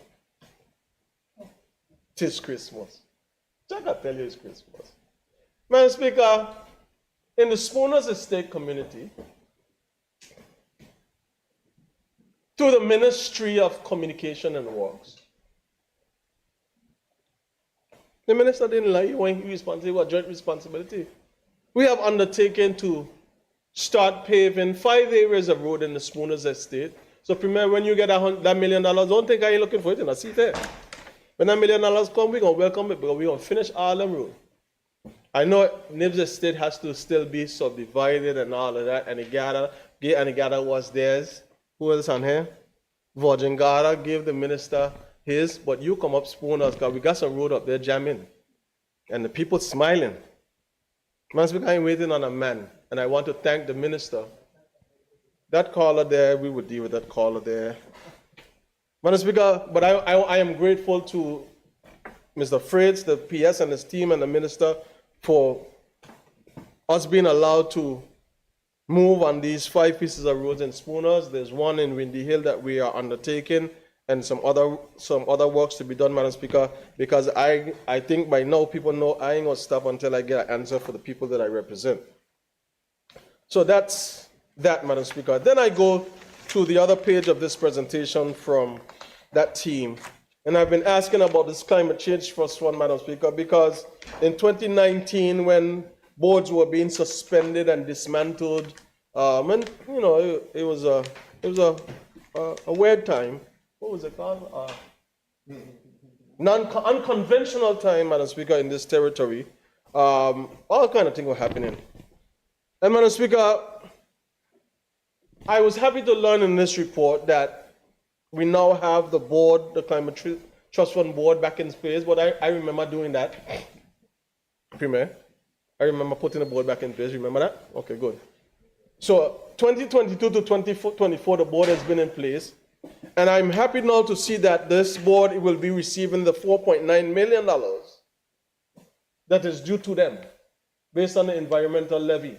And there's some other monies, Madam Speaker, that I had fought for when we were a part of this unity government, where from the money services bill, a part of that money also is allocated to climate change, Madam Speaker, because it's something that is absolutely real. And while I am on the environment, Madam Speaker, I respect the fact that we build buildings and we educate and healthcare and all the other things that are important to us, Madam Speaker. But there's something happening that we must pay attention to. Madam Speaker, we are not taking good care of the environment. We are not taking good care of what God has blessed us with.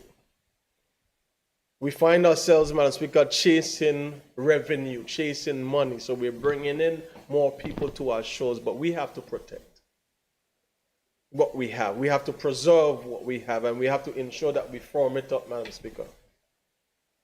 Because if we don't have an environment, you can't have a building. Madam Speaker, there's an area in King Garden Bay what we call the gun point. But the specific pond is called the Ross Pond. It's $120,000 that's been up for sale since April. Madam Speaker, I'm asking that the Minister of Finance, I know he noted it during the committee session, that the Minister of Finance move with haste to purchase that piece of property, Madam Speaker, where the pond could be to help preserve King Garden Bay that has been good to us. We have been in communication, Madam Speaker, with the landowners to redevelop the pond that had been filled in to a large extent. That is something that will be tremendous for us. I know the same thing is happening. The member for the aid was speaking about where people are mining sand. You're taking sand off the beach to go build your house and go sell, Madam Speaker. Then what are you going to have? What are your children going to have, Madam Speaker? Because we're going to be here forever. We have to be responsible and take care of what we have. And Madam Speaker, there's something called the Sustainable Development Goals. There's a timeline on that of 2030. Madam Speaker, even if this territory doesn't meet those timelines of 2030, even if ours goes out 20 years further and get to 2050, we should be moving towards getting off of fossil fuels and more renewable energy, Madam Speaker, so that the cost that we are paying for certain services are reduced. Madam Speaker,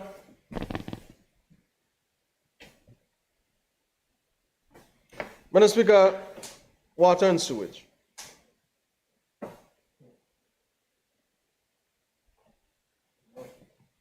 I am grateful. Again, I wasn't sure what was happening, and then when I realized what was happening, I understood that I had to protect what was happening. Madam Speaker, the area by Diamond Basketball Court and many other areas in this community, not just my district, these truckers, 20-yard truck, 3-yard truck, 10-yard truck that are getting paid by the day to dump waste and dirt from off a person's property, down to the dump or wherever the dumping site is, Madam Speaker. They find places in the communities of the 2nd District and other communities to just turn up them boom and dump the stuff and turn out. This has to stop. But Madam Speaker, there's some pipes and some black pipes. What do you call them? HDPE. I call them horsepower pipes. That are up on the Diamond Basketball Court site that we're waiting to have installed from the Adams residents outside of Great Mountain all the way up to Rudy's to be able to provide water for the community of Bruce Bay and Great Mountain and Chalwell and Doherty and all the other areas, Madam Speaker, that King Garden Bay, Madam Speaker. I'm not selfish, Madam Speaker, so we're going to send the water down the hill through Tread Falls down to the Todd, Madam Speaker, and service. So I'm waiting with haste and eager anticipation, Madam Speaker, for those pipes to be installed. As I told the minister, I ain't going to let one leave that site to go another place. Because I know we like to share a lot of things in government, but we ain't going to share this one. We have to put in them pipes to deal with the leakages, Madam Speaker. But Madam Speaker, water and sewage. I'm going to use a number I hear. It might not be correct, but I heard $29 million. $29 million we're spending on water, and we're collecting fine. Madam Speaker, as I did in Standing Finance, I want to congratulate, thank, and show my appreciation to the ministry staff, PS, the DSs, and the staff of Water and Sewage Department for any time I call them to deal with leakages or issues in Jocelyn Dyke, in King Yardame, in Bruce Bay, the rest of my community, even in Lock Hill, Madam Speaker. They are attending to it. The sewage team, the road-based team, Madam Speaker, they are always attending. But Madam Speaker, something must be done. They were able to go from $3.8 million collecting to $5 million this year, Madam Speaker. That is a plus. But, Madam Speaker, that plus is still a F in the bigger scheme of things. Madam Speaker, there has to be a plan to address how we deal with water in this territory, and not just water, but water and sewage. Every time it rains, you have this overflow of the pump stations, of the tanks, areas in our community, Madam Speaker, and I'm not just talking about my areas in the community, Madam Speaker, that are flooding and overflowing with sewage.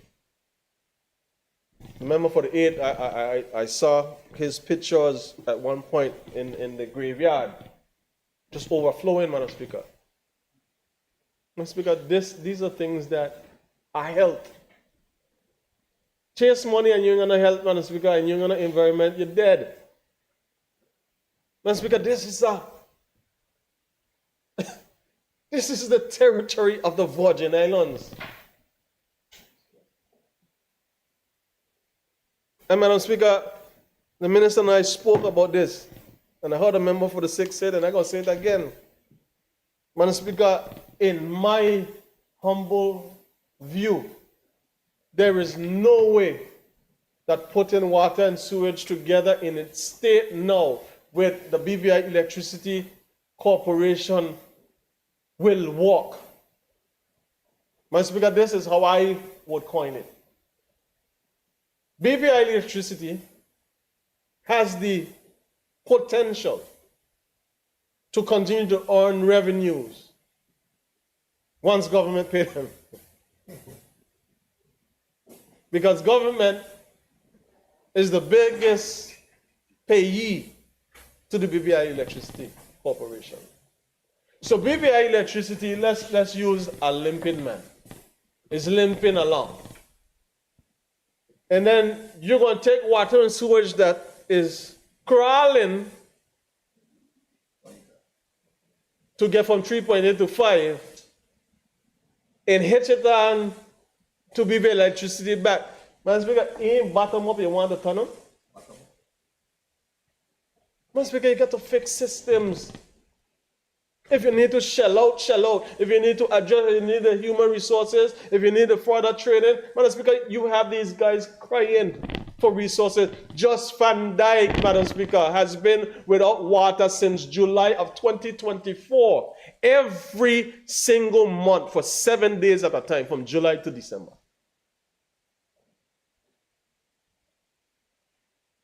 Businesses having to close down in the tourist season. I said, what are you doing? This is our country.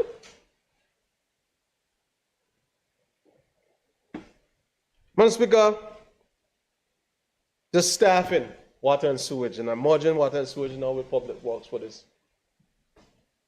Water and sewage on Tortola is not in their building. Public works on Tortola is not in their building. That has been destroyed since the hurricanes of 2017. I go over to where I represent on Just Van Dyke.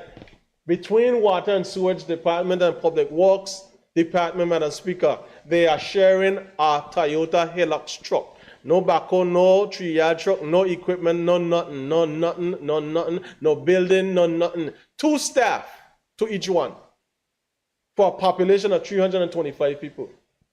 Water and Sewage have 2 staff. Public Works Department have 2 staff. That makes sense?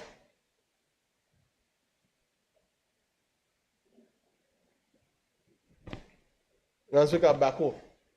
They used to have a backhoe over there. They used to have a truck. Because we're not considering how much we're going to pay the badge. Every time we have to send a badge with a backhoe and a truck over Just Van Dyke. Or every time we have to rent the private badge or backhoe or truck from the private provider on Just Van Dyke. And Madam Speaker, I've got to give some recognition to my people. And I'm going to call his name. He on wax at me. But I'm calling him. Madam Speaker, Adam Asif Glasgow, my classmate, has been a gem to the island of Just Van Dyke. And I want to say thank you to him and his team. Because not only water and sewage he assists with public works, he assists with infrastructure, he assists with everything. Most time for free, because you know he don't send in a bill. No matter how much you know the guy well, we were in class together. I won't send him up, man. It's Christmas. Madam Speaker, then where we is now? Okay, good. Madam Speaker, I got 10 more minutes. Really it's 13, but I'm going to wrap up. Sustainable development. What is the plan? We talk about solar, we land solar here, and then we pull back. And then we get another jump there, and then we pull back. Madam Speaker, what is the plan for the territory as a whole? What is the vision that the people of the Virgin Islands are supposed to buy into to understand where we're going? Madam Speaker, how are we going to address the cost of living in this territory for persons who are struggling daily? Because, Madam Speaker, if I'm struggling financially, I'm struggling socially. And if I'm struggling socially, then I'm going to have another problem in the criminal elements. Because if I can't survive and find the means to survive, Madam Speaker, I'm going to find a way. Madam Speaker, what's the plan? Don't just keep throwing money at things and throwing money at the department and throwing money. What's the plan for them to provide results that we can all see? And put systems in place, Madam Speaker, that if they need tweaking and amended down the line, Madam Speaker, we do that. But you can't tell me, Madam Speaker, and I had this conversation last year, Social Development Department, I asked them last year, Madam Speaker, what do you need to help? We gave you $2.3 million from the House of Assembly that members used to be able to assist our constituents with. Last year, they turned back over $700,000. This year, we loan is $600,000. Remember, Madam Speaker, $600,000. You know how much people are telling you they're hungry? People tell you they can't afford this and they can't afford that. The children this, the grandmother this, the aunt this, Madam Speaker. And then when you ask them, Madam Speaker, what do you need? They are comfortable with the bare minimum. That's just assistance on one hand. Madam Speaker, if you give somebody a voucher for food today, while they're waiting for approvals for whatever grant they're going to get, and they come back next week because they didn't get a grant and tell you they're hungry, and you tell them they can't get nothing, so what do you want me to do? What you really want me to do? Then the aged care. Madam Speaker, the amount of persons, Edna Williams and the Alzheimer's Society, Gloria Foy and the Cancer Society, Madam Speaker, these organizations, Rotary clubs and all of them, they are doing their best. They are doing their part, Madam Speaker.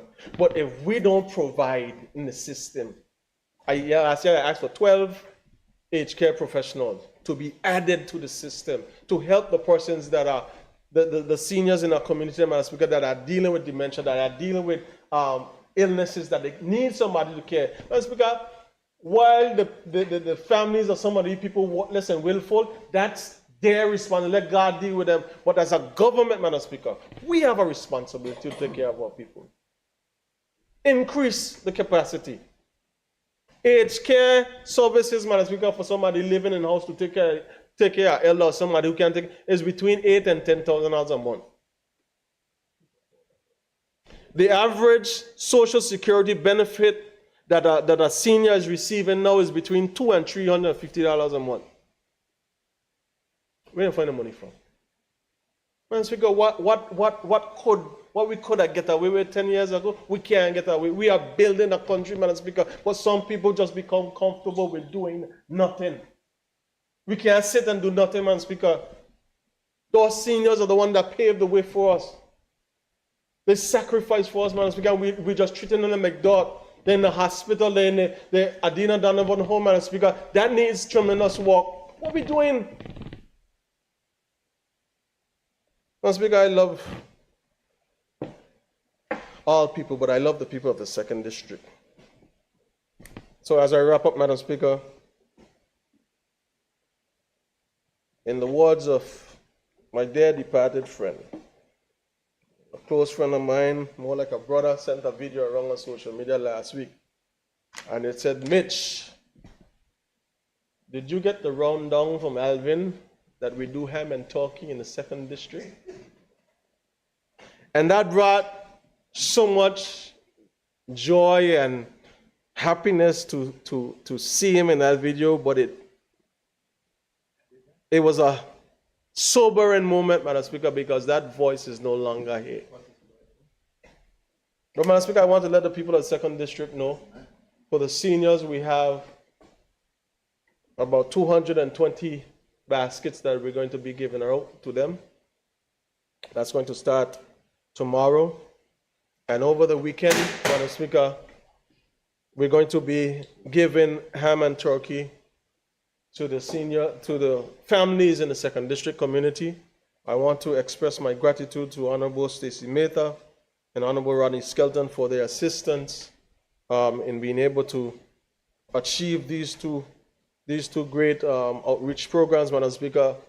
And as we approach this Christmas season, I also want to ensure that I pay respects to the persons and families that have lost loved ones.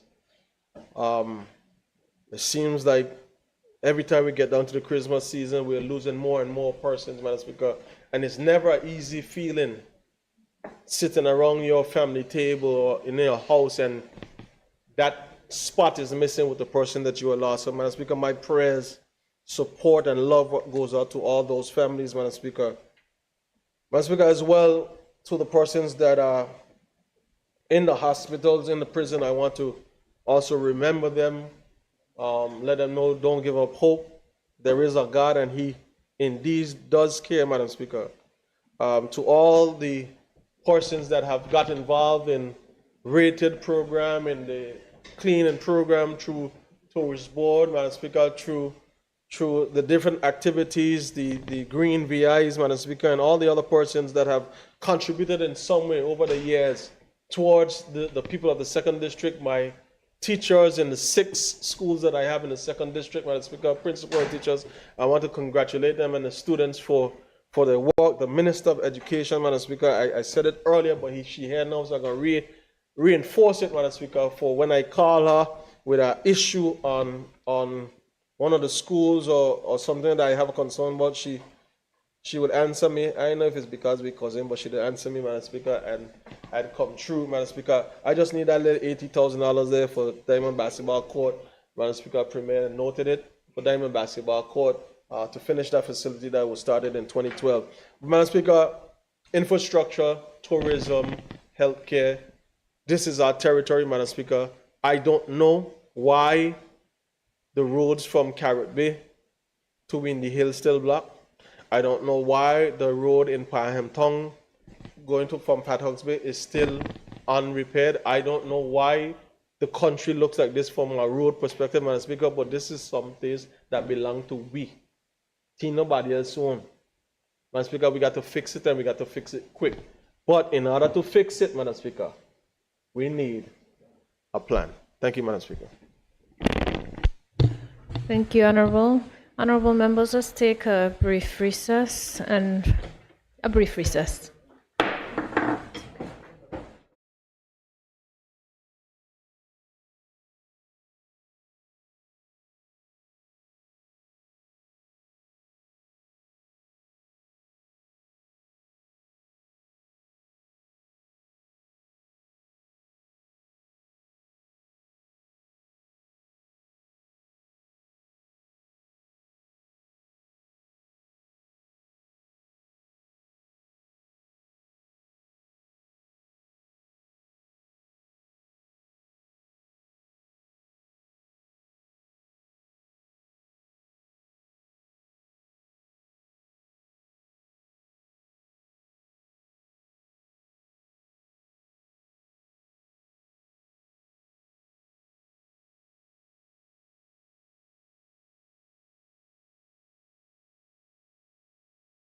This House will now resume its sitting.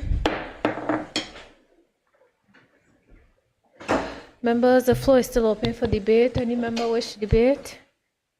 Yes, the Junior Minister for Agriculture, Honorable Carl Dawson.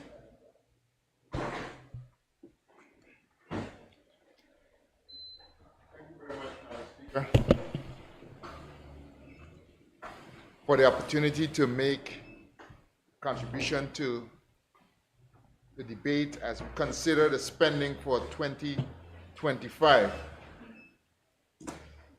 As the member for the 8th has said, it is one of the most critical pieces of legislation we consider when we look at the responsibility we have for the collective resources of the country and the authority that has been delegated to us to determine how it is spent and in what order. It's a budget of significant size, so it must be considered carefully. Before I go any further, I would like to join with the other members in thanking you, Madam Speaker, and the team for the hard work you have done to turn things around from the ending of the Standing Finance Committee meeting at the end of last week to be able to be here in this House to debate it today. I thank you and the team tremendously. During that period, we would have had a number of public servants come before us to represent their various departments and agencies and be accountable for what has been entrusted to them and to explain to us their needs. And while we would have seen a number of, I would say, veteran leaders in those departments, I was encouraged, Madam Speaker, because I saw a younger core throughout the time that we were here. I saw the future.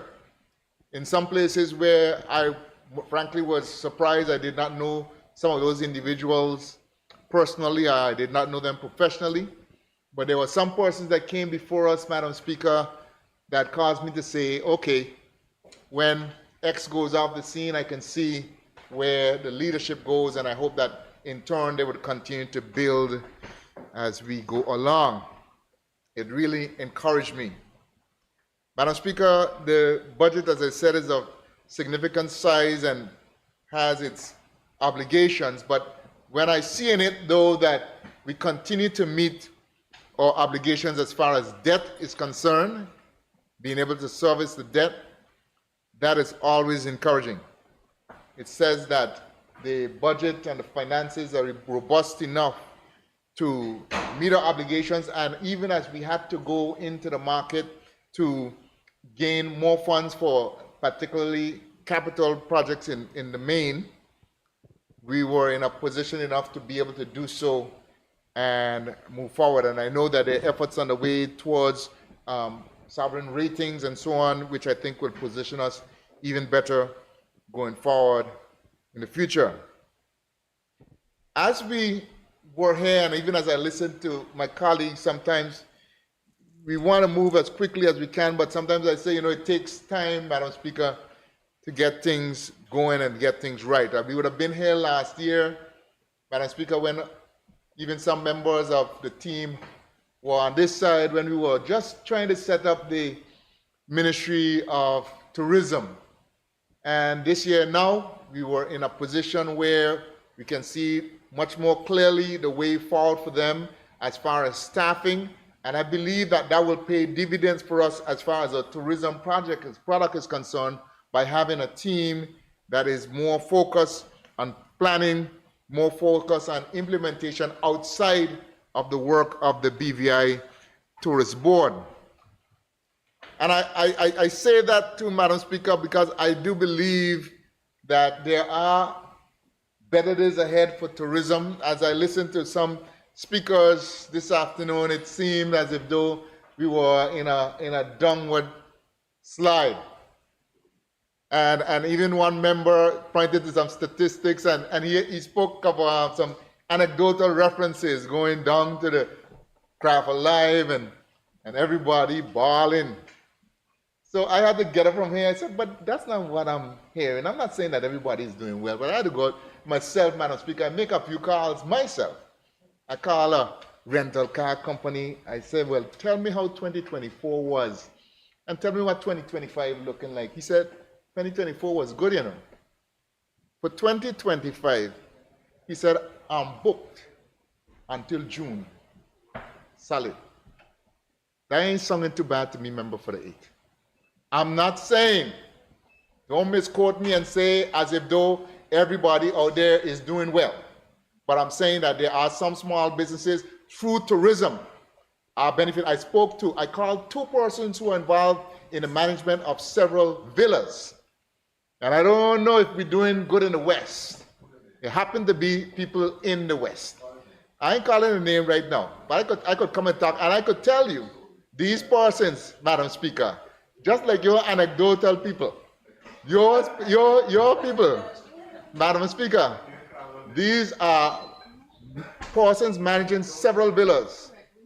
2024 was good, and 2025 is looking even better. So I don't want the public to get this sense that as if though our tourism product is crumbling and falling and nobody's coming to the territory. When we look at the figures presented to us by the BVI Airport Authority and the increase in persons coming through, they are staying places. It's not just cruise ship persons coming to our territory, Madam Speaker, as some would have us to believe.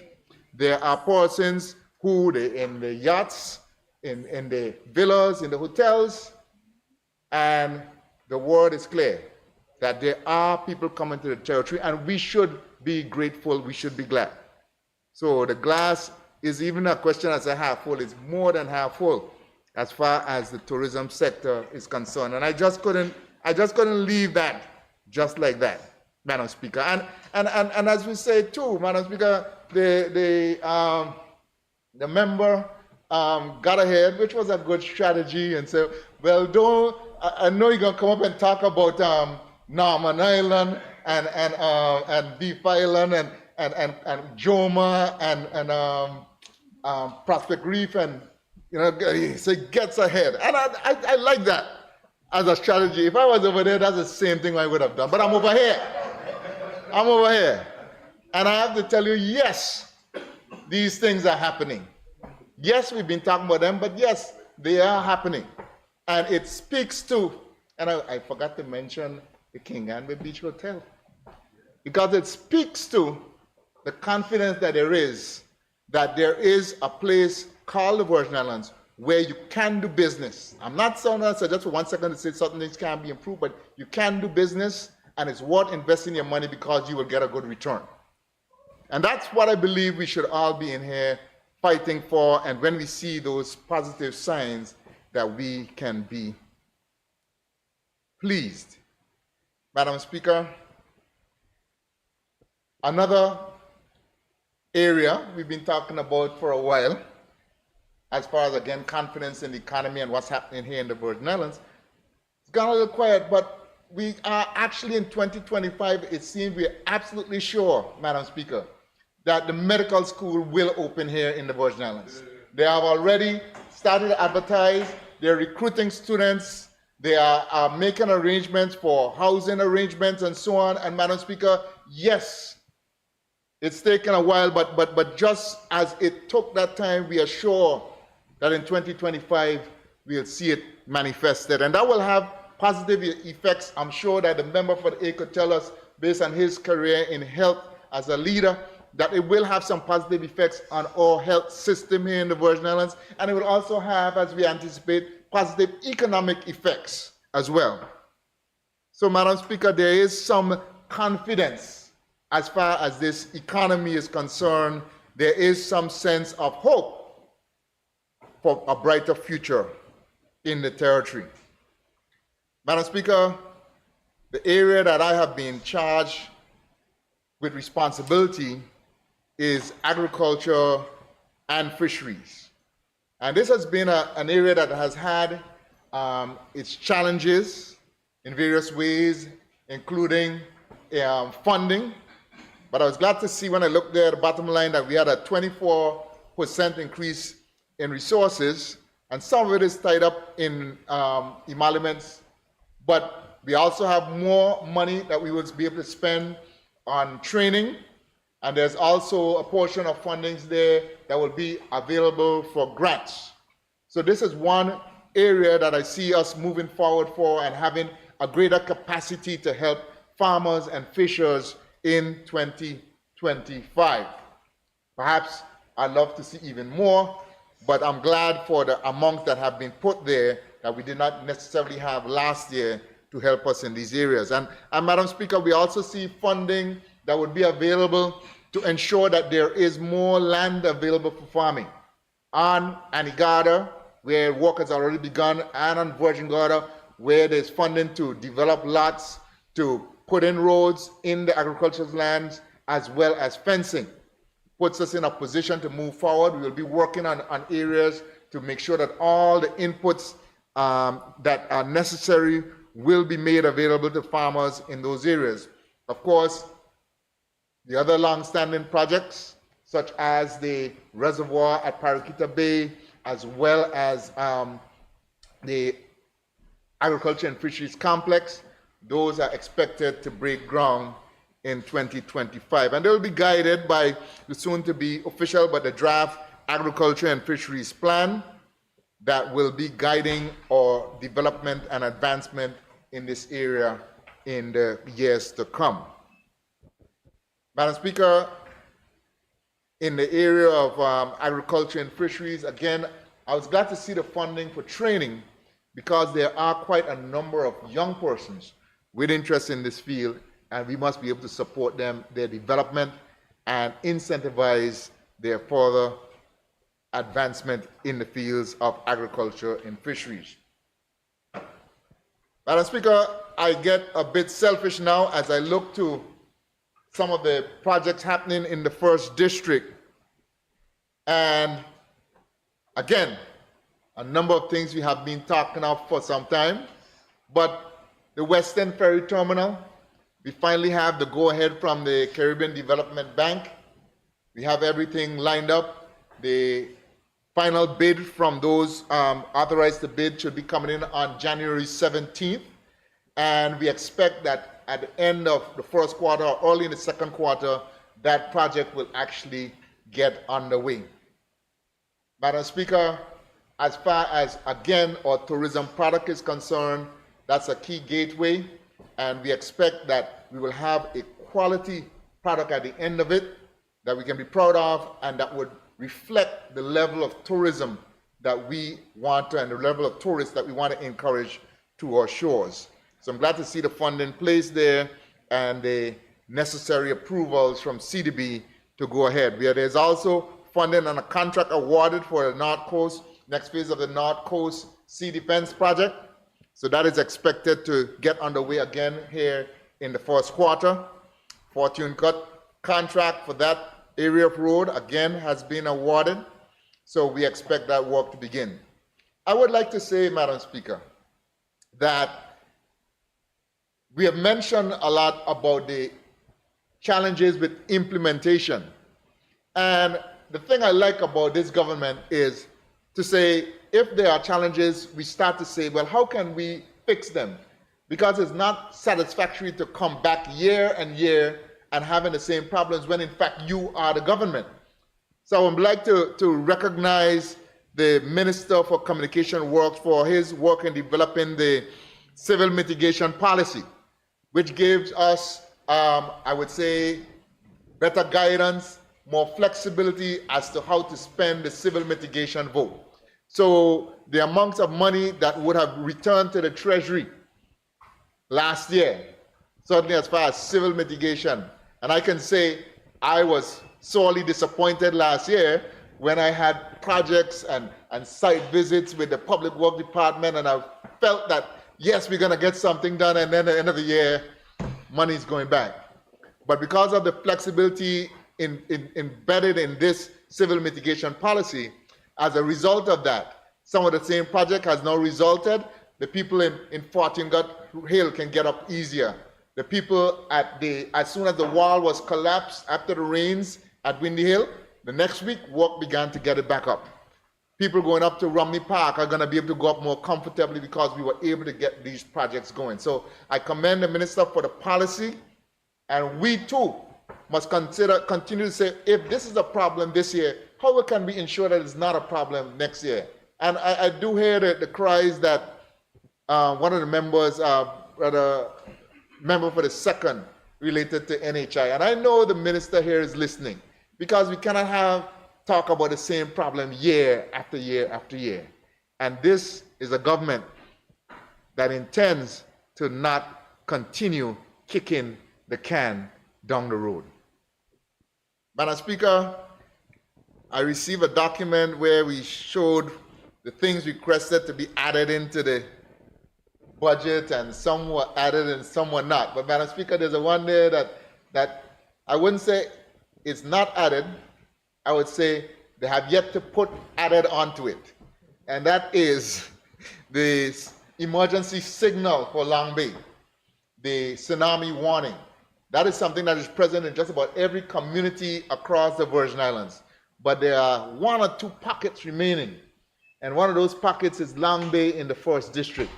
And I would hope that when we get into committee stage, that there will be still opportunity for us to ensure that the people of Long Bay can sleep comfortably and relax at night, knowing that if there needs to be warned about something, that it can be done in an effective manner.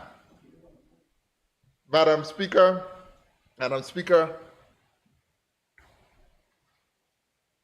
I heard a couple members, 2 or 3 members, speak of the amount of monies allocated or the monies that seniors receive under the current scheme. And I know the Minister for Health can easily defend himself.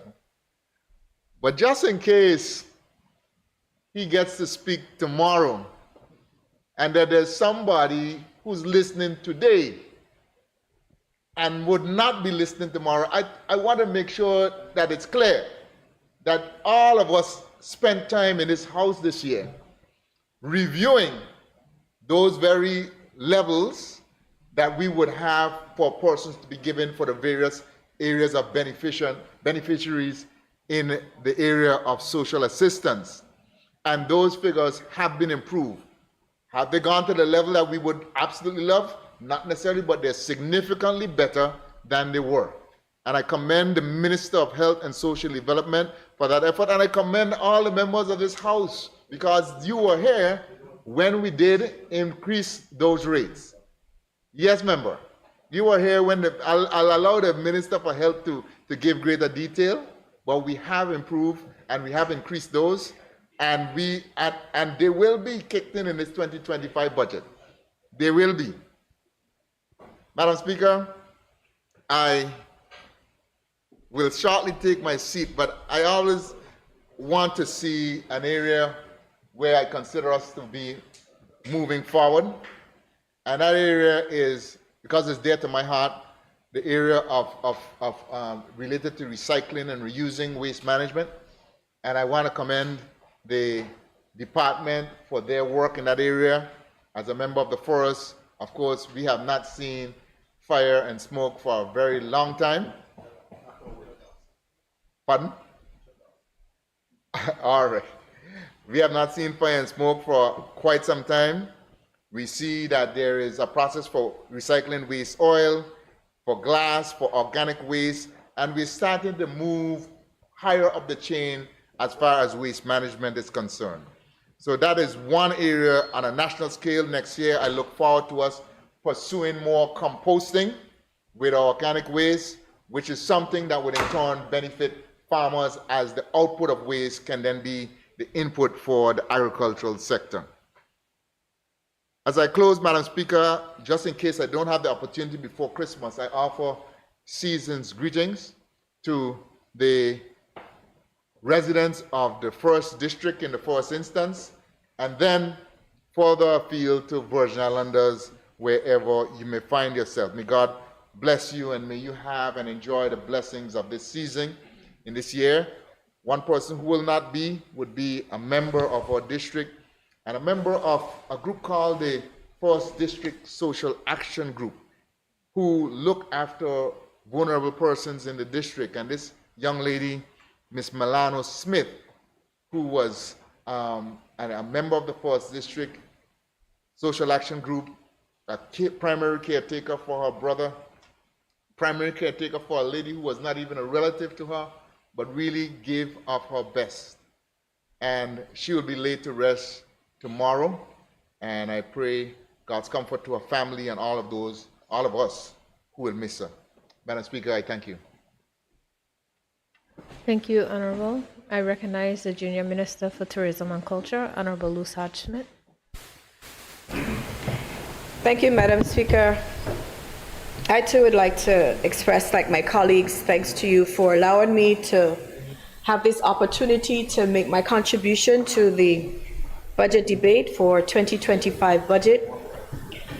However, Madam Speaker, before I get into the aspect of the budget and information pertaining to District 4 and the plans that we have for the very near future, allow me, Madam Speaker, to extend season's greetings. I begin where my colleague left off. Season's greetings to your family, to your staff and their family, to you and your family, to your staff and their family, and of course to my colleagues across both sides of the aisles, to them and their families, my constituents of the 4th District, and of course to the wider community of this territory.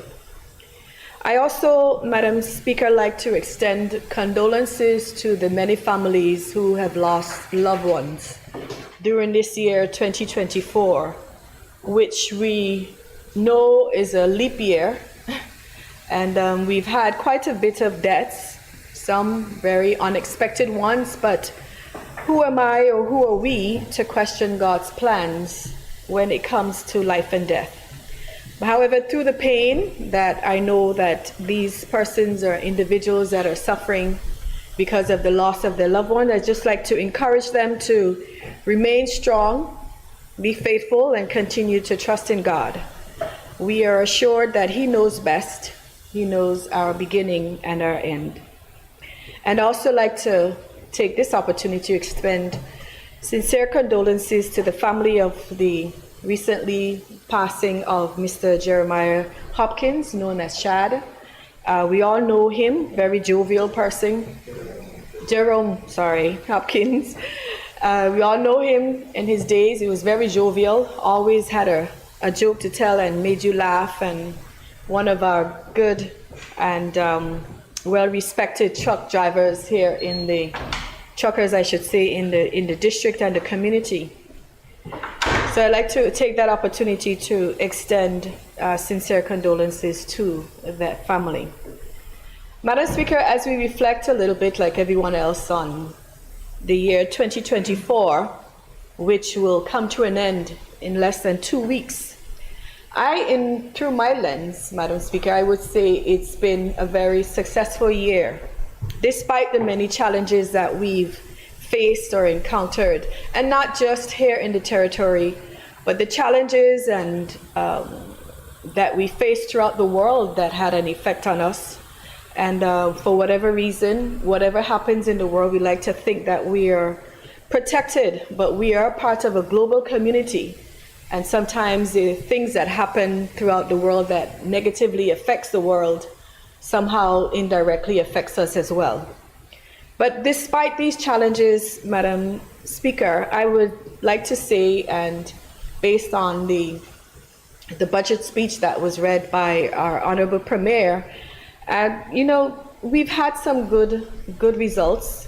Our economy continues to be stable through the 2 economic pillars, financial services sector and tourism. We heard a lot about tourism just a few moments ago. And again, the financial services sector continues to be faced with the changing of the goalposts every time, and we've talked about this many times, but it's happening to us.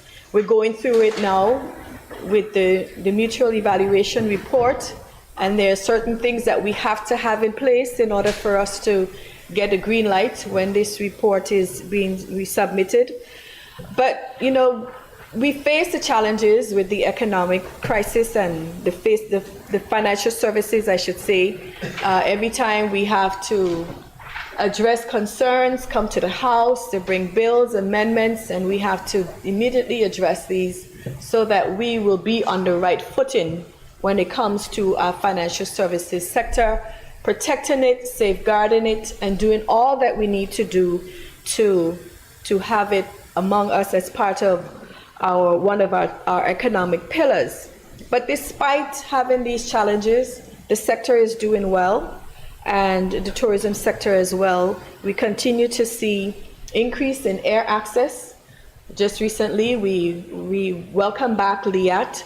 We had Caribbean Airlines. We also had some increase in flights with Win Air. So we're doing very well. The airport is hopping, and this is the season when the airport is going to be full of visitors coming in. Private jets are going to be parked up in a little bit.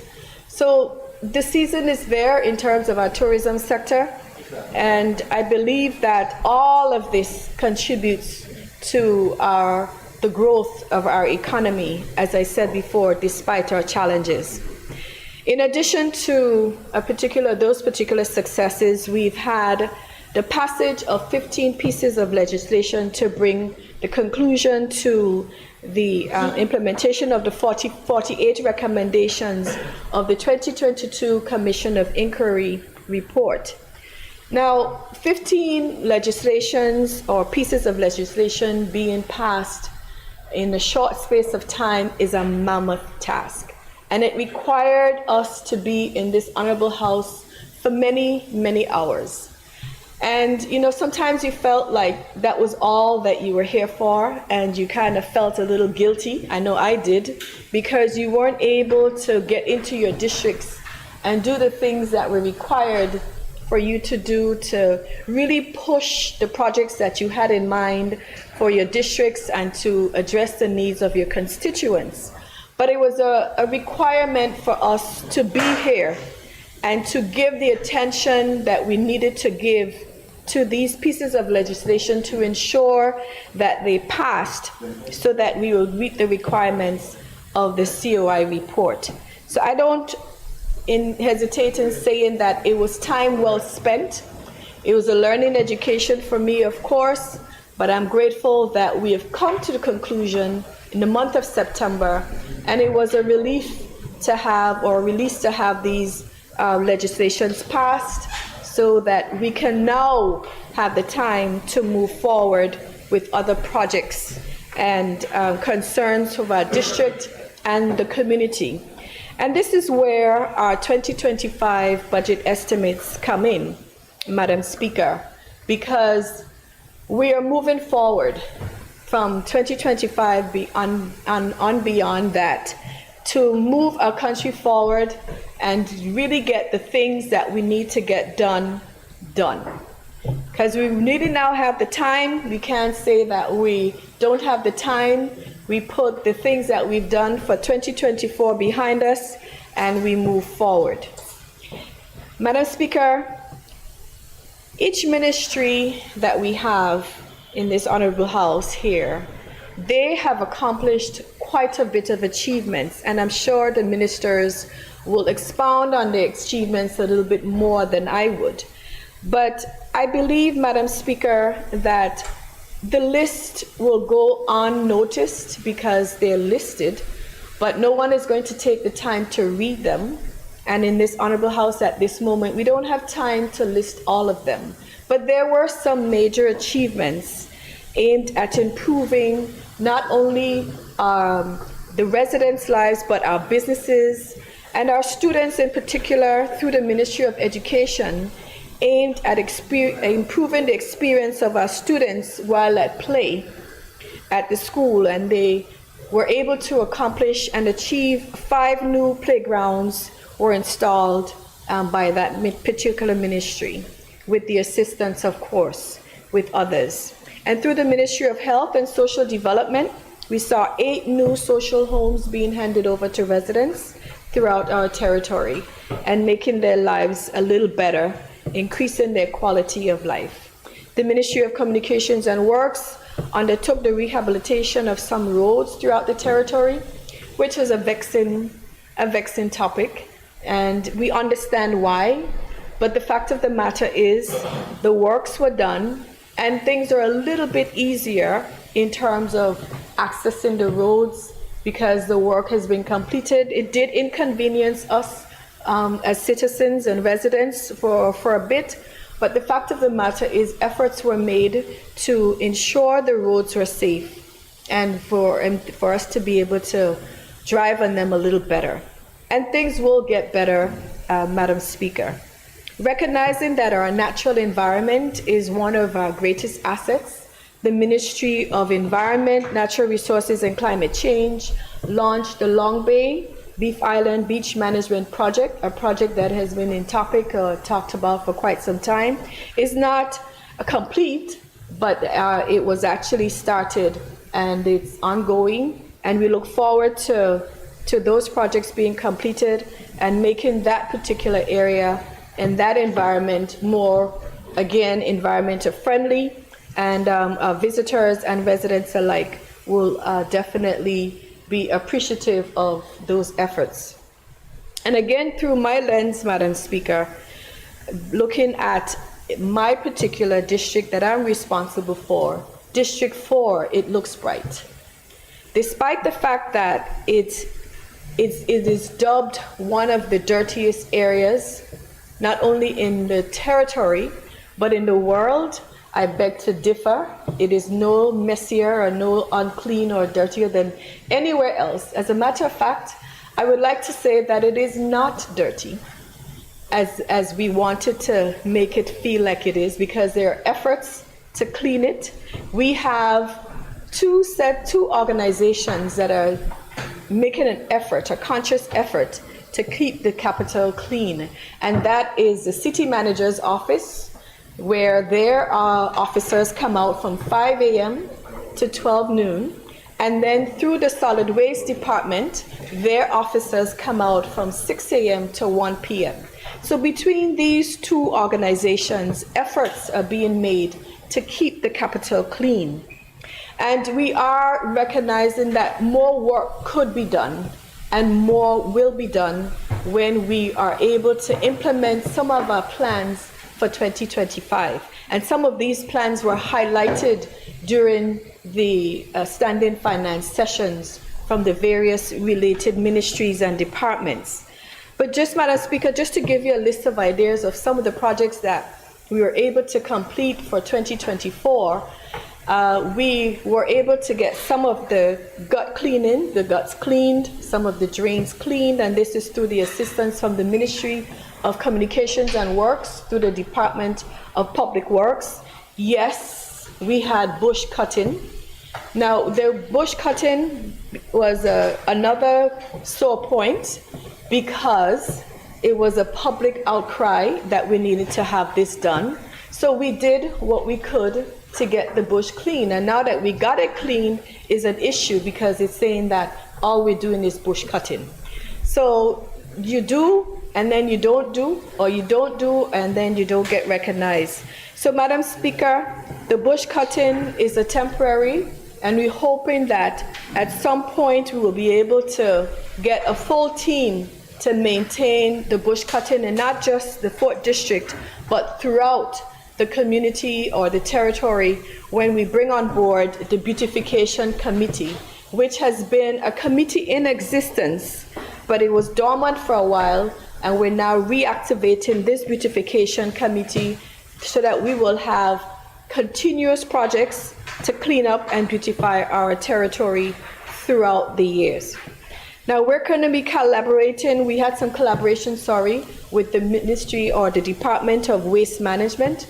We did have a cleanup on a day, and we collaborated with the Department of Waste Management. Some of their guys came out on that particular day, I think it was November 23rd, and we had a cleanup in the town. They brought equipment, they brought their guys, and they were really very, very, very helpful to our students and other volunteers that came and cleaned up. So we're constantly doing things, Madam Speaker. But of course, we're constantly also having rains. So every time you clean up, it rains, and then it appears as if you haven't done anything. But it is nature. We are glad for the rain because it makes our territory looks green and lush. We are thankful for the rain because we do need the water in some of our systems. So we are grateful for the rain, but we always have to be constantly cleaning up after the rains, and that will be a continuous effort. Now, we will be working with the ministry coming out of the standing finance. For me, we learned a lot of things that are going to be happening from the different departments. The Ministry of Education and Youth Affairs and Sports, through the Recreation Trust, they are going to be refurbishing the Longbush basketball court. As a matter of fact, some of the material is already on the court, and we are looking forward for when the works will begin to get the basketball court and the surrounding areas cleaned up and cleared up. I advocated for a nurse at the Elmo Stout High School, and I am hopeful and grateful and that consideration is being given to that particular project so that we can have a nurse station again at this major institution within our territory, for when students are ill, they can have the service of a nurse readily available to them. The Ministry of Health and Social Development, it's exciting to learn that there are plans to reestablish the Senior Citizens Care Program within the Rotown District. Once had one, but it's no longer there. But our seniors are scattered, as we learned earlier. They're either in the eastern end or the western end. But we are grateful to the Social Development Department with their plans to reestablish a Senior Citizens Care Program in the district. And of course, we do have the funds through the Ministry of Communications and Works with the Civil Works funds so that we can get some more projects going. We were able to have a few projects completed through the Civil Works vote, but we are hoping to be able to continue those projects as well for 2025, some more projects. And of course, we have, through the Deputy Governor's Office, the refurbishment of the old administration building, with the facade being completed, and in the 2025 budget, the roof is going to be fixed. And of course, we do have a donor that's willing to also make a very valuable contribution to the refurbishment and the completion of the refurbishment of that particular building. Madam Speaker, I am so grateful that we're going to be having some additional projects with the assistance of the RDA, where we are going to be launching very soon. We're hoping that we will be able to do so before the end of the year. If not, we will most definitely have it done by the beginning of the new year, 2025, through our PPP, which is the Rotown Development Public-Private Partnership Program. We talked about it before. You've heard about it. We're excited that it's going to happen. We've already selected a co-chair along with myself, and we have a finance person from the private sector that has already signed up and then ready to get going. So, Madam Speaker, we will hear more about the PPP very shortly, but basically, again, the PPP is to involve the private sector along with funding from the loan fund to be able to execute some of the projects that we have in mind to create green spaces, to enhance our pedestrian walkways, and also to just create more aesthetically pleasing areas within the capital. We are considered one of the major financial jurisdictions, and unfortunately, our main town, the capital of our territory, Rotown, doesn't necessarily reflect that. And the idea of these projects that we're going to be carrying out is to enhance the area, enhance our aesthetics, so that we'll have a capital that all of us can be very pleased with, and it reflects who we are as Virgin Islanders, and it will reflect who we are as one of the major key players in our financial services sector, and one that where our visitors, whether they are overnight visitors or day trippers or cruise passengers, will also be pleased about our capital and have memorable experiences while they're here. Honorable Carl mentioned a lot about tourism, and my two areas, Madam Speaker, as the junior minister responsible for culture and tourism, we are very pleased with our plans for tourism. We're going to be kicking off in the new year, January 16th and 17th, with the Tourism Summit, and we'll hear more about that, Madam Speaker. It's an opportunity for our tourism industry stakeholders to have an opportunity to sit around the table, express their interests, express their wishes, and make a contribution as to how we can move our tourism sector forward. We also recognize culture. We recognize that more needs to be done to improve this particular area. And using the 19 policy objectives from the National Sustainable Development Plan, there are 19 areas pertaining to the culture and objectives. I just want to list 5 of those. And efforts will be made in 2025 where we will be trying to implement some of these objectives. Developing the visual arts and local artist talent, preserving and promoting cultural heritage of the Virgin Islands, developing sustainable tourism that promotes eco-friendly and culturally enriching experiences, developing the cultural and creative industries, promoting cultural education and youth engagement to preserve heritage and national unity. Those are just the top 5 in terms of the list of the 19 policy objectives under the National Sustainable Development Plan. Madam Speaker, my presentation is very brief, and I just want to say that I am thankful to all the public officers that came before the Standing Finance Committee and share with us their plans for their year 2025 for the different departments and ministries. You know, they were very supportive, they answered the questions, and some of the sessions were extremely long because we did have a schedule, Madam Speaker, as you know. So we did go over the schedule, hence why we're at this stage where we are. But they were very patient and they answered our questions. And I just want to thank them all for attending the sessions along with the statutory bodies. And Madam Speaker, with that said, I end my contribution and I also say thank you as well. Thank you, Honorable. Any other member wish to debate? I recognize the Minister for Health and Social Development, Honorable Vincent Wheatley.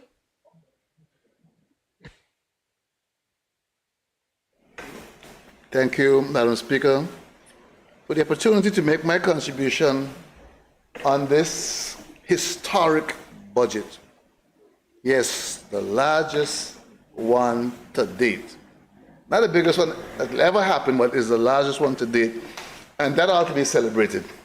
We've come a long way. But before I begin, I too want to join my colleagues in thanking you and your staff for the way you handled the standing finance. It was a brutal 4 weeks, but we got through it. I also want to recognize the finance team, the macro-physical unit, the FS, and his team, because it takes a lot of work to where we get to the stage where we can print this most important document that's going to guide this country and dictate what it's going to look like for the next year, how we're going to spend our money, how we're going to touch people's lives. I want to thank the Premier for his leadership in this process also. Madam Speaker, it was in 1978 that the BVI came off grant in aid. That's 46 years ago.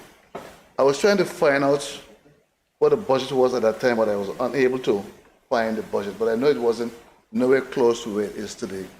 I think it was in around 2014, we started going in the 300 billion category. Madam Speaker, in 1978, when it came out, grant and aid, that was achieved by the late, great Honorable Dr. Willard Wheatley, MBE, LLD. Madam Speaker, do you know that that man is the grandfather of our current sitting premier? This was done 46 years ago. I'm not even sure the premier was born 46 years ago. Premier, you 46 yet? We came up grant and aid 46 years ago under Honorable Willard Wheatley. And today, his grandson is producing the biggest budget to date in BVI history. Madam Speaker, the theme that we are using for this budget debate is not only aspirational, it's also a part of the legacy we inherited from all those folks who went before us.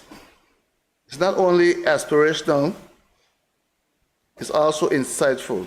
Because I think every government that has gone before, in one way or the other, hinted at this here, but no one has said it explicitly. Building a sustainable nation, laying the blocks of success. I think it's the ambition of every government to do this. But our visionary premier has said it explicitly so that people of the country know where we are going. We are going somewhere and we are building something. We're not just here because we have time to waste. We're here for a purpose, laying the blocks for a successful tomorrow. Madam Speaker, last month we celebrated the 75th anniversary of the restoration of our House of Assembly. I salute those brave men and women who came together then and targeted the source of their frustration. I think I know I commend them because they didn't turn on each other. They were very clear in what they were trying to do, and I commend them for that. Madam Speaker, we've been building this country ever since the restoration of the House of Assembly. We have financed everything so far, pretty much everything. Our healthcare, schools, roads, education, water, power, scholarships. Madam Speaker, you name it, it's the BVI government who has been financing these things. Madam Speaker, I've been traveling a lot when I go abroad, particularly in the Caribbean. Not many countries can actually say that. I traveled recently, when I travel, I ask them, who's building that? And you hear these words, oh, the Chinese is doing that for us. The Taiwanese is doing that for us.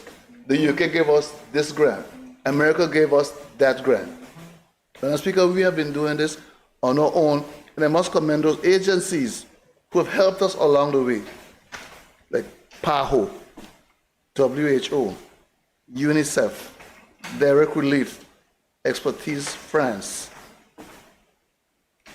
I must commend them and thank them for what they did to assist us as an overseas territory. Madam Speaker, 2024 has been a year of incredible challenges. Yet, despite all the challenges, we have made significant achievements.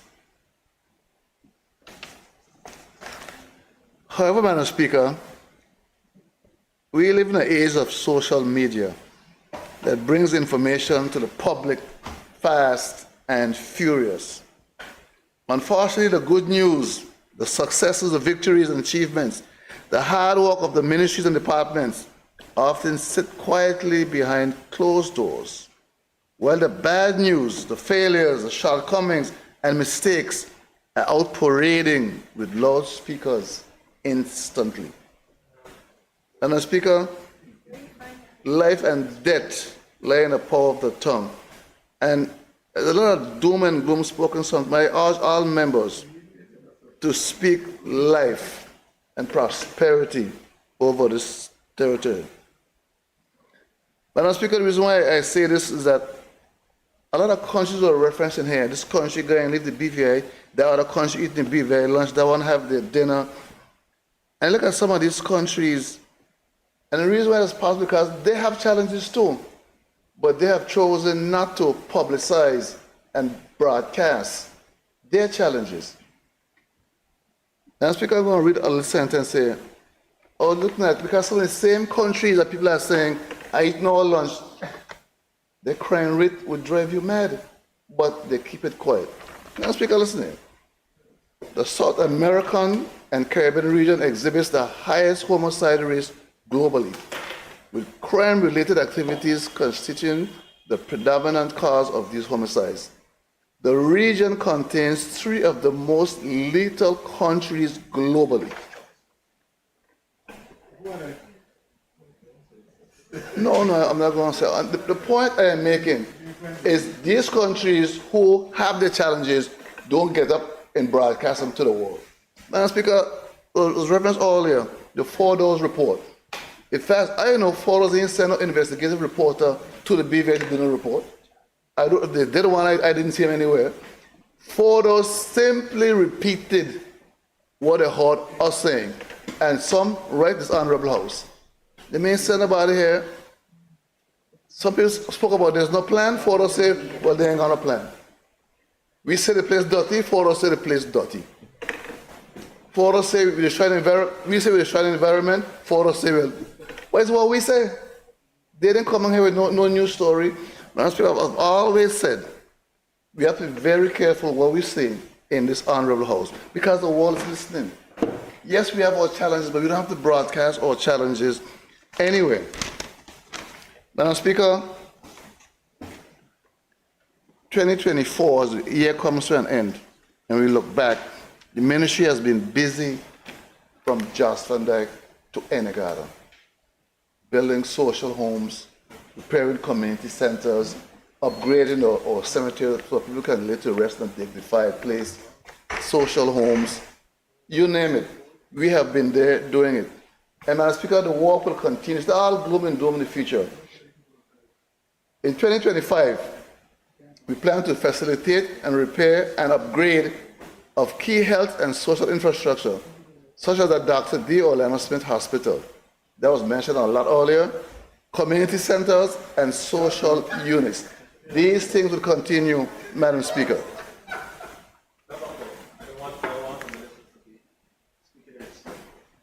Yes, we'll have to take a... I'm sorry, Honorable, continue, please. Madam Speaker, I was saying, going into 2025, it's not all doom and gloom. We're going to facilitate, repair, and upgrade of key health and social infrastructure, such as the Dr. D. Orlando Smith Hospital, community centers, and social housing units. We're going to introduce legislation for the reduction of plastic waste in the Virgin Islands. Many members spoke about the environment and how we need a better job of taking care of the environment. We plan to do that. We want to support legislative reform for the modernization of the Litter Abatement Act. Madam Speaker, we struggle with garbage. People driving vehicles with the garbage in the back open. People dumping garbage where they want to dump garbage. We are struggling with this, and we are a tourist place.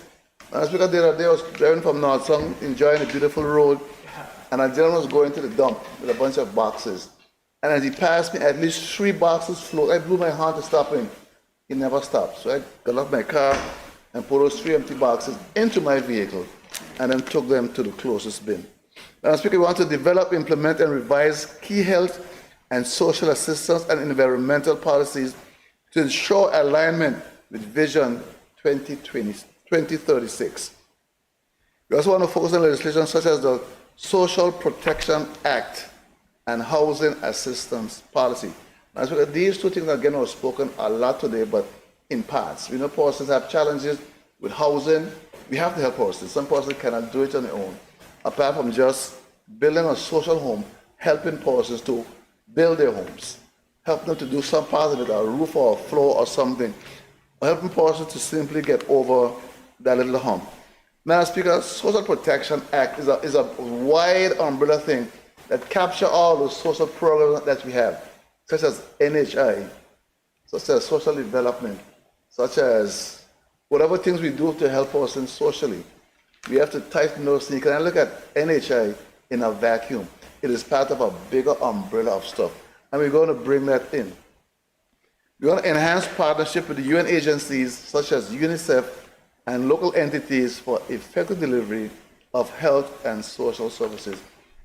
I think it was the member from the 8th earlier was talking about those agencies that work along with government to deliver critical services like Rotary, Red Cross, Diabetes Association, Cancer Society, and I could go on naming these things.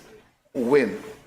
And all these here work along with government. We want to strengthen the partnership because we cannot do it by ourselves. We're going to strengthen the partnership with government to help with our social services. Madam Speaker, we also plan to, in 2025, continue repairs to the Bruce Bay Community Center, and this is funded in the budget. Madam Speaker, we're going to continue repairs to the incinerator. Oh my God, Madam Speaker, it's been like pulling teeth. It's been a real challenge, but we are seeing light at the end of the tunnel. And Madam Speaker, like I was said earlier, I knock on wood, there hasn't been a single fire at Parkwood Pond for 2024. And I must thank Mr. Solomon and his team down there for doing the work that they have been doing, and all the contractors who are abiding by the rules that have been put in place to make sure that the people in the West get a little relief. And Speaker, we're trying our utmost best to get the incinerator up and working. I sent an email yesterday where they say the last of the parts are being shipped, so hopefully we'll get them sooner rather than later. I know we've promised this before, but we cannot give up. We are supposed to incinerate, and that's what we're going to do. Now, Speaker, we're going to continue. We're going to do repairs to the Dr. D. Smith Hospital roof. Here, persons talking about services down there. A lot of services cannot happen now because the roofs are leaking and different things have to happen so we can offer the much needed services. We're going to upgrade to the lobby in the Dr. D. Smith Hospital, installation of the new sign at the Dr. D. Orlando Smith Hospital.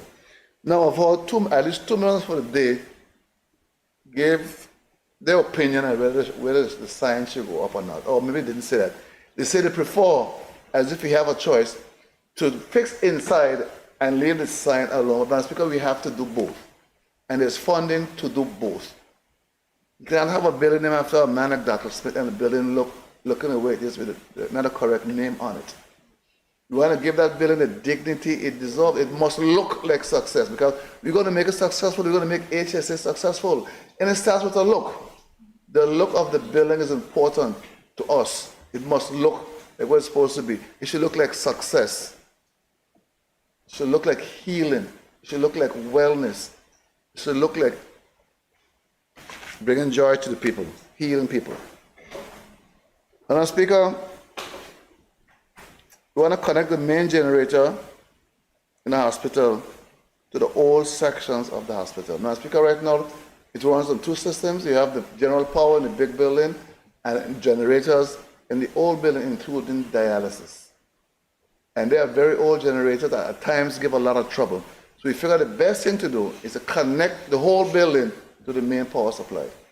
Maybe keep the generators as backup should something happen. Now, Speaker, we're going to continue the social homes. We're going to also continue the one in Virgin Islands. We're going to build a 3-unit social home in the valley. That should have started already, but due to a little technicality, it's going to be starting soon. Now, Speaker, you've heard a lot about the homeless and the mentally ill and the challenge and the abuse. We're going to do the construction of a social home complex in Long Look. We thank the Premier for making that money available and for letting us use the land in Long Look for that much needed facility up there. It's going to solve a lot of our social problems, persons being homeless and persons needing a place where they can be taken care of. Madam Speaker, repairs to the Nurse Irish Neil Clinic on Virgin Islands. You got $500,000 to start that process. Because if you're going to outfit a clinic, you have to make sure whatever you put inside is properly safeguarded. You're going to also be doing a structural study of the quarters at the back of the building. Because, Madam Speaker, like you heard my member said earlier, is a real challenge recruiting and retaining professionals. So we're going to try all kinds of stuff to sweeten the deal. And one of them, we're going to try to provide housing for some of the persons we have to hire. Even locals, sometimes we could do it for. Sometimes you have locals overseas who want to come back and say, well, I can't pay you $300,000, but I could pay you $150 and give you free housing. I'll give you housing or reduce housing or something. And Speaker, we have to do whatever we can to attract talent. We have to build this country. We have to build it so others can come and enjoy it also. Then, Speaker, the member for the 6th isn't here, but he'll be very happy, and also the former member for the 6th. that we're going to construct a social home in Bargos Bay. It's been a request for many, many years. We finally got to a point where we got all the permissions and everything ready to go and build that social home in the 6th district. And the Speaker, we're also going to get retrofitting of the sewage system at Her Majesty's Prison. Now, Madam Speaker, I'm going to try to address some of the members' concerns before I wrap up my section, Politics is Local, so I won't end in my district. So let's look at some of the things some of the questions that members had. I think one member said that NHI isn't working. It's not something I would say. NHI is part of a bigger system, and the whole system must be considered together. We look at NHI, we're looking at HSA. We finally formed a contracts committee that should have been there for many, many years. That was formed last year. They're doing their work. They have been working. They have been meeting to make sure those two are relating properly, articulated properly for a smooth and efficient operation. We have these various reports that are done yearly between NHI, Social Security. I think something all we need to do is just follow the recommendations of these reports. These reports give us excellent suggestions on how to improve the services. I find sometimes we spend the money, do the reports, and then shelf them. We have very good systems. They simply need tweaking and bring all the recommendations into place. And that, Madam Speaker, we intend to do. We're not going to sit down and kick this can down the road that's been going on for years and years and years. Madam Speaker, we have the issue of money being, was mentioned earlier, that every year, money being returned from social development while persons are still hungry and needy. Madam Speaker, they're only following the law. The law has been amended. We simply wait on the regulations. However, Madam Speaker, I'm happy to report that we have made adjustments to the current persons' remunerations. That increase will be going to Cabinet as soon as possible to bring it into effect. So persons who currently are getting money from Social Security, that monthly amount is going to increase, but as soon as we get it to Cabinet, so hopefully as early as January, you should see an increase. Now, it was mentioned about the pensioners, particularly those who only get a pension from Social Security, which again is governed by legislation. But, Madam Speaker, I'm going to give Social Security, a directive. I haven't done it as yet. And it's very simple. I want to ask Social Security to rethink their function in a modern society. Their legislation is very, very old. And I think we've outgrown the numbers that people are living on. You cannot live on $200 a month anymore. The medication alone is more than that, despite all efforts to bring the medication down. I'm also going to ask Social Security to consider something else, because persons are giving their money a contribution into Social Security that is then invested, but the investment, the gains from the investment is not then shared back with people whose money they're investing. I was a lady in Virginia who brought us to my attention, but currently the legislation doesn't really allow it to happen. So I want to send them a directive to look at it and see how, when they invest money and there's a good return, how can you give these persons a little something extra?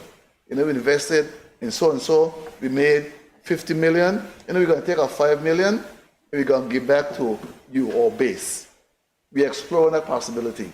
We're also looking at how to get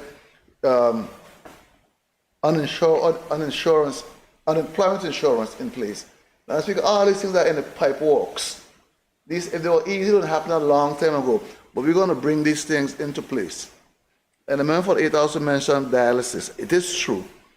The rate of persons needing dialysis, need to be dialyzed, is increasing.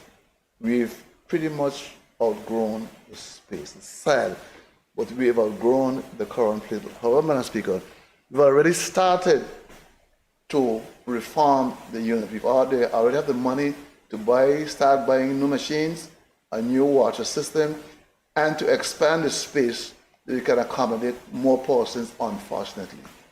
Madam Speaker, these are caused by NCDs, non-communicable diseases, that are driving the dialysis rate up. And just simple diet and exercise. You have to watch Watch we eat, Madam Speaker. It's fine to buy dialysis machines.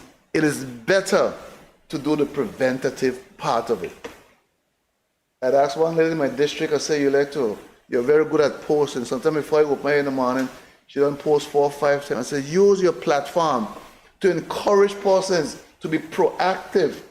Take some self-responsibility. It's the biggest joke. It's the biggest joke. But they want to be talking about dialysis machines. Those things we have to do. Those things we have to do. But what do you want to be on a dialysis machine? When you could simply live healthy.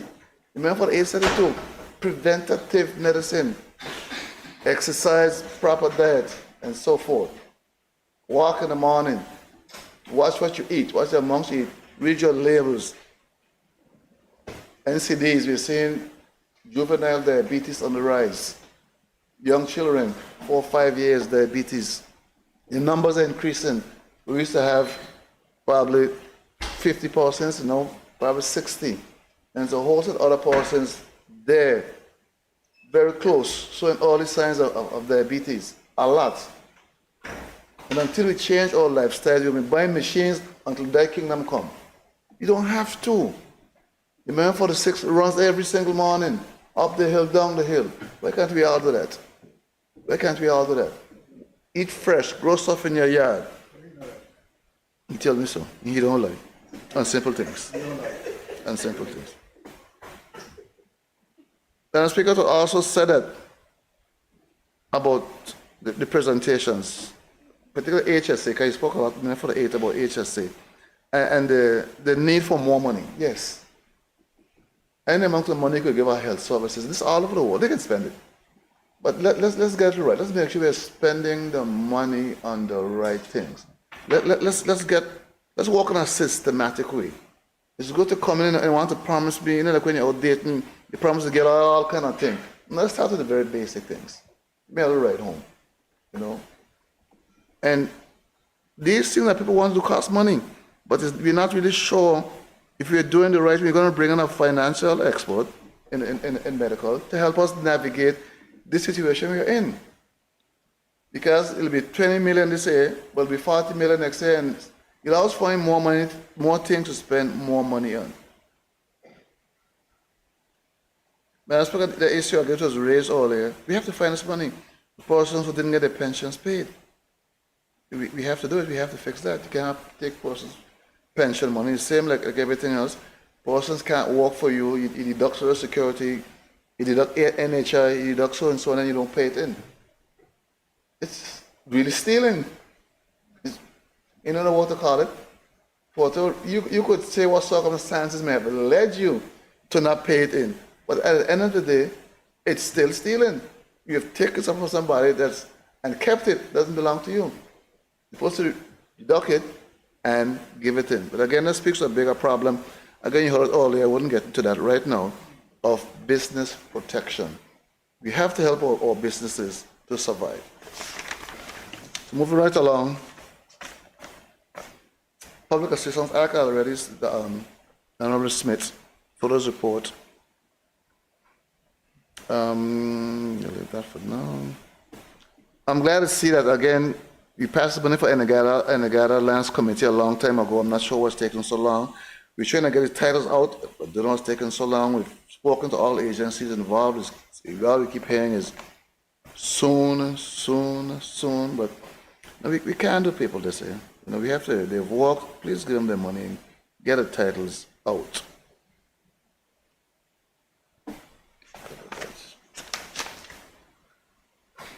Man, for the 6, you didn't hear when I said, but our budget, we got a funding to do that house in Barkersby.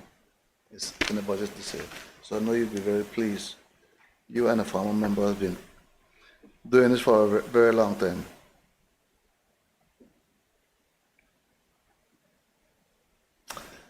Speaker, I'm going to issue of water and those things were already touched on. So, Madam Speaker, I'm going to end in my district as politics at the end of the day. Remember for the second, which says, and 8 is local. I want to first of all wish season's greetings, holiday greetings to all the members from the 9th District, Anegada, Virgin Islands, and in between. Madam Speaker, I want to encourage persons to come out to the activity. The 9th District is something else at Christmas time. What an amazing place to be at Christmas. And I want to thank those persons who did Christmas in Spanish Town last weekend, the committee. It was fantastic. Then we had a parade of lights on Sunday. That was excellent. A lot of Christmas programs, church programs, and to invite persons out before that. Next Sunday, I want to remind everyone, it's my annual Santa Parade. We have gifts for all the children in the Virgin Islands, Anegada. Anegada will get their gifts later, but Sunday's the Virgin Islands portion of it. We start at Gun Creek around 3 o'clock. Bring all your, we're going to post all the stops. Bring all the children out to get gifts from Santa Claus. And of course, you normally have beverages and so forth, giving out cakes and cupcakes and different things. A person can come and enjoy Santa, take pictures with Santa Claus. We start Gun Creek around 3 o'clock. We make them stop Little Hill or stop in the barn. Then we come over the hill, get a stop in Hanson Bay, Speedy Corner. Then we do the 2 Santas, 1 top road, 1 bottom road, and then the party at Bat and Turtle afterwards. And I want to thank all the sponsors who make this possible every year. It's a community effort, it's a business effort. We all come together just for the children of the district. It's over 1,000 children we have there. And everyone get at least 1 toy. Some get more than 1 toy. Then, of course, next week, Christmas Eve. We don't want place to be Christmas Eve. That's in the barn, North Sound. But before you go to the barn in North Sound, we have the annual parade of lights on the sea. You see, we have the cars on land. We have the boats, same thing, light the boats up. We start from Bitter End, and the boats go around the harbor. You know, it's a fun thing to watch. Or if you have a boat, decorate your boat, come to Virgin Islands and join us. Again, I thank Bitter End for spearheading that effort. And Speaker, must be in the joyous season. I want to remind persons this Christmas, help someone you know in need. Spend time with someone lonely, particularly lonely. Seniors, I spend a lot of time with my seniors. I know Miss Iris. It's about 8 o'clock, so Miss Iris Harrigan is probably still there awake listening to me. She will tell me everything I'll say tomorrow. Romeo over at Anegada, Steve, let her know he's listening. So this season, find at least 1 person, spend some time with them, take them a gift if you can. And I also want to extend condolences to all those persons who lost loved ones and who will not be there at the dinner table this Christmas. Madam Speaker, I also want to thank the Rated program. They have done an exceptional job, Ace and Lisa and those guys. It's a really rainy year with all the bush everywhere, but I want to commend you guys for the fantastic work you have been doing. I want to commend Solid Waste and those guys for the incredible work you've been doing, keeping the garbage down, trying to change the behavior of the house to house, recycling. I want to thank the Tourist Board and the Premier for making that money available for us to, again, do another lap of bush cutting, because we've been raining so much. You cut a bush this month, next month, like you never did any work. And that last team were doing the bush from North Sound down to the valley. Oh my God, what a drive. I encourage everyone to come to Virgin Islands, take a drive from the valley to North Sound, just enjoy the views. I went there a few nights ago and I was there after the full moon. It was awesome. It's good to see persons, and again, we must thank Public Works for the excellent work they've been doing. Akeem and his team, and must thank the minister for really providing some funding along with mine. He got a bunch of roads done over the last few weeks. I think we did one going to Sarah Well, we did one in the valley, my ministry did one going into the cemetery. It's a road I've been asking for rolling years. It's finally done, the wall to the cemetery. I didn't leave Virgin Islands out. Whatever I did, we went to the cemetery, I tried my best to do it. And Anegada, we're now fencing the community center. But, it's been a real challenge keeping the bush and the trash down. Anegada, we didn't get a start here, bush cutting, we're going to do it in January. We ran out of time, but that's not a problem. Everything will be honored still. But I want to thank all the persons, who continue to call, continue to pray for me, send me prayers, and send me little messages in the morning. I really appreciate all of you for giving me this opportunity. I want to wish you a Merry Christmas and a Happy New Year I will be seeing you around. Madam Speaker, with those few words, I will say thank you very kindly. Thank you, Honorable. Any other member? I recognize the Minister for Education, Honorable Shari D. Castro. Thank you, Madam Speaker. Madam Speaker, I want to start by extending my gratitude to you, the Clerk of the House, and all other staff that supports the work of this process that has gotten us to this point of the budget debate. It was extremely tedious work, and I truly acknowledge the level of dedication that it took to get us to this point in preparing the reports, the Ministry of Finance as well, in terms of preparing this draft that is, this budget, sorry, that is before us today after coming out of the standing finance deliberations. And it truly speaks to the reality of the dedication of the House and the Ministry of Finance. And of course, I acknowledge the Cabinet Secretary and her team as well for getting us to this point, even before we got to the House. I also want to appreciate you for doing some walks over the weekend in terms of the preparation of the space, because it is important to ensure that we operate in an environment that is conducive, and that personally I want to extend my gratitude for that. Madam Speaker, I want to go into my debate and really speak to the reality of where we are in education, youth, and sports. I want to start by saying that the budget processes that I've been a part of before as Minister of Education looked and felt a lot different. And so I want to take this opportunity for us to acknowledge the team at the Ministry of Education, Youth Affairs, and Sports, the Permanent Secretary, Deputy Secretary, CEO, DCO, and the entire team who would have worked really hard to submit our budget to the Ministry of Finance and also make representation prior to that to come into the Standing Finance Committee process feeling comfortable with our budget allotment for 2025. Madam Speaker, I took a different approach this year. I believed we had to do some heavy lifting and some hard work, crunch some numbers, and really seek to come to a common ground with the Minister of Finance and the Ministry of Finance coming into the Standing Finance Committee. And I want to take this opportunity to acknowledge the Minister of Finance and his team in the Ministry of Finance for proactively engaging with the Ministry of Education. I have to say, the previous 2 years, I really came in here and came into the Standing Finance Committee begging and pleading and agonizing. I remember calling out figures and asking for an additional $4.7 million, and that was repeated over and over again. And I want to say that I did not have to do that this year. It really speaks to the collaborative government that I'm a part of. We sat together as a team. We had some very hard discussions, and I believe we worked hard to prioritize areas that the public is interested in and that will impact Virgin Islanders tremendously. So, Madam Speaker, Benjamin Franklin famously said, an investment in education pays the best interest. The CEO came into Standing Finance and used that quote as a reference really to remind us that education is not merely an expense, but it is an investment with compounding returns.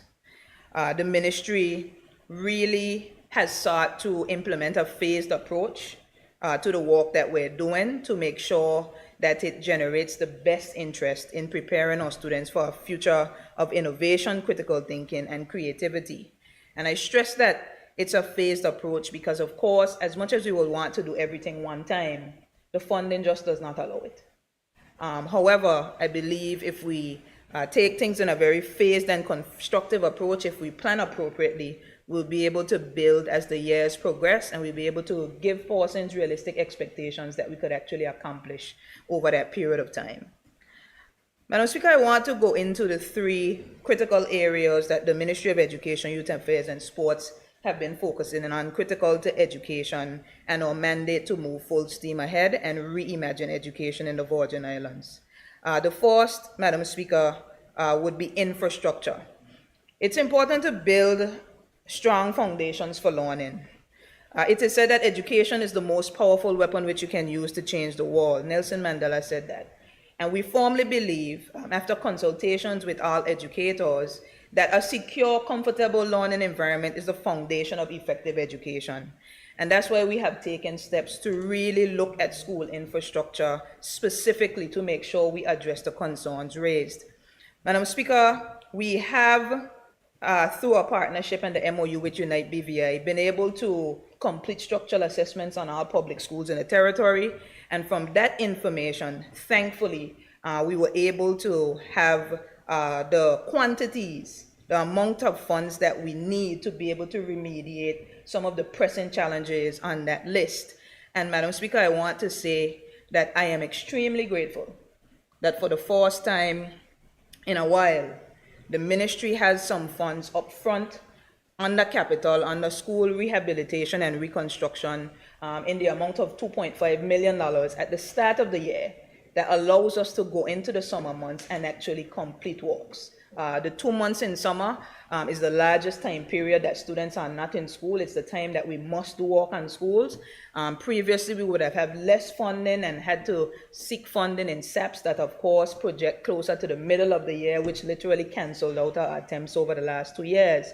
But given that we have those quantities, as the year turns, we're going to ensure that we put out the requisite tenders to be able to ensure that when July comes and August comes, works will be done on schools. We'll pay specific focus to areas like the Joy Samuel Primary School, the Alexandrina Maduro Primary School, the Willard Whitley Primary School, the Ebenezer Thomas Primary School, and I'm missing one more.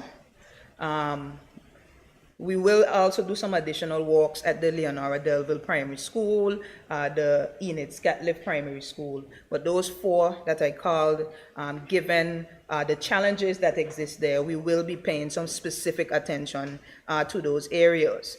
So we will be making sure that we support vital upgrades like roof repairs, installation of modern windows and doors, plumbing and air conditioning improvements, backup power systems. I have to say representation was made specific to Anegada given the challenges over there.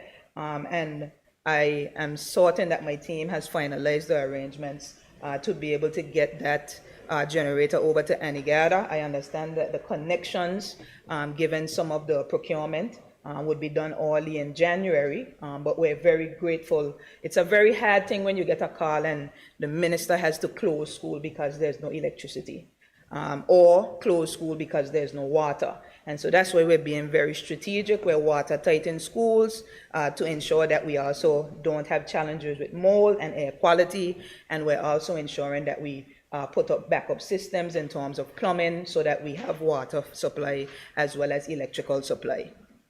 Madam Speaker, I'll move on to the area of resource in schools. That's one of our second top priorities. Tools are important. Teachers need manipulatives. They need teaching aids. They need the things that help children to create and to do and to be a part of a lesson. They don't need just office supplies and pen and paper. And I have to say, being a teacher myself in the public school system, one of the first things we tackled was resource in schools, because we did give them office supplies, but we needed to be sure to ensure we equipped our science labs. For the first time this year, we were able to do that. Post hurricanes of 2017, we were able to supply English, mathematics, as I said, not just English, but all languages, the sciences, and we look forward to making a huge dent in the arts, given our STEAM approach. Musical equipment will be put out into all our schools on the primary and secondary level, reinvigorating our cultural identity through our fungi bands, especially to really be able to help our children to understand our culture in a tangible way. I'm very excited about that. But also, we have our mandate in relation to technology, in relation to robotics, and we've done significant resourcing in our schools this year in that regard, regarding our smart boards or photocopiers or robotic kits, as well as iPads. We procured about 180 iPads this year. We expect to, thanks to the help of Unite BVI, and we expect to procure through government funded an additional 180 next year in support of our continued robotics programming. We also will be upgrading computer labs at all secondary schools to be able to support this digital learning and this coding and robotics and just information technology pursuit that we have in our schools. Madam Speaker, it is critical because we live in an age where it's no longer knowledge-based and fact-based, where we want children to regurgitate information. We want them to be able to think critically, to solve problems, to innovate, to create, to collaborate, and to communicate. And if we want them to do those things, we have to put the tools in our teachers' hands. For a very long time, our teachers have been using their paycheck to purchase these critical teaching aids, and due to the investments that we have made this year and going into next year, while that may still be happening on some level because teachers are just teachers, that's what they do, we, I believe, have made a great dent, and we look forward to doing more in the technical areas and so forth as we progress into next year with the funds allotted. Madam Speaker, as I spoke about teachers going into their pockets, I just want to reference the fact that we did complete a salary review this year. We are pleased with the status of qualified teachers in terms of the starting salary of $55,000 as stated. When you look in the region, or OTs are the ones that compete with us on that level, the TCI and the Caymans. And so it speaks volumes to the work and the commitment of ensuring that educators are paid. And I want to say as well, as I go into the next section, the reality is when we look right next door at the USVI, teachers in the Virgin Islands, in the British Virgin Islands, well, I should have left it at the Virgin Islands. I will get licks for that as a De Castro especially. So let me rephrase and say that teachers here in the Virgin Islands make more than teachers in the United States Virgin Islands. And I think that's something that we have to celebrate. It is something that helps us to do well in terms of retention of our teachers as well as recruitment. And I really want to thank the push and the vigor and the audacity that it took to look at salaries. I'll also say it here that we still have some work to do in terms of salaries for educators, especially in relation to the middle management roles or principals or education officers and some of those critical specialist areas. Those middle grade levels did not receive much of a jump in the salary review, and we have to go back and look at those areas, as those are some of our very technical and specialist roles, and we have to make sure that we look at their salaries and make sure it's comparable with regional and international standards. Madam Speaker, lastly, as I speak about teachers, our third area in education is professional development. And I am really, really grateful for the support that we have been able to give to our teachers. This by far has been the largest number of teachers across multiple programs and certifications that have received upskilling through ministry-led initiatives. Persons are still studying on their own and acquiring scholarships and grants, but direct ministry and partner funding through our Unite BVI initiative, we had a number of teachers that were able to complete their certificate in education, in teaching, their certificate in education leadership, their certificate in secondary education, Madam Speaker. And just for clarity, we have to understand that we have to make sure that we work hard to professionalize our education system around the world. We have challenges with recruitment. We have a global teacher shortage.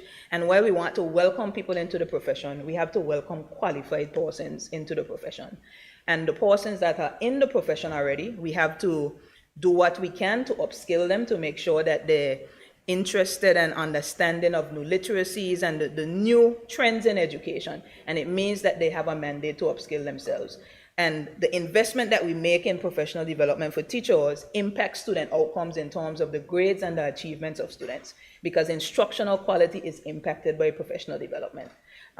Specific as an example to one of our programs, you may have had teachers who had content degrees, an English degree, a math degree, a science degree, but never had professional training in teaching.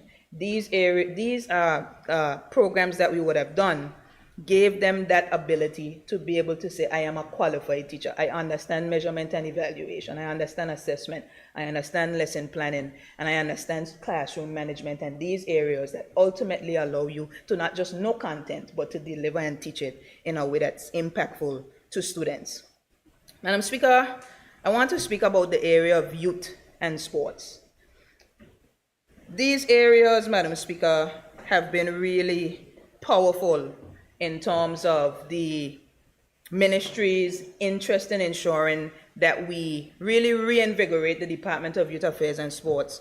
I always say that when you consider, when we came into the ministry, the budget really just paid salaries for the small number of officers that we had within the ministry, but within the department, but we worked hard to increase the budget. We returned after school and summer school programs to the territory. All public schools across the territory and all districts on all islands facilitate after school and summer school programs. And I really want to appreciate the work that the department is doing in that regard. We've impacted hundreds of young people, and it speaks volumes to the reality of where we are heading.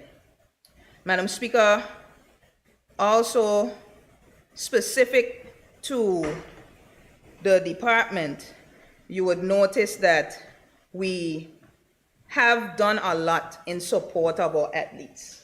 Madam Speaker, when you consider the budget in terms of assistance grants to sports under the DYAS head 2544444, I remember there has been a champion in the public space regarding making sure that you have budgetary allotments for sports development. And Madam Speaker, last year we included a line item in the budget that spoke to contributions to sporting organizations. So for the first time, we were able to, once persons submitted their annual budgets and sought funding from the ministry, we were able to provide funding in the budget. In 2023, we expended about $178,000. However, in 2024, we upped that amount to $505,000, and I'm happy to say that in 2025, we have that same $505,000. Now, if you want to understand how that looks, when you really look at it, in terms of contributions to sporting organizations this year, we've been able to give contributions to BVIAA. They received the largest amount, $100,000, but we also were able to give contributions to the Volleyball Association, the Swimming Federation, the Cricket Association, the Netball Association, and the Chess Federation. And Madam Speaker, we've already received submissions for next year, and so in that amount, individuals will be receiving that contribution.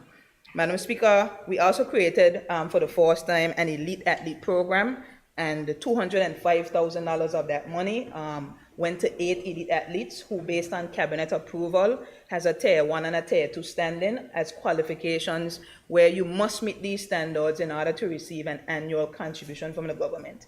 Before, these athletes would have had to just submit an application and hope there was funding under the assistance grants for education, creatives, and sports in that pool and seek to get funding and fight for funding there. Through this program, we have created the ability that once they meet a standard and a qualification, they automatically receive a threshold of funding.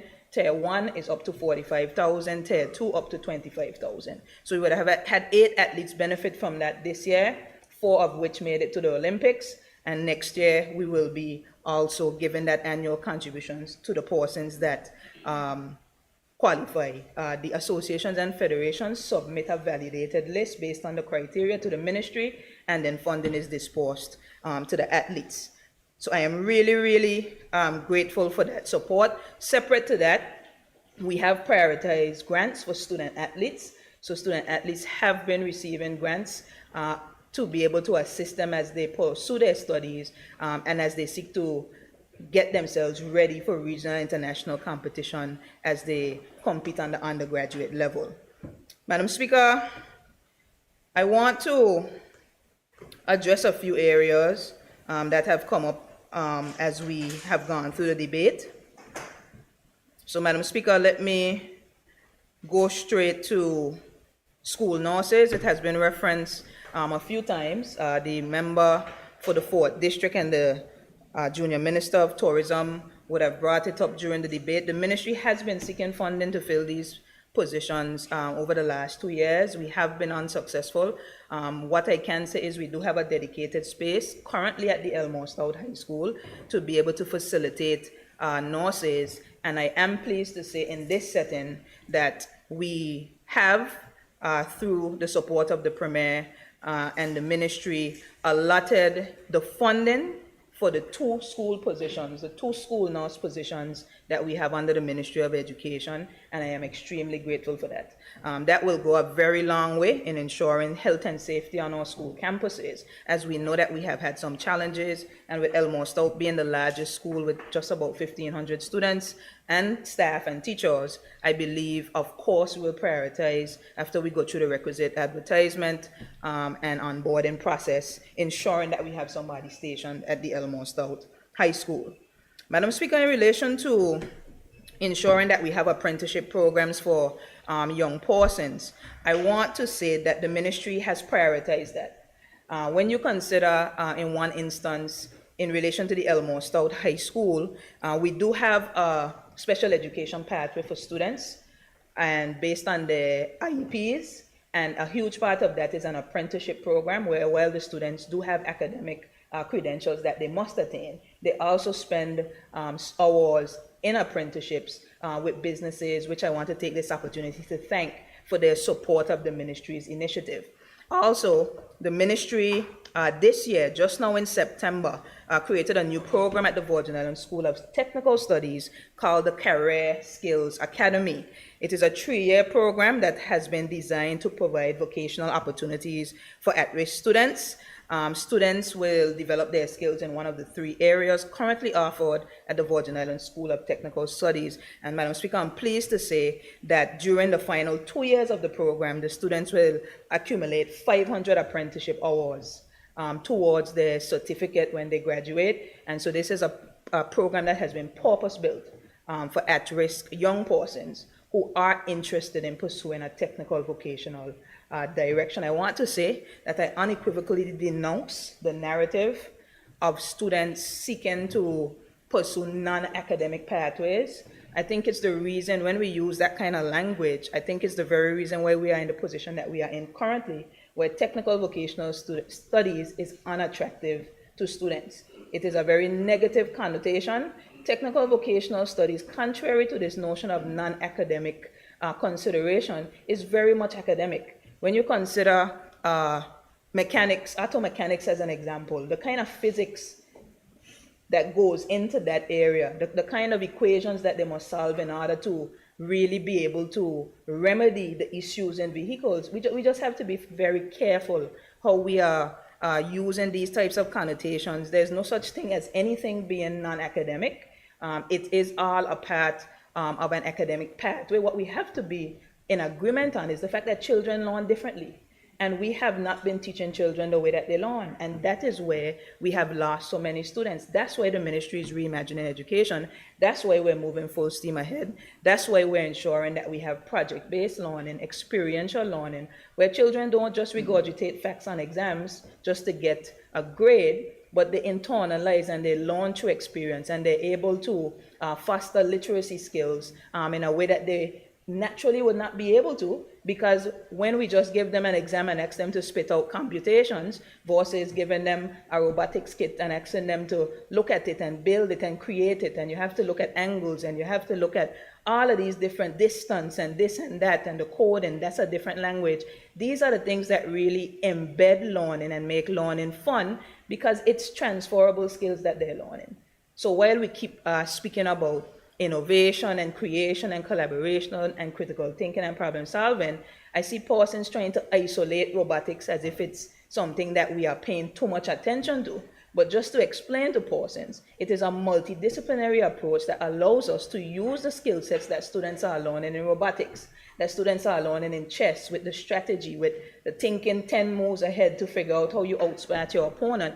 They're learning these things as classes and subjects within our curriculum now, because the skills that they're learning in these areas are transferable. And what we've seen is that a lot of the students that we say are at risk, when they've engaged in chess, when they've engaged in robotics, they're no longer at risk because they have something that they love, that they enjoy, that they're really committed to, and we're seeing that transfer over into the content areas where their grades are improving, and we are really grateful for the impact that this STEAM initiative is having on our schools.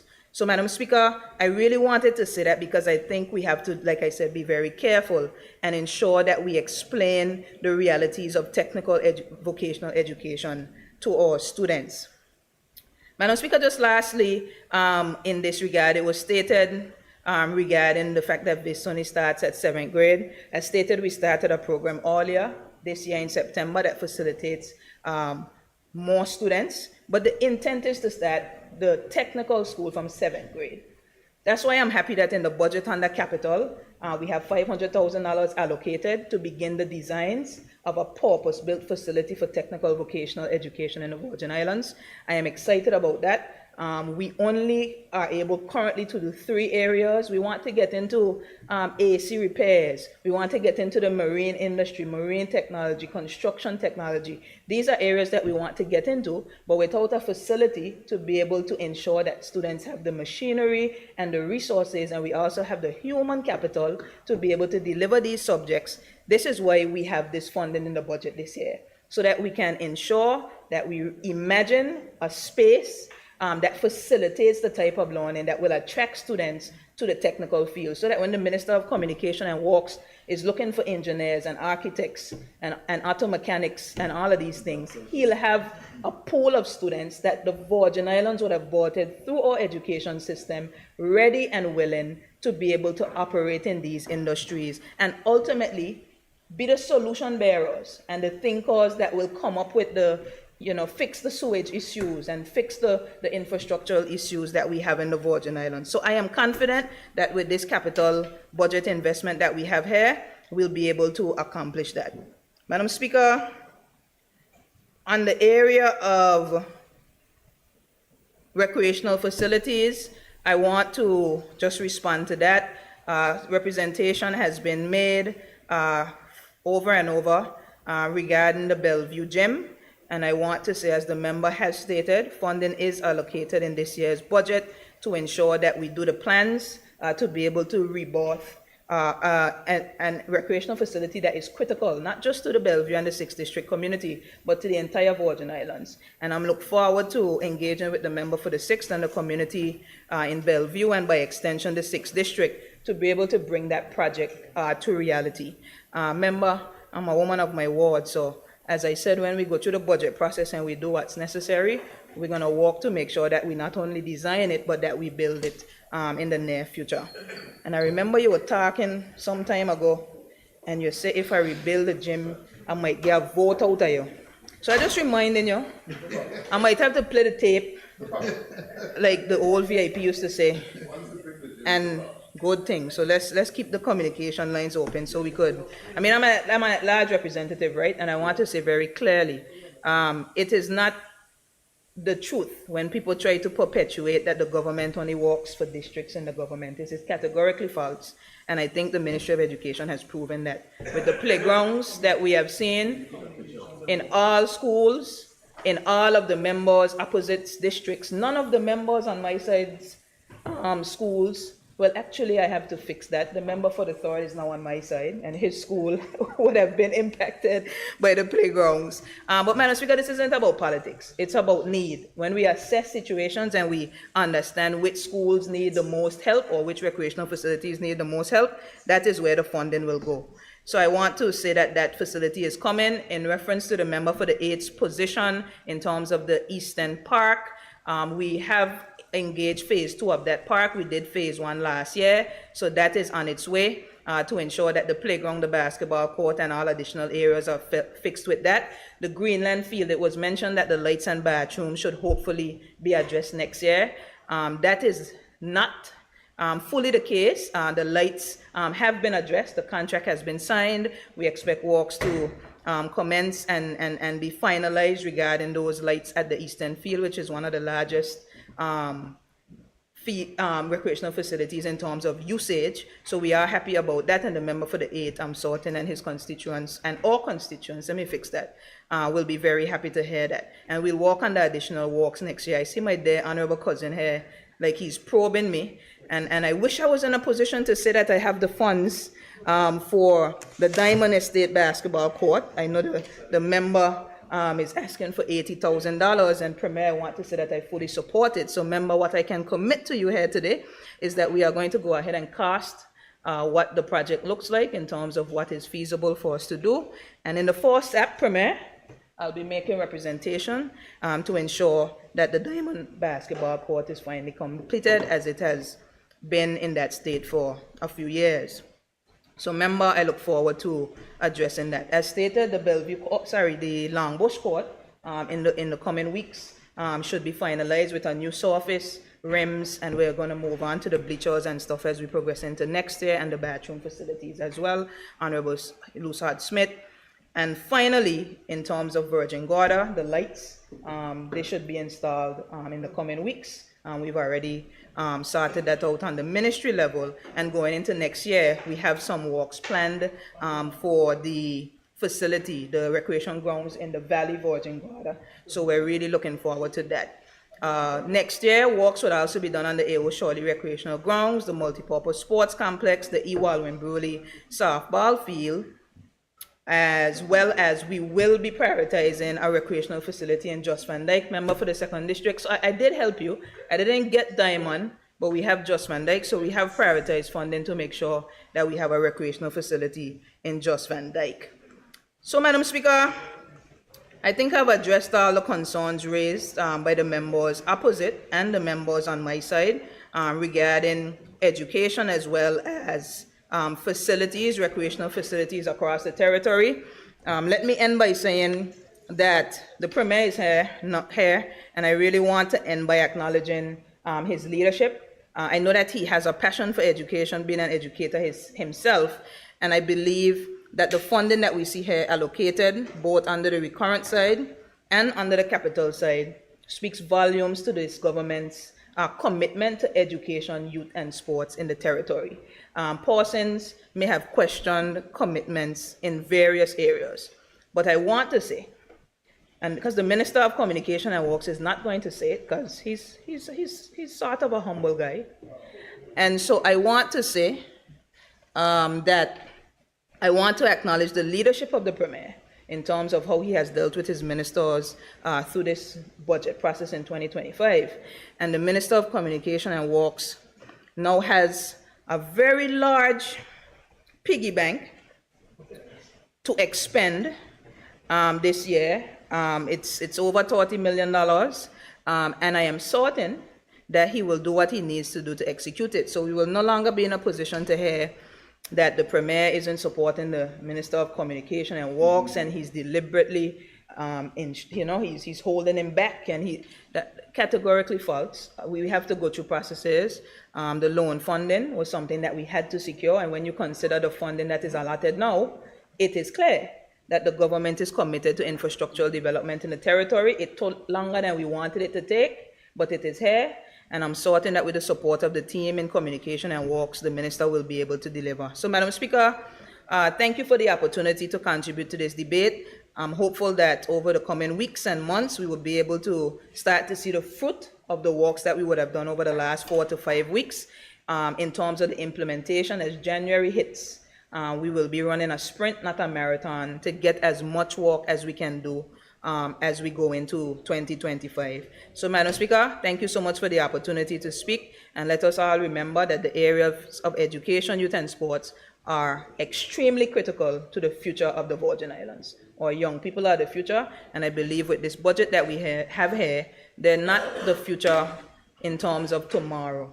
Or tomorrow, as the college says, begins today with this budget that we have, and I am confident that this government will execute. Thank you, Madam Speaker. Thank you, Honorable. I recognize the Minister for Communications, Honorable Kairima. Thank you, Madam Speaker. Madam Speaker, I want to first acknowledge you and your team for getting us to this stage. It's been a long and tough past couple of weeks as we went through this standing finance process. I also want to say we acknowledge you for the report and being able to get us here this evening. I also want to acknowledge the public officers who were able to present themselves to this body and be able to fight or request that the funds that they need to be able to carry out their mandate.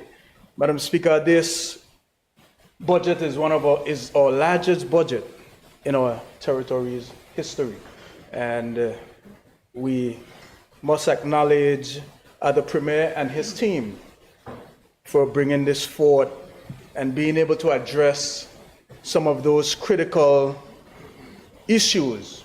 Because we are here at this critical junction, Madam Speaker, and the decisions we make through this budget process would shape the future of our territory for years to come.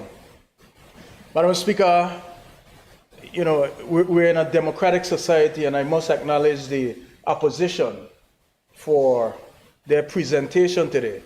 They did exactly what they are supposed to do, bring a different perspective to this budget and this territory on a whole.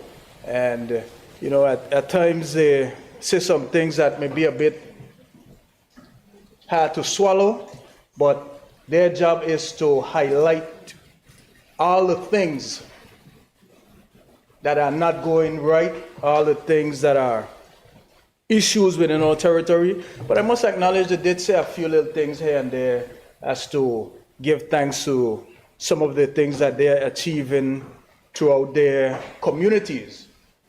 And Madam Speaker, one member, and rightfully so, he talked about some realities. And Madam Speaker, those are realities that affect us as a people. Those realities, and we need to confront those realities that our citizens are facing here in our territory. And though it affects us here locally, these are global issues, Madam Speaker. When you speak about the cost of living, and it continues to escalate, Madam Speaker, we have where some families are struggling to make ends meet. We have where we are experiencing inflation on a higher level, and you know, we are seeing the diminishing of our purchasing power as people here in our community. Many individuals, Madam Speaker, they're struggling to pay their bills, water bill, their light bills, their electricity bills, struggling, Madam Speaker. Persons need multiple incomes to be able to survive. The realities are our roads are in bad shape. Water is inconsistent. People are crying out for reliable and consistent water. Madam Speaker, these are the realities indeed. They are not just words. These are what people are faced with, and these are the daily struggles of our people. Madam Speaker, but I am confident that the answers to those realities lie on this side of the aisle. I am confident that those challenges can be addressed, Madam Speaker. Madam Speaker, the leadership of the Premier in addressing these challenges, we are seeing it now in the numbers in this budget. We are seeing it in the numbers in this budget, Madam Speaker. And though the opposition would break the appliance and the glasses, we acknowledge how some of those words would hurt them when they understand that we have the ability to address those concerns. We'll clean up the glass at the break as well. So, Madam Speaker, it's evident within this budget that the government is committed to addressing these challenges. Madam Speaker, the loan, I know last year in the budget we talked about getting a loan to address our infrastructure. Madam Speaker, this year we are able to say we were able to achieve that loan, and it shows the government's commitment to addressing our infrastructure. Madam Speaker, it's tough driving on our roadways. It's tough not having access to water, but we will get them addressed. Madam Speaker, it was mentioned that we should not speak about some of the things that we'll do, like rebuild Prospect Reef. But Madam Speaker, I'm certain that that will be done. RFP would be out, those things would be addressed. Madam Speaker, we will extend and expand the airport, and this would improve connectivity in and out of our beautiful Virgin Islands, and we will be a competitive destination by this expansion. Madam Speaker, we will upgrade the water infrastructure to ensure that we have consistent water and water for each and every one of our residents. Madam Speaker, we will work to restore the administration complex, which is essential for effective governance. We will do those things, Madam Speaker. Madam Speaker, as we look to the future, it is important, as I mentioned, you would hear one perspective of where we are as a territory, but it is important for us to recognize the accomplishments, especially under my ministry. I will speak to my ministry and, Madam Speaker, Ministry of Communications and Works. And in the past year, we were able to commission the Board Point sewage plant.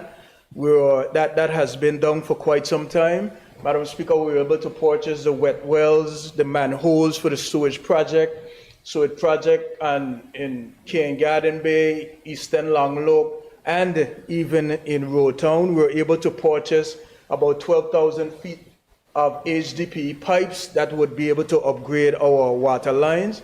And to date, we have already installed up to 3,000 feet as we work to do remedial work in certain areas within the communities that you see the roadways that are usually ponding and water settling in the roadways. So as we did those road works, we were able, Madam Speaker, to install these HDPE pipe.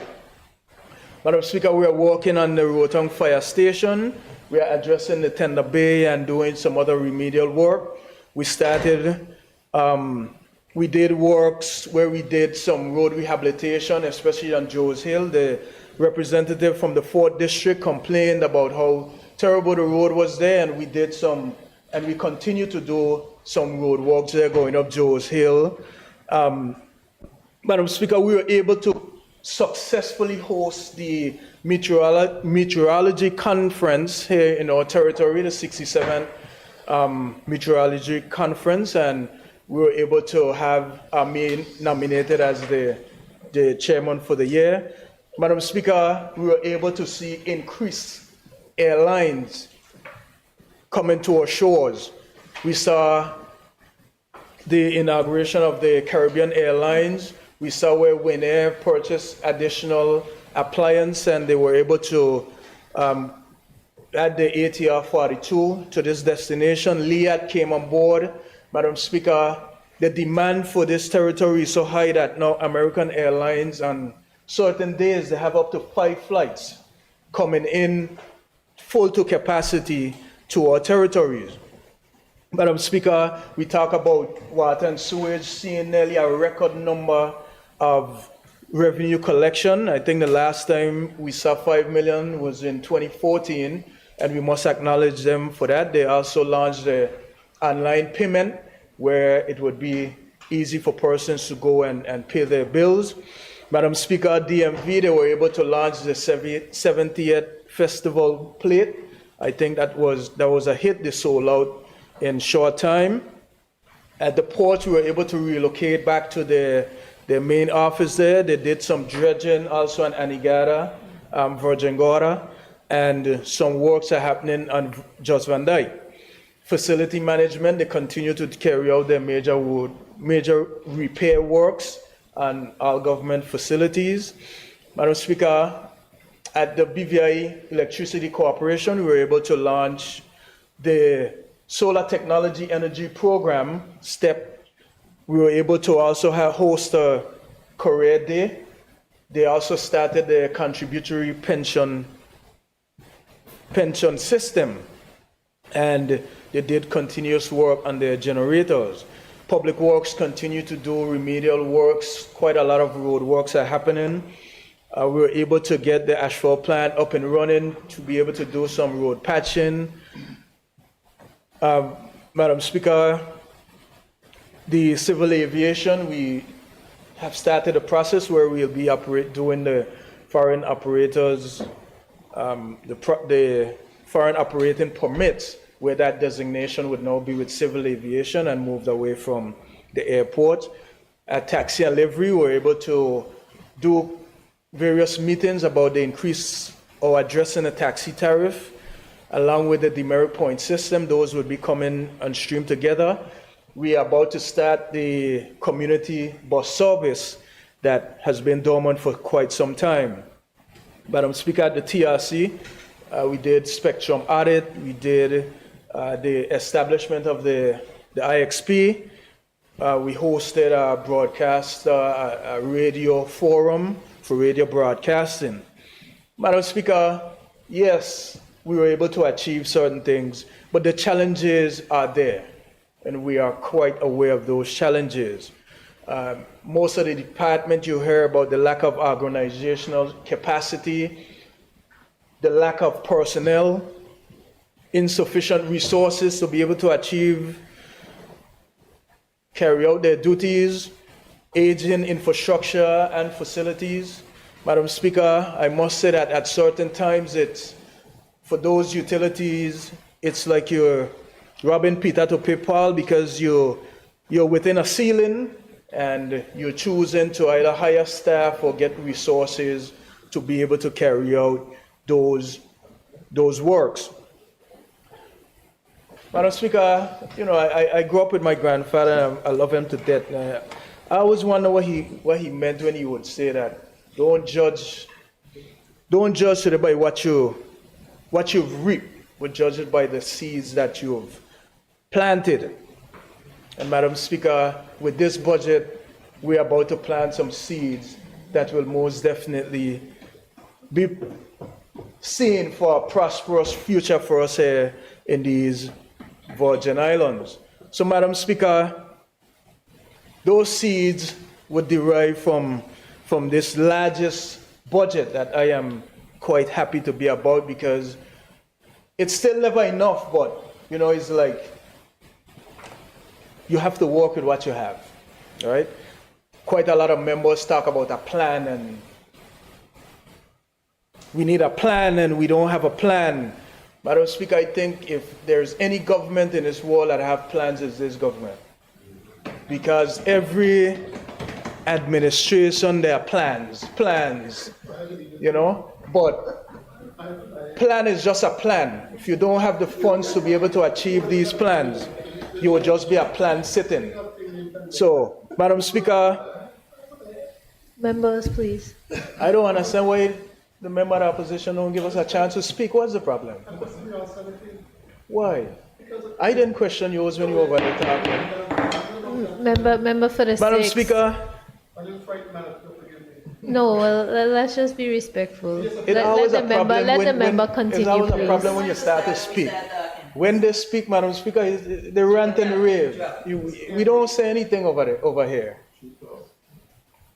Madam Speaker, you would notice in this budget that there's an allocation for recurrent expenditure for my ministry in excess of $55 million. And as the education minister mentioned, the capital for acquisitions and development project is in excess of 30 million, is actually over 35 million. And this would include the 13 million for the road infrastructure.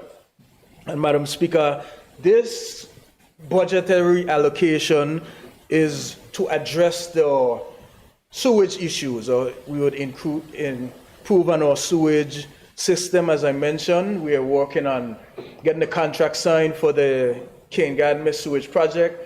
We have quite some tenders sitting at the Ministry of Finance for the continuation of the Eastern Langlook sewage project, and we would hope to address the sewage issues in Road Town. Madam Speaker, road repairs. We were able to work in tandem with the RDA. They have sent out an EOI for engineering for about 9 roads within our territory, from Anegada to Jos Van Dyke and even on Virgin Gorda, as well as here in Tortola. So we are hoping to see those works start quite soon. Madam Speaker, electricity upgrades will be done. We'll see telecommunication advancement. Madam Speaker, we also would hope to see the improvement of some of our ports of entry, including our airport and our seaport. Madam Speaker, in the coming year, we will utilize whatever legislative resource that we have possible to address the water infrastructure. Madam Speaker, we have a plan, and it's always been a topic of conversation, but I think it's at its boiling point right now, and whatever needs to be done will be done. And shortly, some announcement would be made in terms of how we will be addressing our water situation. We're aware our Procurement Act is not all that friendly for us to be able to be responsive. But Madam Speaker, as a government that understands and would be able to maneuver through these situations, I want to announce, I don't think the Premier announced it, just last week in Cabinet, we were able to change the threshold for the procurement. So within any job that is used to be where you do a restricted tender under $10,000, it's now moved to $25,000. Madam Speaker, you hearing what I'm saying? Because these are things that we complain about. Cabinet was able to agree to change the restricted tender from 10,000 to now 25,000. Madam Speaker, where a major contract was over $100,000, this government thought it necessary to change it to where a major contract is now $250,000. So, Madam Speaker, when we have our projects to get done, we have the ability to do these within this structure that we were able to address within this government's remit. So now we would be able to see we'll be able to reap the benefits of the seed that we've been planting. And with the changing of a major contract to $250,000, we would be able to get more done within this territory. Madam Speaker, tenders, as I mentioned, we are working on getting a tender for a leaking reservoir, or leaking reservoirs, Madam Speaker. That should be out quite shortly so we could address those. Madam Speaker, I get the calls regular. Persons are concerned about their water bills. They have these aged, old water bills.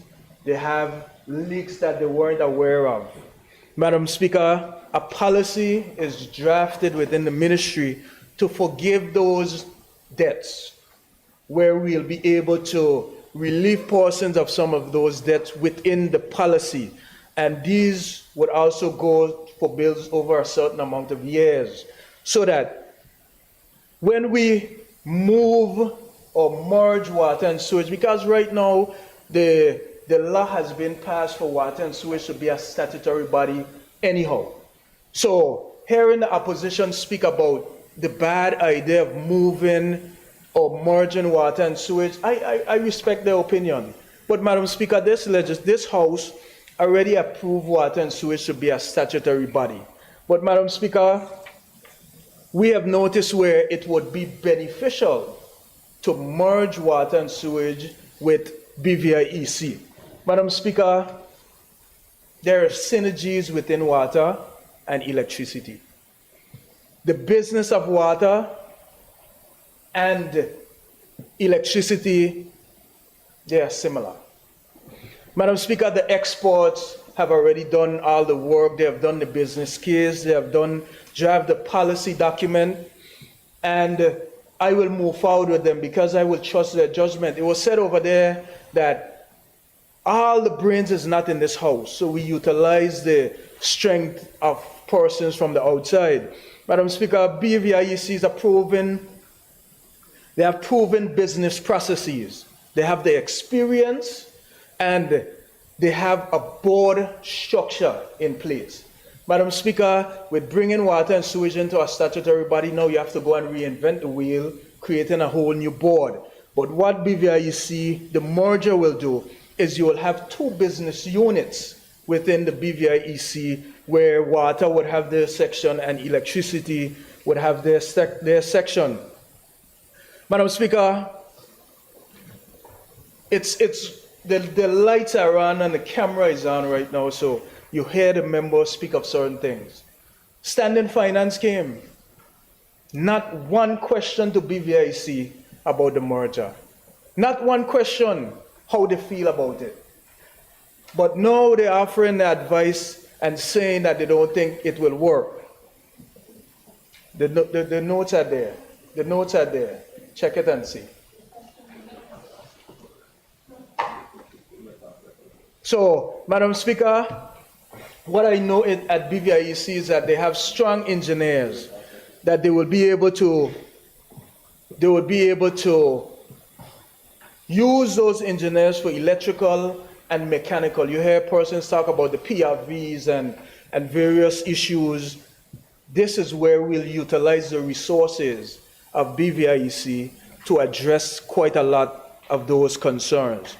Madam Speaker, they already have the billing, the metering in place, and the economy of scale. So, Madam Speaker, I am certain that this merger will be quite beneficial for us as a territory. And, you know, I look forward to having a debate in this honorable house when the legislation is drafted and it gets here. Madam Speaker, renewable energy, that is the way of the world, whether it's embraced by whomever. But Madam Speaker, I am hoping to sit down in a room with persons who have interest in renewable energy. And I know the Premier would be soon bringing whether it's a paper or policy for, I think it was there, it expired for renewable energy for duty would be free. But we'll have a sit-down symposium for those persons who are those interested in renewable energy and see how they can help the government to introduce this, because we are trying to achieve a goal by 2030 and we can't do it in isolation. So we need to get persons on board to get that done. Madam Speaker, satellite technology for TRC. Madam Speaker, we talk about being an innovative territory. We want to be able to utilize the latest technologies. Madam Speaker, there are 4 unitary licenses here in the BVI. And each one of these companies can introduce satellite technologies. They can start satellite services here in our territory. Madam Speaker, we did a survey and we have quite a lot of local persons want to be able to offer satellite services. Madam Speaker, I'm imploring those companies to bring this service. Quite a lot of us have dish network here in the territory. We have to get a US address, US credit card to be able to pay for satellite or a dish network. Madam Speaker, we could get those services right here in our territory. Satellite phones. Those are things that we want to be able to get, and it can be done right now because their licenses are issued for that.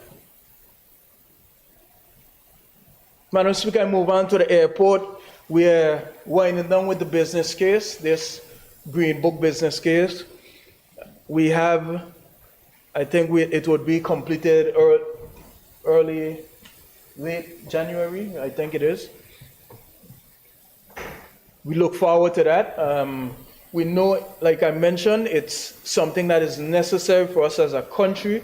We've been speaking about airport expansion for years, for decades. I think now is the time. It would only get more expensive. It would only cost more to extend this runway if we continue to delay and continue to delay. I think right now is the time to be able to do that. It was mentioned earlier that the Western Ferry Terminal, it's nearing the end date for the submissions. We look forward to that. Madam Speaker, the roads that I mentioned earlier, I heard one member mention that we are doing everything one time. And we understand that there are some inconveniences, but Madam Speaker, we are able to work when we get the funds allocated, and I'm happy, and I happy that we were able to get some of those road works achieved. And those are the primary roads, the main roads, and there are quite a lot of road works happening on the secondary and tertiary roads. Madam Speaker, I know all members who are in districts are able to get works done. Quite a lot happening in the 2nd district, from Jos Van Dyke to Cane Garden Bay to Spooners, Rock Revetment. We are doing some work there in the 6th district. Quite a lot is happening there as well. The member for the 9th, he is happy to see so much road works happening on Virgin Gorda. And more to come. And Anegada, we are working on early in the new year to get those road works addressed as well. We're having works done in Lambert, up in Hope, Josiah's Bay, Greenland. Works are happening as the Ministry for Works are carrying out those works. And I must mention the staff at the ministry, the project team, and those at Public Works. Madam Speaker, at the DMV, the member, and as the works continue, I know it must be mentioned, I just want to go back to it quickly. I know during a flooding one time, the El Mostad High School was flooded, and we understand what the issue there, and we have a tender out now to fix a wall there, so we can be able to address that there at the BVI High School. So Minister for Education, you'll be happy to see that. Madam Speaker, there are some changes coming at the Department of Motor Vehicles, and we're looking forward to that. I know there's always a cry where persons who are 70 years and older, they have to go and get the medical certificate on an annual basis. We are extending that time. Because we have some 70-year-olds who are just as active and energetic as, I see a hand over there waving, who are active and energetic as a 21-year-old, and I must note that we must not try to discriminate there. That law was passed, but we'll amend it where persons after 70 wouldn't have to do that. And we're also going to be changing where you'll hold a license for 5 years instead of 3. DMV would also be able to issue you a vehicle title and so forth. So we look forward to some of those changes, Madam Speaker. Madam Speaker, I was quite happy as we went to the standing finance when we heard that BVI, the Social Security Board, the have over $900 million. I think that is something to be applauded.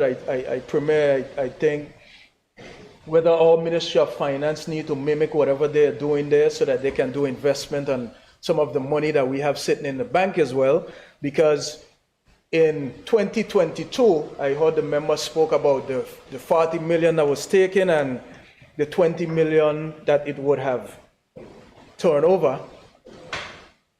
2021, their balance at that time was over 700 million. A few years later, they are 900 million. It shows that something good is happening over there by Social Security. And Premier, like I said, maybe that's something for us to use as an example. Madam Speaker, as we talk about money, I heard members speak about this $20 million mistake. The money is where we were able to do an increase in salary for public officers, Madam Speaker. Madam Speaker, at no time I've heard no member mention anything about us being able to get that same salary increase as well, because we did get our salary increase. Really? Yeah, but it seemed like it's only the public officers. Not one time have any one of us said, let us pay back the little money that they give us extra and give it to the pensioners who didn't get it. We should have considered doing that. Wow. But they just talk about this $20 million mistake continuously. Yeah, I'm speaking. Yeah, but I'm not the one that spoke about a $20 million mistake. So since it's a burning issue, maybe they should consider giving it back then. Yeah.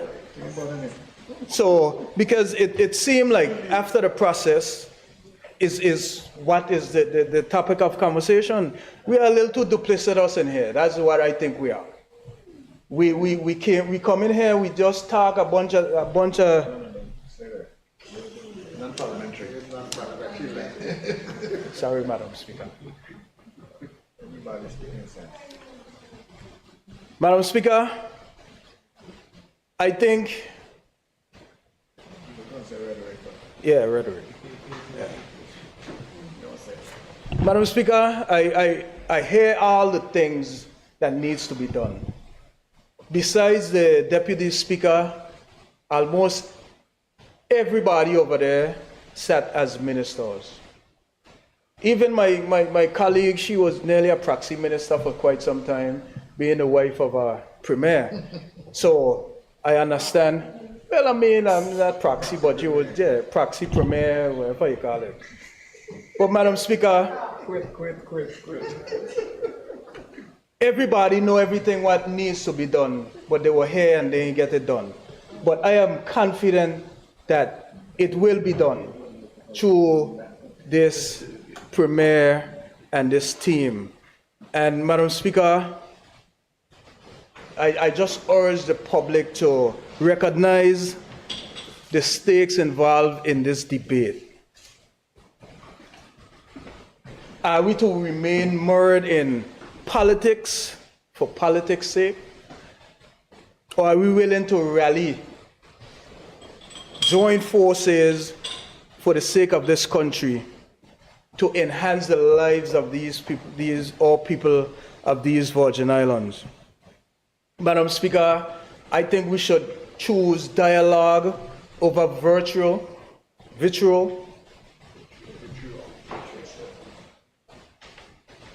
and collaboration over conflict. Madam Speaker, as I wind up and as I wrap up, I just want to acknowledge my neighbors of District 5. I love you all. What a year this has been. We've lost quite a lot. We have persons who are sick, persons who are shut in, but we thank God for those who remain, and we thank God for the season, and we thank God that we have the ability to be here in the land of the living. Madam Speaker, as we look forward to the season, You know, the same issues that affect the territory affect us in the district. But I continue to appreciate everyone in the 5th district. And Madam Speaker, as we look forward to 2025, there will be a lot happening. But I just want to acknowledge all the persons in the district that contributed to the toy drive. We'll be having our parade of lights on the 22nd, and I encourage everyone to come out and let's speak about the show our happiness for the season. Giving out toys, we'll have Santa Claus on board as well. And Madam Speaker, I always believe in this story. I like the story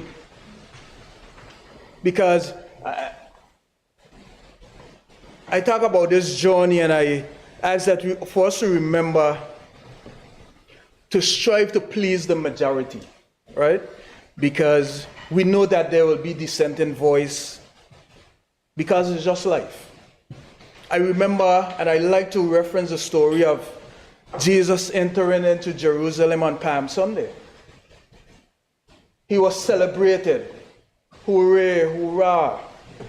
The palm trees were laid out for him. He walked on it. He was worshipped. Madam Speaker, a few days later, those same people crucified him.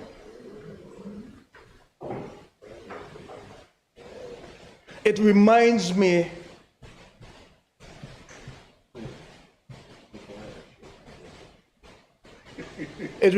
Madam Speaker, that the most well-intentioned leaders will face criticism.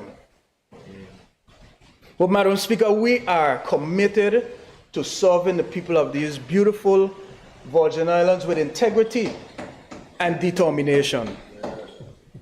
Madam Speaker, this budget will reflect our commitment to addressing the concerns.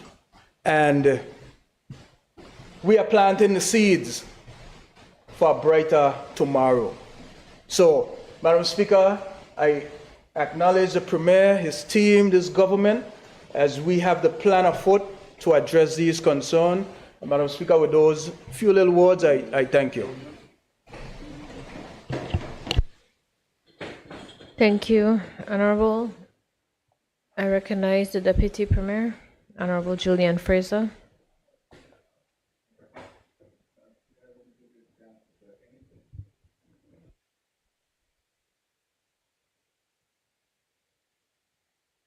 Madam Speaker, thank you for the opportunity to speak. I was saying that, Madam Speaker, I too would like to acknowledge you and your staff for the amount of work that you put in, and I can't in all this leave out the stenographer, court reporter, for her commitment as well. For some of you, this budget started out and it took you through all of Australia and back to the Virgin Islands with the budget again. When it started, I wasn't here, unfortunately, so I can't say I'm one of those. And took the Premier to UK, and he's back. He came back. So it's several weeks we've been together. I don't think I'll ever forget your faces. I enjoy the company, and all good things must come to an end. Tonight, I want to thank you, Madam Speaker, for your tenacity, for bearing us out with this budget. Madam Speaker, before I forget at the end of my presentation, let me say here now, Madam Speaker, when I was on my way out of the territory on November 2nd, I had the distinct pleasure of meeting my brother and his wife in the St. Thomas airport. And before I got back to Tortola, the new, well, I was back. Not long after I got back to Tortola, I got the news that that same sister-in-law had passed while she was in the States. So on Friday, I won't be here. I will be in the U.S. Virgin Islands attending that funeral. And while I'm on that note, extending condolences to people, I would like to extend condolences to all those in my district who has lost loved ones since the last time I was able to extend condolences to folks. I wouldn't call names because there have been so many of them. I'm afraid I might miss someone. Madam Speaker, to the budget before us. Budgeting, Madam Speaker, as most of us should know and fail to acknowledge, is simply an art. It's not a science, Madam Speaker. We will continue to have hits and misses. When my colleagues from the opposition speak about the budgeting process, they speak of it as if it's something that's scientific, but it's not. Why I say that, Madam Speaker, is because what you have are individuals juggling figures. And until this process becomes scientific, there'll be a lot of hits and a lot of misses. You make a request, and they have to prioritize between the various things that you want. And sometimes the priorities are not commensurate, Madam Speaker, with the particular needs. And if we want to make the budget perfect, we have to make it scientific. In order to do that, Madam Speaker, we have to introduce algorithms. That is not something that is forthcoming. It's the process that we've been going through for the longest time. Madam Speaker, in mathematics and computer science, an algorithm is a finite sequence of mathematical rigorous instructions, Madam Speaker, typically used to solve a class of specific problems. And when that is done, Madam Speaker, there can be no arguments because everything is balanced out.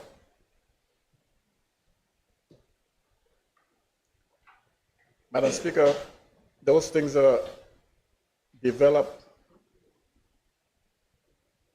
which can determine with specificity where priority lies, Madam Speaker.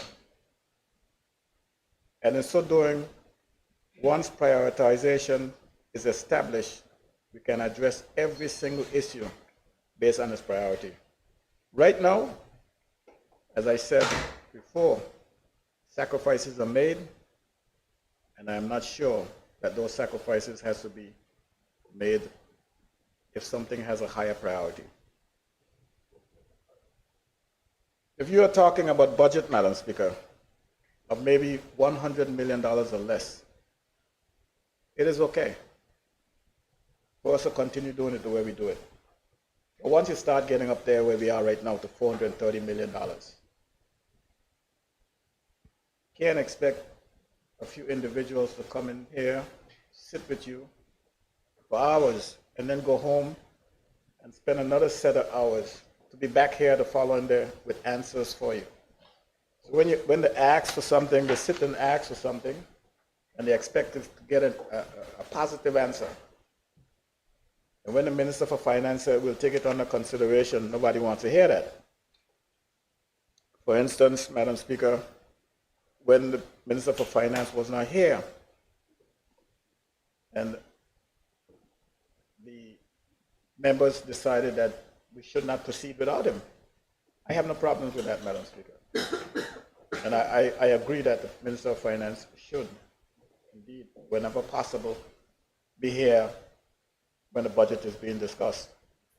And I have concluded, Madam Speaker, this is a firm conclusion of mine. It's not something that I believed and was prepared to accept a few months ago. I don't mean 2 months, I mean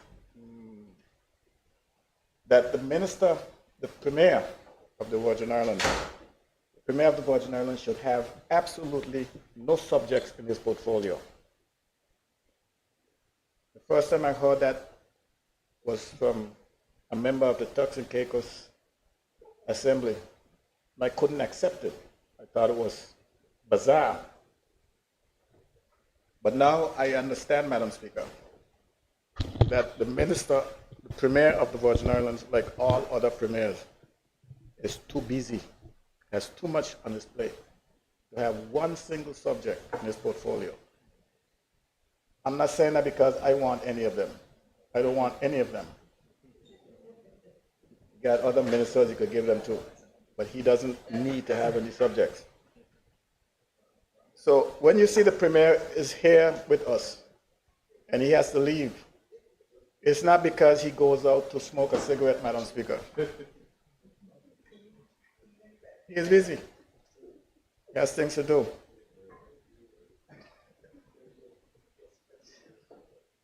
Madam Speaker, when we talk about, the many methods and concepts used to develop the budget, Madam Speaker, it's either because members doesn't understand or they refuse to understand the concepts in the budgets, in budgeting. I was listening to members talk about some of the allocations. For instance, in head 111320, maintenance of roads and bridges. Madam Speaker. The allocated budget for maintenance of roads and bridges, $1,840,000. And a member would say, well, you have allocated in that particular subhead a series of things to cover the cost of constructing roads and supporting structures at various locations, including Shepherd Hill, Hope Hill, Horsepath, Sabbath Hill, Pound Trench, Mount Healthy, Greenland, Huntham Gut, what have you, and would point out to us that that particular one project can take up almost 80% of that allocation. So why would you do something like that? Why you got all those projects listed, and one project alone could take up almost 80% of that subhead? And Madam Speaker, it's a budgeting concept. It doesn't mean that the other projects are not going to be addressed. What it simply means is that all the projects can be addressed. There's a thing called a supplementary, which all of us are familiar with. There's another thing called, well, inability to complete the project within the budgeted year. But it doesn't mean that you can't start the project. It doesn't mean you can't address the project. So it comes across as our Minister of Finance is being, I'll use the word incompetent, but that's what it is trying to project. And it's not that. This is the way budgeting has been done for as long as I've been here. As a matter of fact, we used to have a thing in the budget called funds envisaged. And that's the kind of thing you will tell the rookie when he comes in.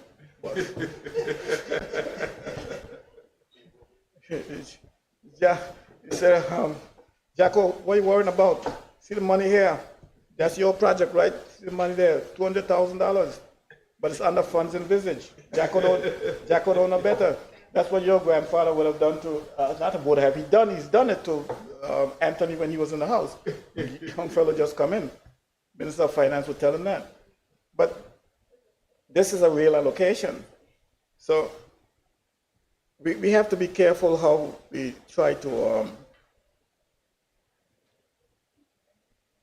when you project these images of yourself, you might be thinking that you're embarrassing somebody, but you might be embarrassing yourself to just show that you probably don't understand what's going on. Another concept in budgeting is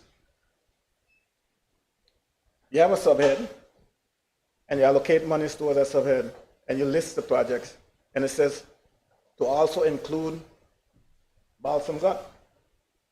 And somebody will say, it only says to also include. That means that it's not for that project. No, that's not what it is, Madam Speaker. That's a concept that's used for many reasons, which I will not go into. The member for the 6th district, he raised a very interesting point during our standing finance, and one he didn't touch on today, but I wish he did.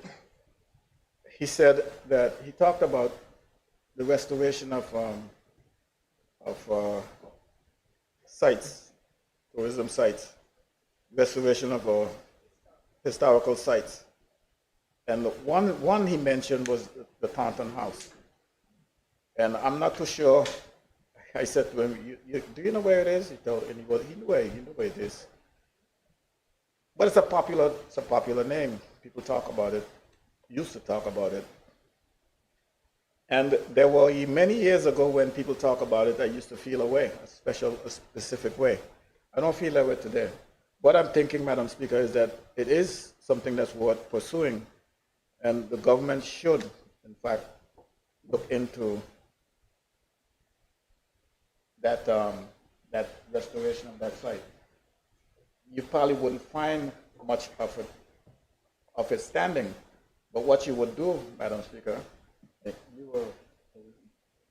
you would engage an architect who is specialized in restoration work, and he would have to go look for this through archives, whether it's in the United States or United Kingdom, to find out what it looked like and what structures like that were built from back in those days. And I'm thinking that it's not just the site, it's not just the structure itself, Madam Speaker, but the area where it sits can be amalgamated with the structure to form a real tourism attraction. And the Virgin Islands need that. When you see, some days ago I went out by the cruise ship, that area, and I was amazed, I was stunned at the size of those ships. So look around Totola, and thank God we have mountains, else you would feel dwarfed when you see those ships. And then those people that get off the ships, Madam Speaker, and they're walking around like wandering Jews. There's nothing to do, there's nothing to see. And there's no knock on anyone. So we need to have those sites.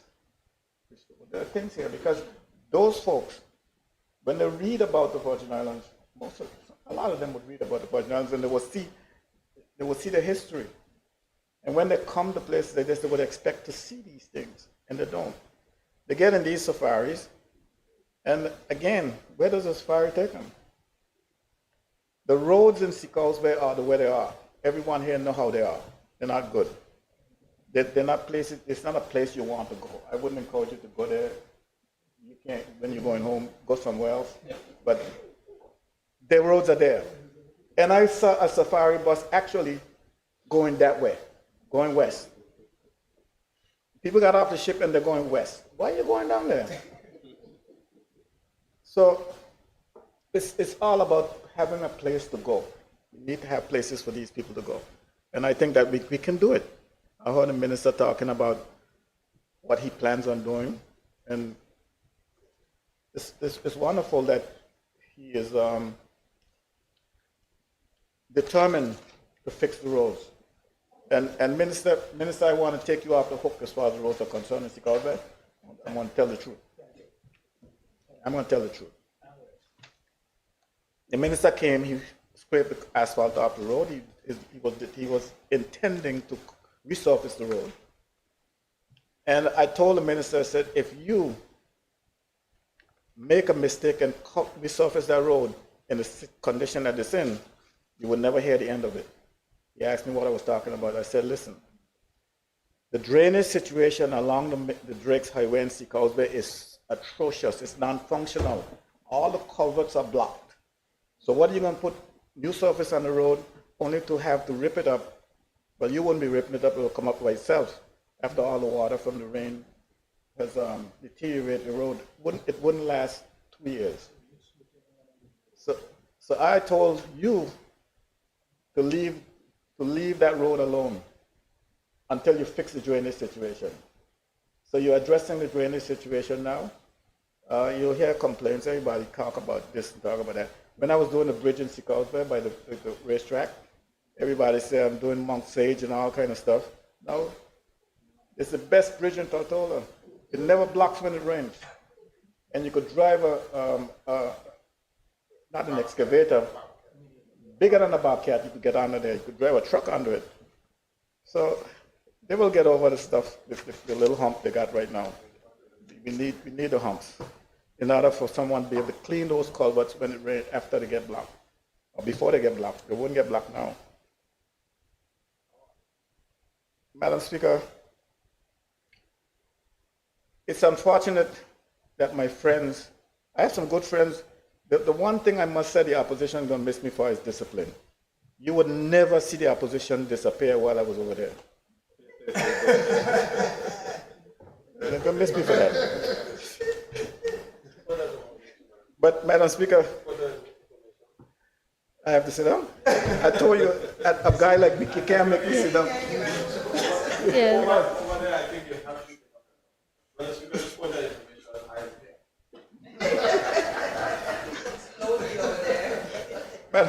Madam Speaker, I always told them, anytime I was in the opposition, you had 100% of PU.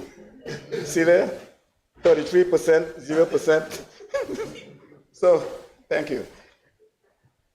So, Madam Speaker, the member for the 6th, I'm sure he didn't want to speak for us this morning, but he did. And this afternoon, but he did. But I don't want, and he had a good time. I watched him go, he had a good time. I don't want the Premier to have forgotten anything he said, and he needs to address much of what he said.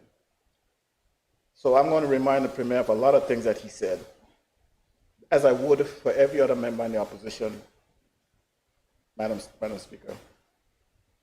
But first, let me just say that I want to acknowledge the work that the Minister for Communications and Works has embarked upon for the year 2025. Yeah, good. He has a significant work on his hand. I've given him a new name, and he doesn't want to wear it, but he's going to have to.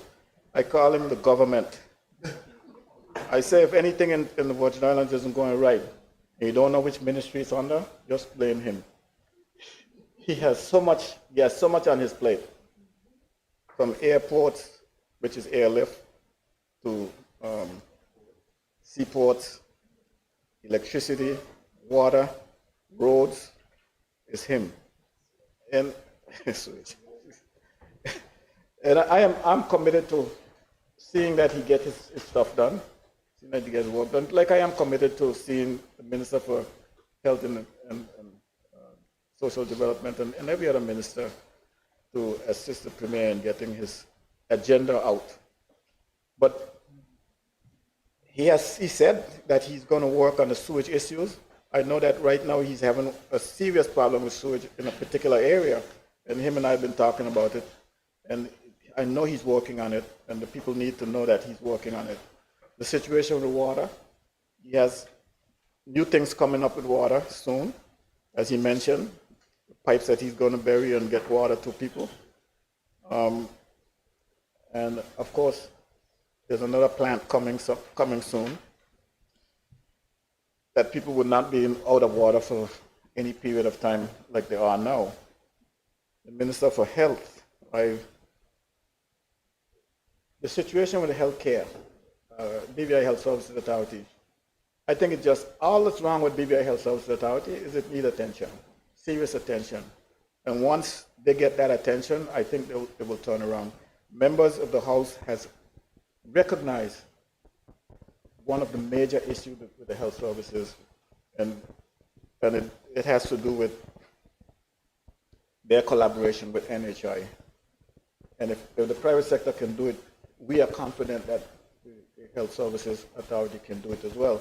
And I've committed to the minister that as soon as the year turns, we're going to have a serious meeting with BVI Health Services Authority and NHI, because we don't want to come back here next year saying the same thing we said last year. As you can see, the Ministry of the Minister for Education, she loved that job with a passion. And all the Premier has to do is keep her happy. And I see the Speaker has done just that by fixing the air. The Minister of the Air is good, right? Yes, the air is good. And she will deliver. I must say that every time I had an issue in my district with schools, and I called on her, it didn't take long before that matter was resolved. If it didn't get resolved, it's because it was being worked on. And of course, it can't get resolved until the work is completed. And I'm sure she's doing that for every district. First district? Hello? First district. So, those things, Madam Speaker, I wanted to point out about the Premier's team. Premier, you don't want me to talk about your district. You can, your district. The Premier's team and his administration, Madam Speaker. Our team and our administration. So, like I said, I was going to remind the Premier of the things that the member for the 6th was talking about. I mean, he raised the issue about receiving draft C of the budget late. Some people say they got it 2 o'clock this morning or whatever the case might be. And Madam Speaker, that is not a knock on your department, trust me. It's a lot, and you've delivered. We got draft C, we got the medium-term fiscal plan, we got the report. And I would say this, Madam Speaker, regarding the report. I am not going to sugarcoat, and I'm not going to sit here and believe that everything is all right. I told you, Madam Speaker, I had the experience of witnessing Hickenbottom and Robert come here to the Virgin Islands and interrogate everyone from the Premier all the way down, and every man in society, and grandstand on YouTube. And by the following day of every interrogation or whatever you want to call it, they had their transcripts.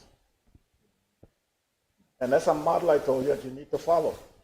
If you have a better model, I have no problems with that. But the model that we have right now, you wouldn't be, that's why I'm not so sympathetic with you and your report, that you have to work so hard to see your eyes developing bags and all the rest of it. Next year you shouldn't come here without all that stuff. Of course, by next year we'll be independent, right? Next budget cycle we'll be independent. We're supposed to be working on that. We're supposed to be working on that for middle next year. So the issue with getting the budget draft C and all the other things was difficult. Looking through the budget, he was concerned about the economy of the Virgin Islands. He seems to be of the view that the government should subsidize all facets of the economy. He talked about how poorly the economy is and how people are suffering and all that stuff. Yeah, I get it, Madam Speaker. But what the member for the 6th district is not acknowledging is the circumstances surrounding the reasons for people that we see who seemingly not doing well. We used to have, member for the 2nd would bear me out on this, we used to have the third economy. I told him that one is dead. And it was simple. The petty contract system used to flourish. No one. And how the third economy work? How the third economy work, Madam Speaker, is everybody had a job at the time. You know, you could be working as the managing director of some company, but you want a petty contract and you'll get it. We used to have petty contracts. So the money you got from the petty contract never made it to the home. Never got home. That's the money that went through the community to create the third economy. No, not just the third. The territory. That money has evaporated. So you don't, so people are now, they're lost. So what we have to do now, Madam Speaker, is find a way, and I have the answer here. The blue economy is coming up. In my ministry, Ministry of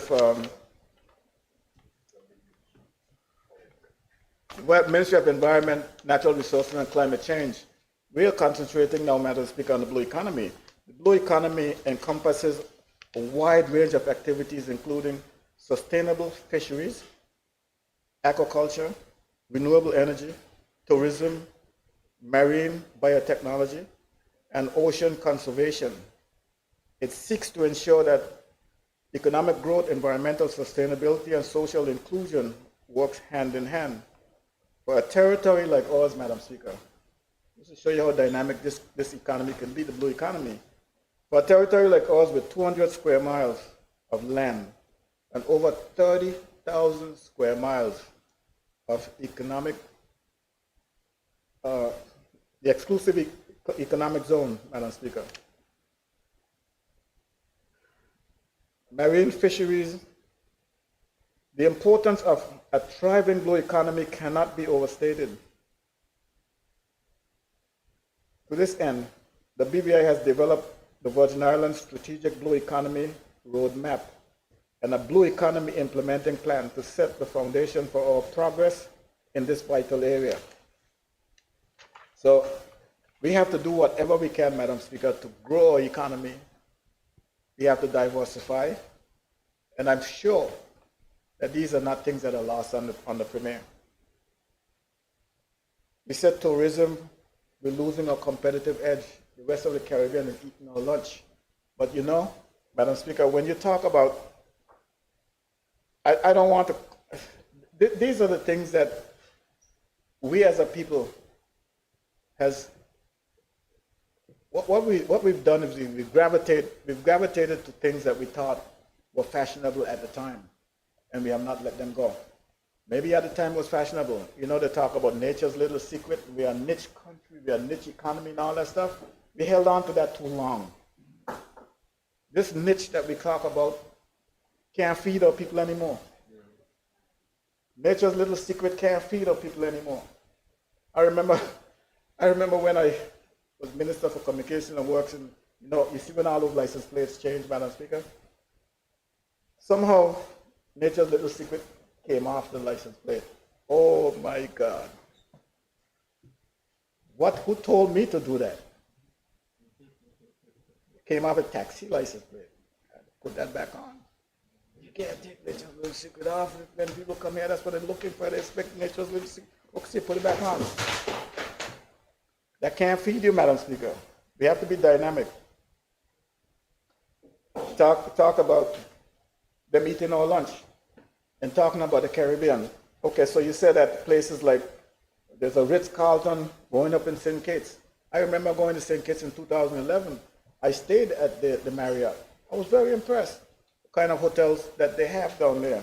And St. Vincent got a Marriott, and Antigua is the fastest growing economy. So let me tell you, Madam Speaker, you can't have your cake and eat it.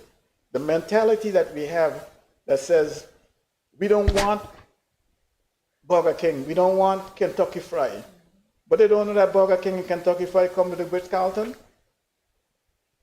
and Marriott.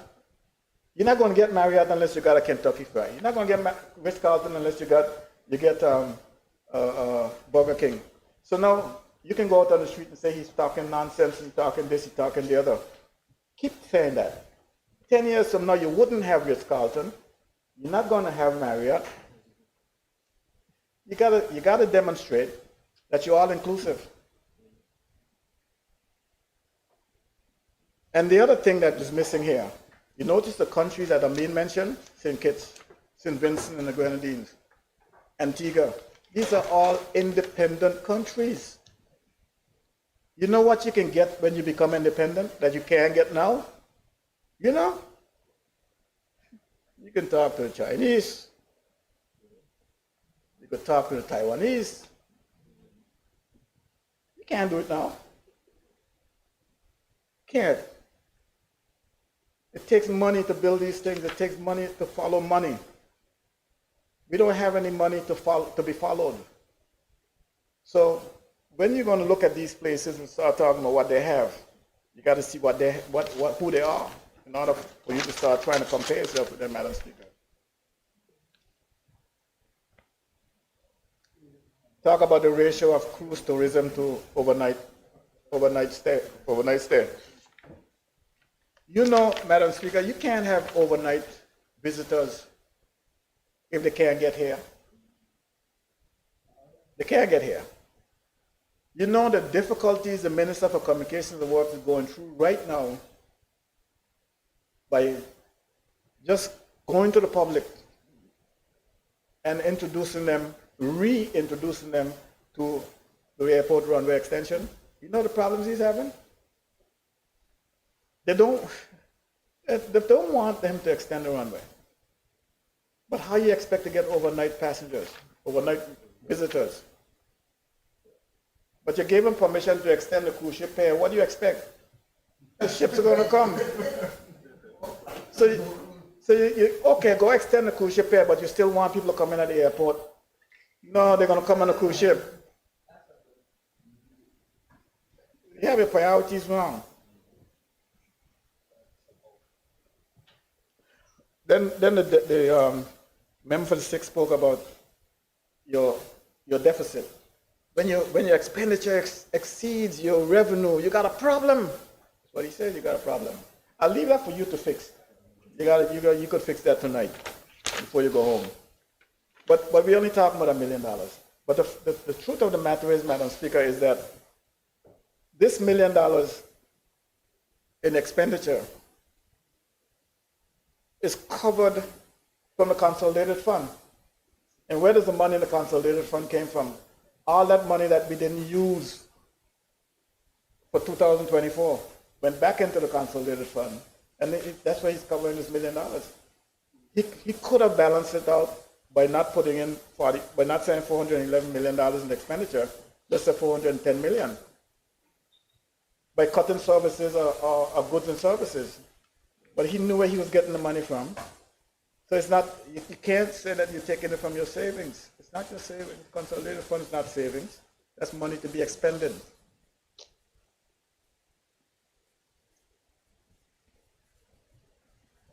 He objects to the increases in taxes.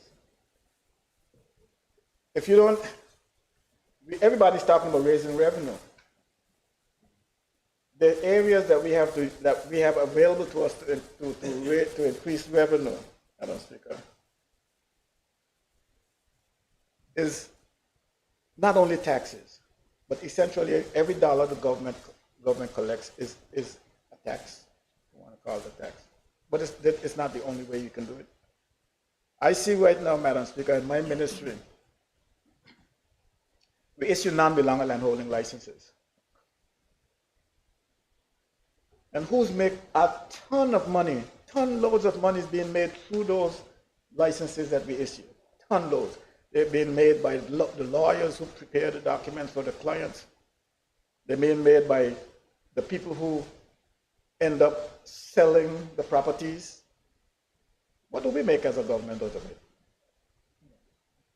Yeah, peanuts. There's a thing called stamp duty, yeah, but what's that in the scheme of things? But as soon as you start talking about increasing the fee, you're going to have people jumping all over you. I mean, there is,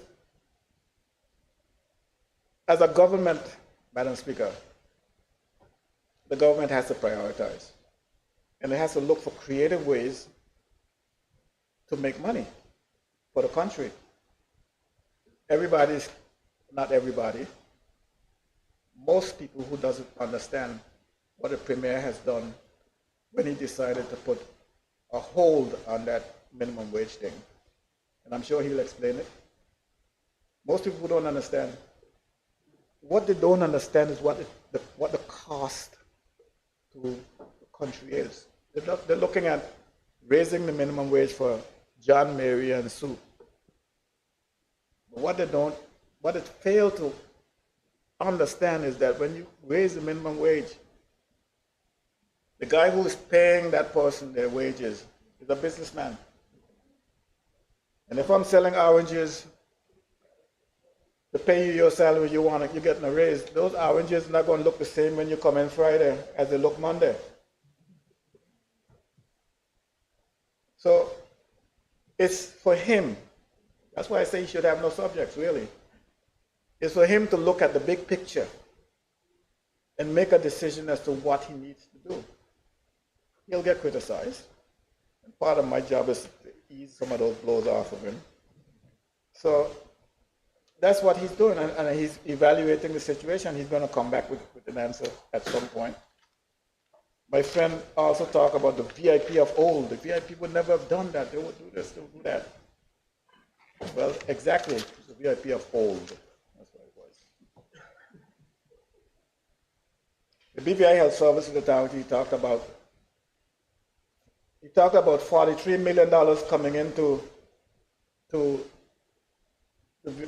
BVI Health Services Authority via NHI, but the expenditure is $65 million. I already said that the minister don't fix that. There's absolutely no reason why, yes, the hospital should be our hospital and it should give care at an affordable rate. But they're giving care down at that hospital sometimes at no rate. I mean, like, there was a time, I don't know if it still happens, I can't speak to this, but people would go to the hospital at a time when they know that, you know, the desk is closed, there's nobody there, but I have to treat the person anyway. That guy was sick from morning, but you wait till after 5 to go down to the hospital when you know you don't have to pay.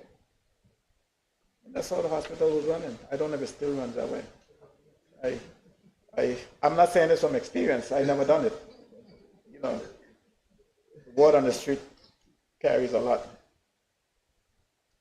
And then you talk about something like by water and you know, when you pay out $29 million and you collect $5 million, I don't know how true it is.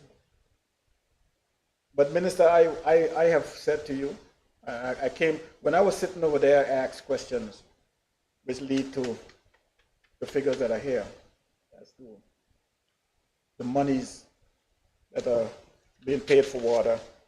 I know we lose a lot of water in the ground, but at the same time, I am of the view that water is being lost elsewhere.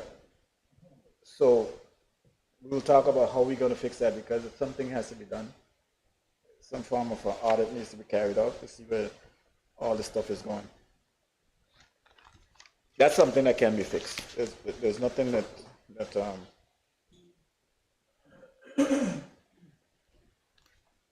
can be fixed. So, Madam Speaker, in my ministry, the ministry has. It's not a huge ministry, but it has some heavy subjects to it. When it comes to Crown lands, Madam Speaker, I haven't been able to move the dial on Crown lands, and I haven't been able to move the dial on seabed leases. And there's a reason for it, Madam Speaker.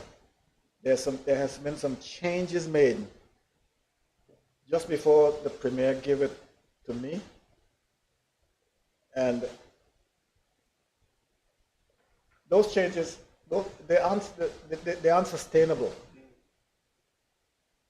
and I can't bring it forward the way it is.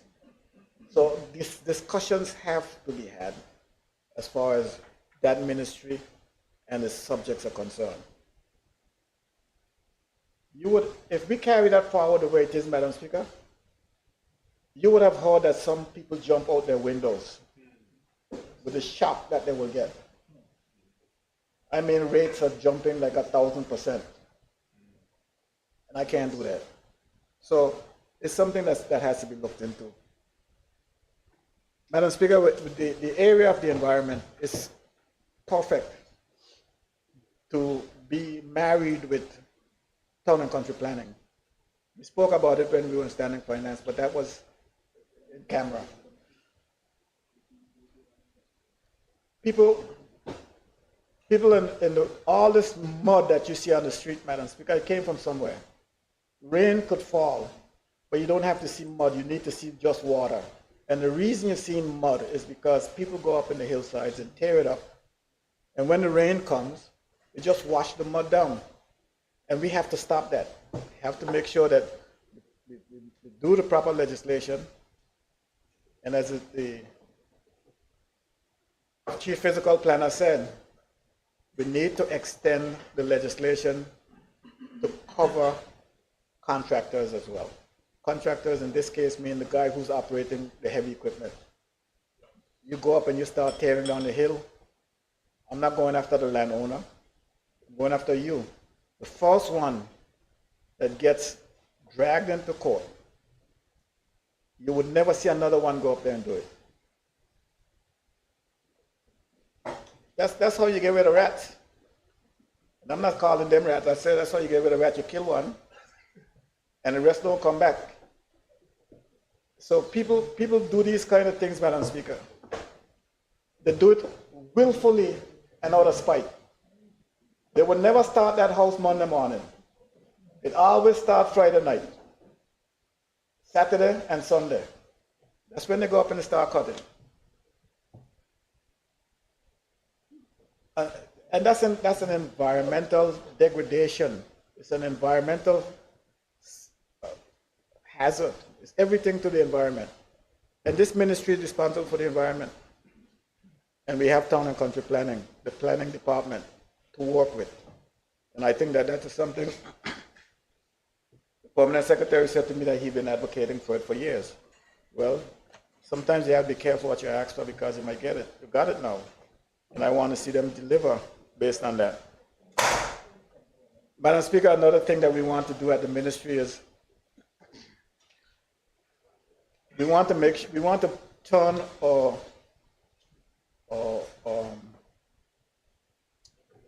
the people who are involved in planning and design, we want to turn them into professionals.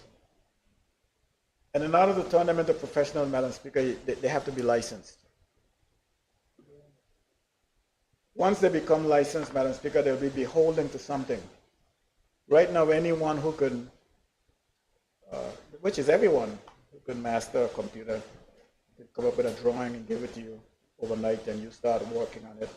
You go down to town and country planning. Before they approve it, you start working. By the time they get to approving it, you'll tell them, well, I don't finish building a house. And then you run to the politician, and then you know, these things happen. So we have to stop that.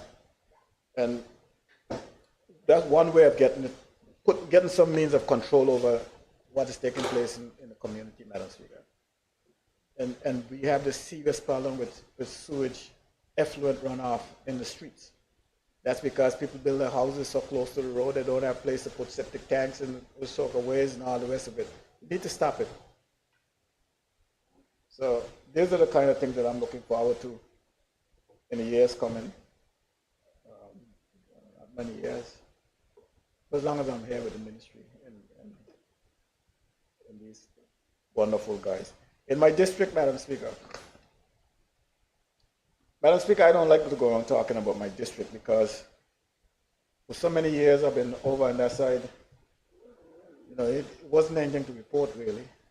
I'm going to do this in my district, I'm going to do that. I just let the work speak for itself. I can't say that I hadn't been able to get things done. I always said to people who talk, because since this, we got into, let's say, 2012, 2012, I always say, show me one district representative who has done any more than I've done in my district. But I learned that people have short memories, Madam Speaker. I went into my district from the time I started. I can take people in my district and I can show them the work that I've done. And I asked them to take me in another district and show me someone who's done more. I was telling someone what I've done in my district. The person said to me, Madam Speaker, they said to me, don't tell me what you did, tell me what you're doing. I said, okay. I'll tell me what you're going to do. I said, okay. Case closed. That's how you want to see it. So the Minister for Communication and Works is doing some work in my district as it is right now where people can see. And there are things that people can't see because they're not on the beaten path. But we're going to fix that. We're going to fix the area where what he's working on with the roads. Yes, Premier, you're going to move those vessels out of my harbor, Security Harbor. You've heard that before. You've been hearing it ever since you came here.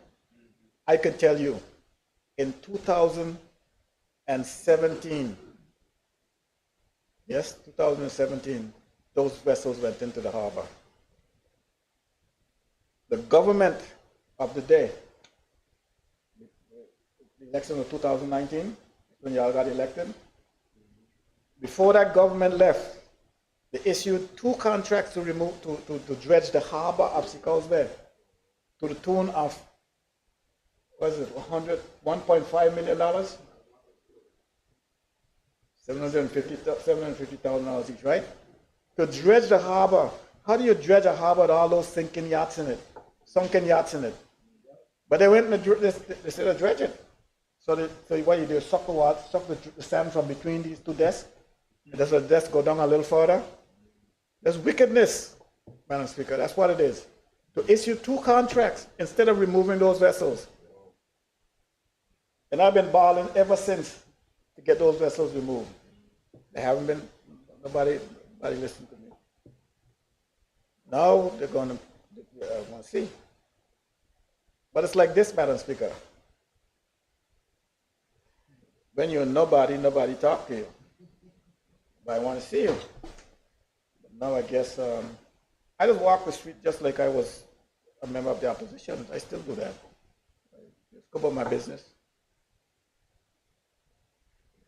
So we're gonna remove the vessels from the harbor, and at some point, yes, Madam Speaker, the long look.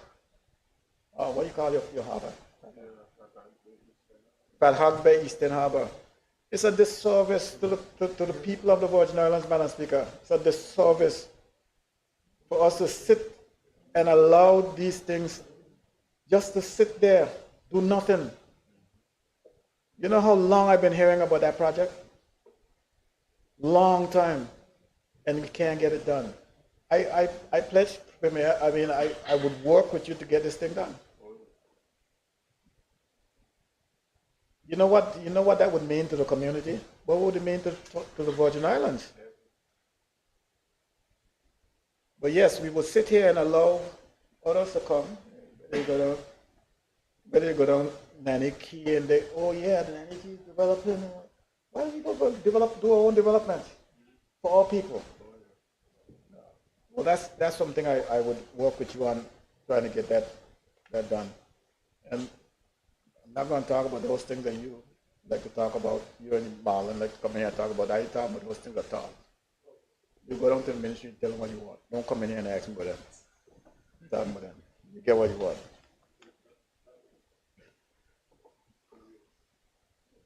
Goes there? Oh, that. Oh yes, you raise an important point when you ask a question about who's responsible for government property, lands that were sold by government. Yes, it has always been the Ministry for Natural Resources and Labor. We did more work in natural resources and labor, infrastructural work, cutting roads, paving roads, getting the infrastructure installed. Sometimes we rival public works out of that ministry. So I see that they're trying to, well, I'm back now, so we'll get these kind of things done and all the different issues that needs to be fixed. So Madam Speaker, I think that I ran the gamut and I'll leave for the Premier to finish. Thank you, Madam Speaker. Thank you, Honorable. I call on the Premier to wrap up.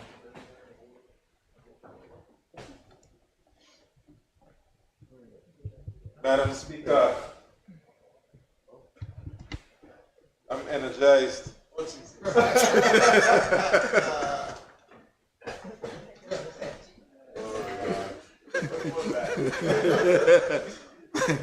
Looking at my people there, don't worry, man. I'll be very efficient with my words. But I believe when I start to speak, y'all gonna get excited. You're gonna see the energy return to your bodies. Because, Madam Speaker, I'm very excited. I'm extremely excited. And I am so optimistic, Madam Speaker, about the Virgin Islands, where it is going, Madam Speaker, the type of dynamic leadership that we have taken the Virgin Islands forward. I really don't have this dark view of the Virgin Islands that I've heard expressed here tonight. They're looking at the different Virgin Islands that I'm looking at. I just see a Virgin Islands just brimming with possibility and potential. And I can see the success of the Virgin Islands, and I can see the success of the people. I can see the success that is taking place right now, and I can see the success in the future. And I have such an optimistic view of the Virgin Islands. Madam Speaker, as others have done, just allow me to congratulate you and your team on a job well done. You have managed this process par excellence. And you have some difficult members to deal with. We can be a handful. And you have managed it with grace and expertly.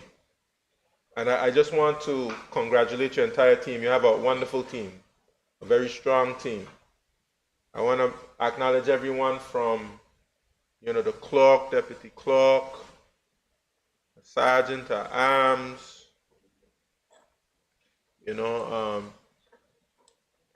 sound, a court reporter, those young ladies who keep me well fed and smiling. The entire team has been excellent. And I know that you have put a lot into the process, into getting through this process. And of course, we're winding down, and we will soon pass this budget, which I know everybody will be grateful for. I also want to thank the Ministry of Finance team. They deserve a lot of credit, and of course, they take their blows and they take their lumps. There was lots of complaints about, when documents came and things like that. But let me just say, first of all, express my appreciation to the House of Assembly team for getting that report done. And that's a massive amount of work. And I know, Madam Speaker, that you would have made adjustments from last year to make it a lot more manageable. And I just want to congratulate you all for getting that document done. And for some of the methodology that you used. And I know that next year you'll be even more efficient based on the adjustments that you will make in the future. I'm excited about the processes that we're going through here in the House of Assembly. I'm excited about, we came together, Madam Speaker, and the Deputy Premier led this process. We got a constituency office policy. We did code of conduct. We did we're doing lots of wonderful things in the House of Assembly. I'm looking forward to when we digitize the whole system. That's exciting for me. And, getting a design done for a new House of Assembly, for new chambers. These things are exciting. We have the opportunity to, our imagination is the only limitation for what we can achieve. And I'm excited about the future. Madam Speaker, I want to congratulate you. I want to congratulate Ministry of Finance team for getting Budget C to us. They worked hard on it. Just like many of your staff, Madam Speaker, they were up all night getting these things. We should express appreciation to them for the hard work that they put in. It's not an easy job. You know, they had to squeeze a few pennies from here, squeeze a few pennies from there to satisfy our requests. We had standing finance and lots of requests were made. I think probably over 40 or $50 million of requests were made in standing finance, and they were had to try to see how they could find some money to satisfy some of those requests which were considered to be priority areas where we had commitments, you know, contracts signed, areas where we didn't get the money spent in this year's budget, you had to fund it for next year. Ministry of Finance team did an awesome job. Let me just congratulate Financial Secretary Jeremiah Frett and his entire team. I also want to recognize those who came from the various ministries and departments and who, you know, painted a picture for the members to assist us in being able to make decisions. And of course, while persons wouldn't have gotten everything that they would have wanted, we are grateful that we were able to move along some of those requests, some of those critical requests. We're grateful for that, and I just want to recognize those permanent secretaries, heads of departments, statutory boards, all of the individuals who came here and represented themselves. I appreciated their participation. Madam Speaker, we have, as was said before, biggest budget, biggest projected spending in the history of the Virgin Islands. Madam Speaker, the projected spending for 2025 is $496 million. Projected spending, Madam Speaker, for 2025 is $496 million. Madam Speaker, the Deputy Premier took the words right out of my mouth. Nobody heard it. We could have just thrown in another 4 million and make it $500 million. Madam Speaker. Madam Speaker, do you know what the projected expenditure was in 2008? The projected spending in 2008 was $247 million. 2008. That's about 17 years ago. 2008. The mathematicians have to tell me, right? That is just under half. If it was 248, it would be exactly half. It was 247. So, Madam Speaker, the picture that has been painted of the Virgin Islands economy is just not accurate. Our economy continues to grow. The economy continues to flourish, Madam Speaker. It is not the economy where there's a problem. Madam Speaker, what we need to do is move full steam ahead and train our people to seize the opportunities within the economy. I guarantee you there are people making money in the Virgin Islands. Question is, how do we ensure our people seize those opportunities? How do we use the trade and labor departments to prepare our people for those business opportunities, employment opportunities? How do we build on the successes which we have had over the years?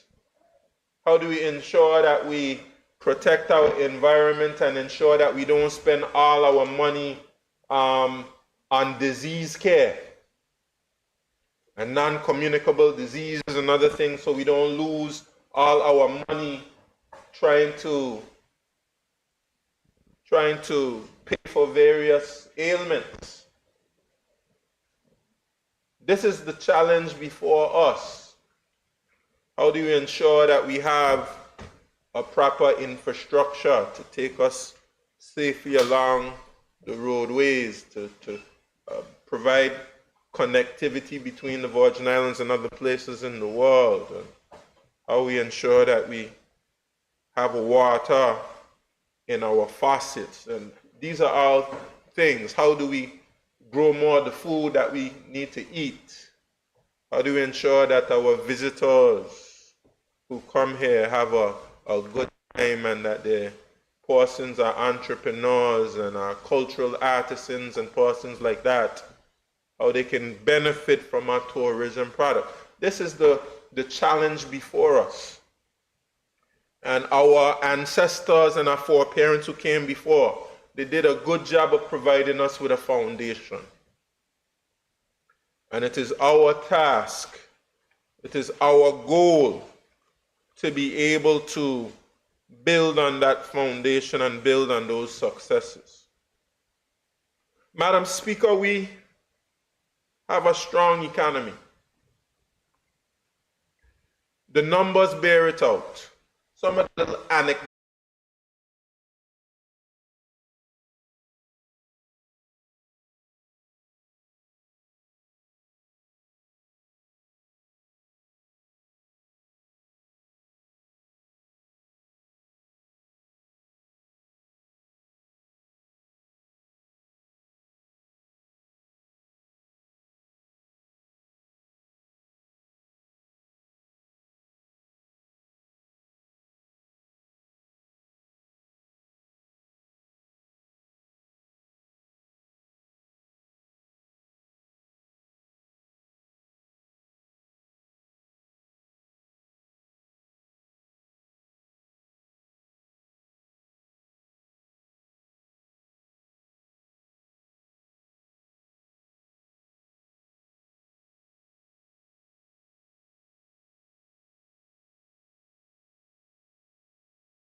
This House will now resume its sitting.